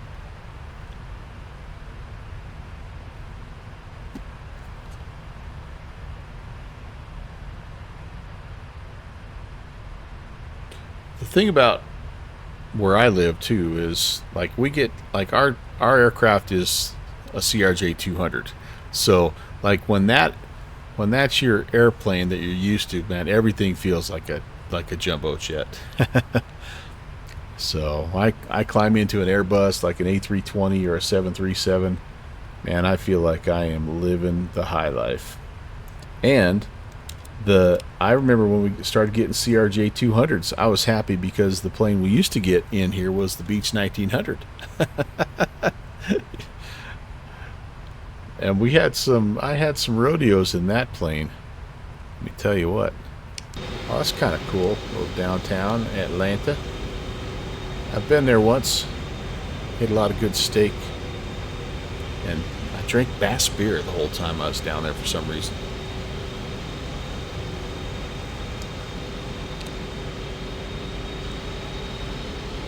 I haven't had a Bass beer in a long time. That sounds good. There's our aeropuerto. Yeah, the CRJ 200, that's another plane that just feels fast. Like, I know it's not. It wouldn't stack up to one of these, but like it just zips you right where you need to go, man. I pretend I'm in like a private jet when I get in the CRJ 200 because it's so small. I'm not tall, but like I can't even stand up in it.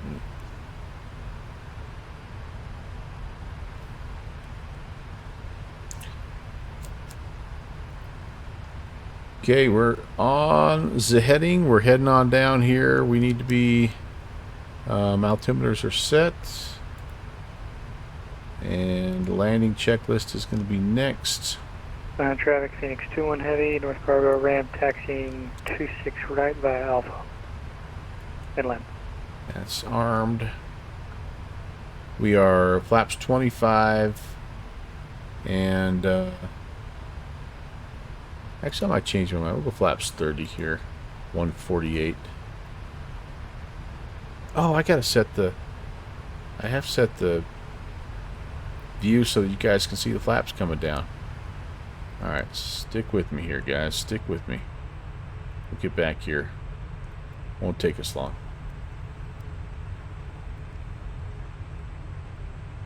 Anybody in here in chat ever been able to sit in a first class seat?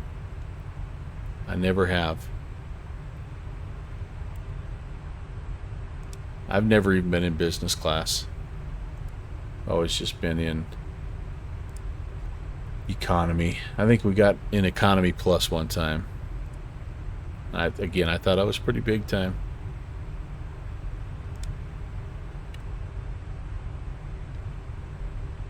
Oh, maybe we aren't going to make it back there. Alright, there we go.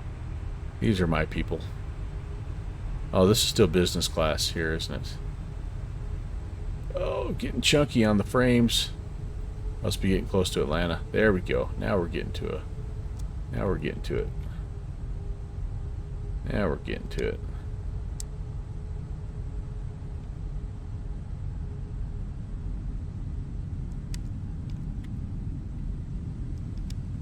Goodness gracious. We're back here a ways, aren't we? Alright, is this, how close are we? This will have to work for now.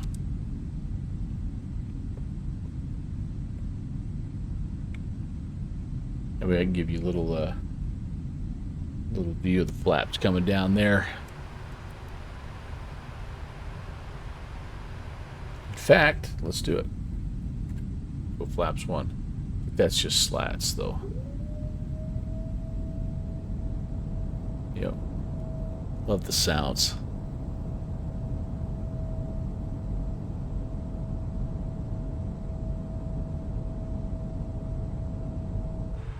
Atlanta traffic, Phoenix 2-1, holding short 26 right on Alpha, Atlanta. Alright, so he's off 26 right. We're coming in 26 right.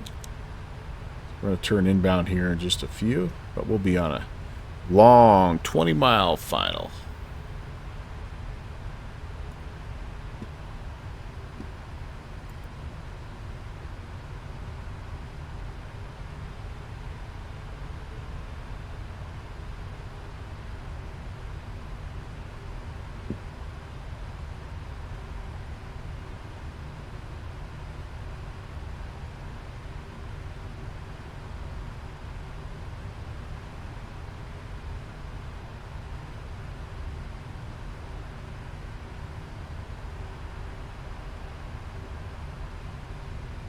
Alright, so let's come to altitude or heading hold mode. We're going to keep going down. We need to be above 5 at Zelo, which we're doing good, but... Atlanta traffic, Delta 1830, push and start from Foxtrot to 10, planning 27 right.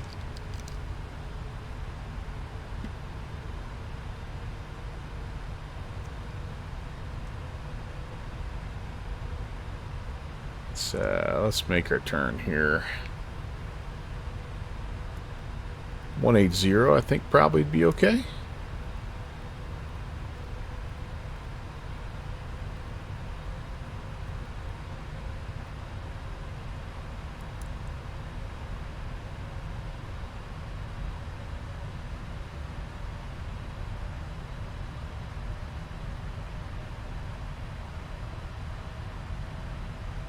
And yes, indeed, there's a localizer. There's a glide slope.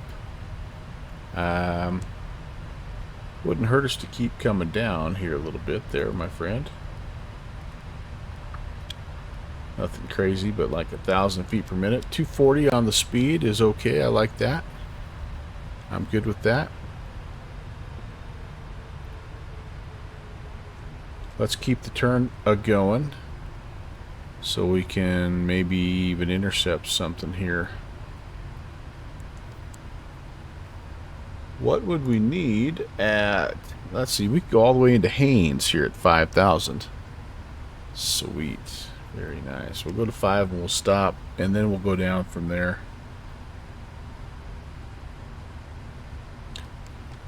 Let's do an approach. Arm the approach. Atlanta traffic. United 816 turning inbound 26 right. We're a 20-mile final. Atlanta traffic.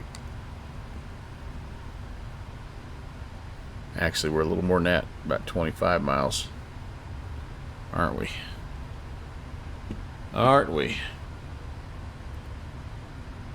Agent Presta, yep, still at it. Still at it. I've came to realize that partly what I'm doing is having fun testing the sim out, but I'm also I just realized that I'm putting off mowing the lawn. So Assembly 501, it is VAT sim, although unfortunately we have no ATC right now. So, but everybody you hear will be traffic call for Atlanta. That's United 816, and we're on final 26 right, but we're still about 20 out.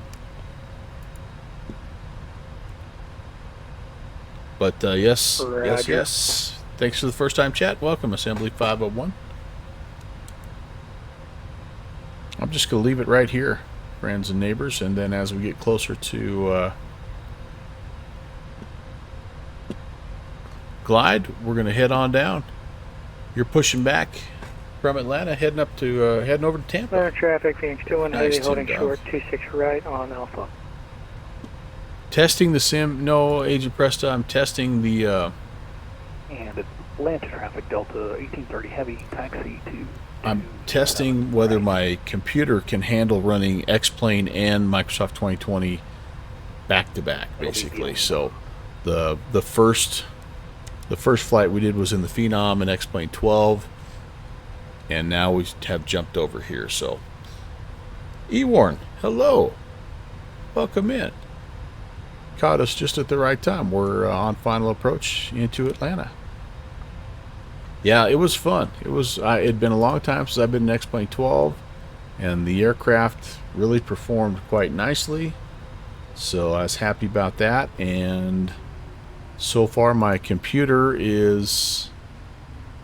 I say it's a sim test. It's really a stress test for my computer, but my PC is holding up okay. This is typically a pretty heavy area for me in the sim, and so. You know, like I'm gonna be probably a little framey, but I just want to see, you know, how she holds up. I think we need to be a little farther back to truly appreciate these magnificent flaps here, right? Like kind of right there-ish. Oh, there we go. That's what I'm talking about.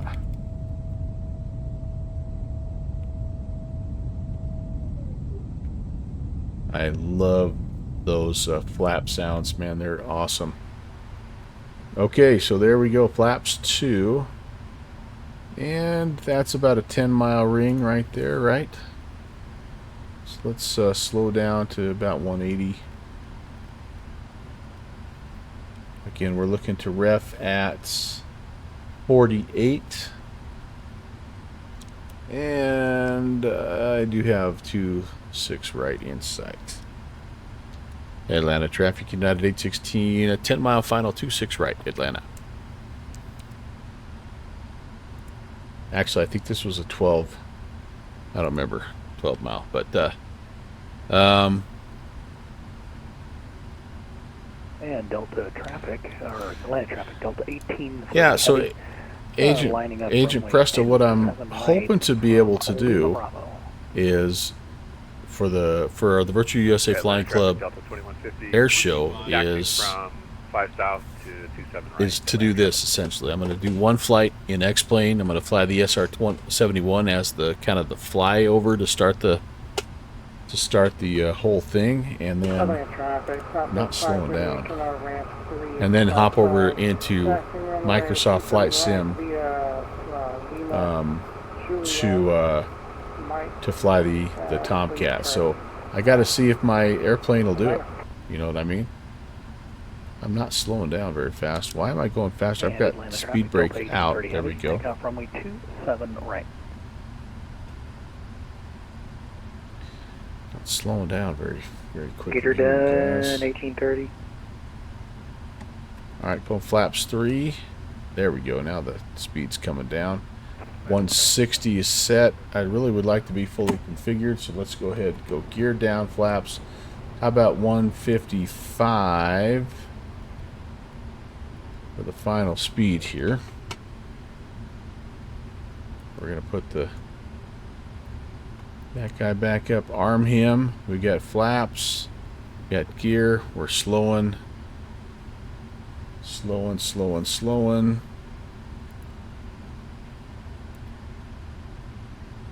Looking pretty good. 1,000. And Atlanta traffic, United 816, short final 26 right, Atlanta. You're running an RTX 4070 right now with an i9. Yeah, very nice, performing flawlessly. I've got the i9, but I've got a 3080, and it's And Delta 1830 heavy, passing 2,000. it's a bit of work. It's a bit of work, but it does most things that I need. All right, we're close here. I almost feel like, honestly, just feel kind of like auto landing it, but we'll fly it in here the last little bit. Too low. Flaps. Too low. Did get a little bit low there, didn't I? Darn it. Too low. Flaps. Too low. Flaps. I always have a hard time coming off autopilot. Too low. Flaps. All right, there we go. We're back roughly in it. Flaps. Too low. Flaps. Too low. Flaps. We're okay. 20. 10.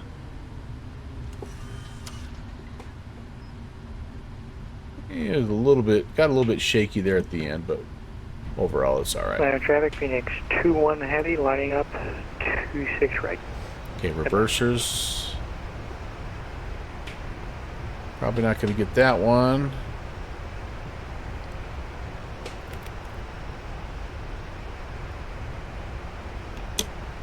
Or that guy.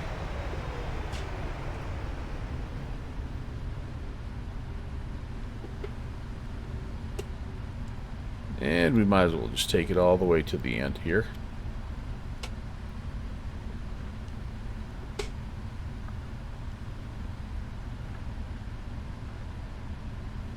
Sorry, guy behind me.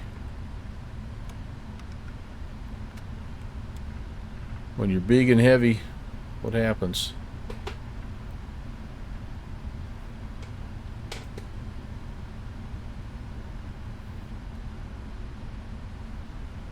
Hey, Atlanta traffic, United 816 is clear of 26 right.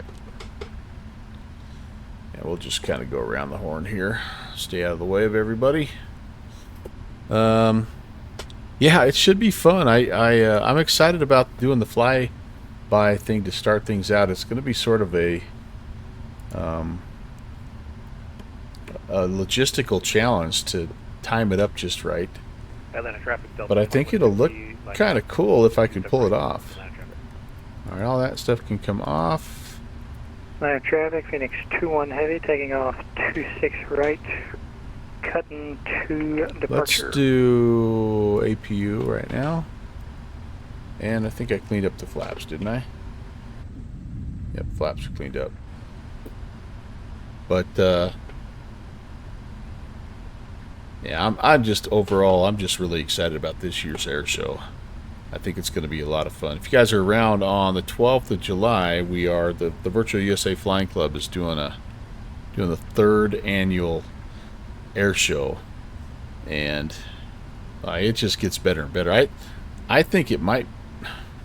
I don't know, because I don't watch a lot of flight sim air shows, but if it's not at the top of the list or right in that group, I don't know what these other people are doing, because we do an unbelievable job. I think our Jeffrey B, who was here earlier, is the MC. We've got music, we've got shenanigans. Last year we had the drunken pilot stealing the plane routine, chasing the. I think we had a Marshall cart loose on the tarmac at one point. And this year we've got 1830 Heavy headed over Unicom. Have a nice flight, guys. You too. This year we've got both the virtual USA Air Force and the virtual Navy pilots that are going to come in and do a little routine as well. All right, hey, we made it. That's way cool. That worked well. And this is not the mega Atlanta scenery, right? This is the handcrafted Atlanta, which still looks pretty good, I think. But this is, yeah, I think it performed very nicely. I'm very happy with that. And so that's encouraging, because that's really what I'm going to be trying to do on the 12th. It is the 12th, right? Am I right about that? I'm going to double check right now. I don't want to tell you guys the wrong date here, but I want you to be ready. I want you to come by.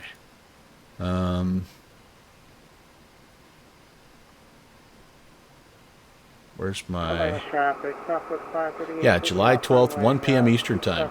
So set your calendar right now. Tune into the Jeffrey B channel, or you can tune into my channel, because I'll be the first act, and then I will I'll raid you over to Jeffrey B. So, all right, speaking of raiding out, probably time for us to close up shop. It's been a pretty good stream. 5 hours already. Holy cow. That was fast. Land traffic, Phoenix 2-1, climbing through 4,000. Direct blood.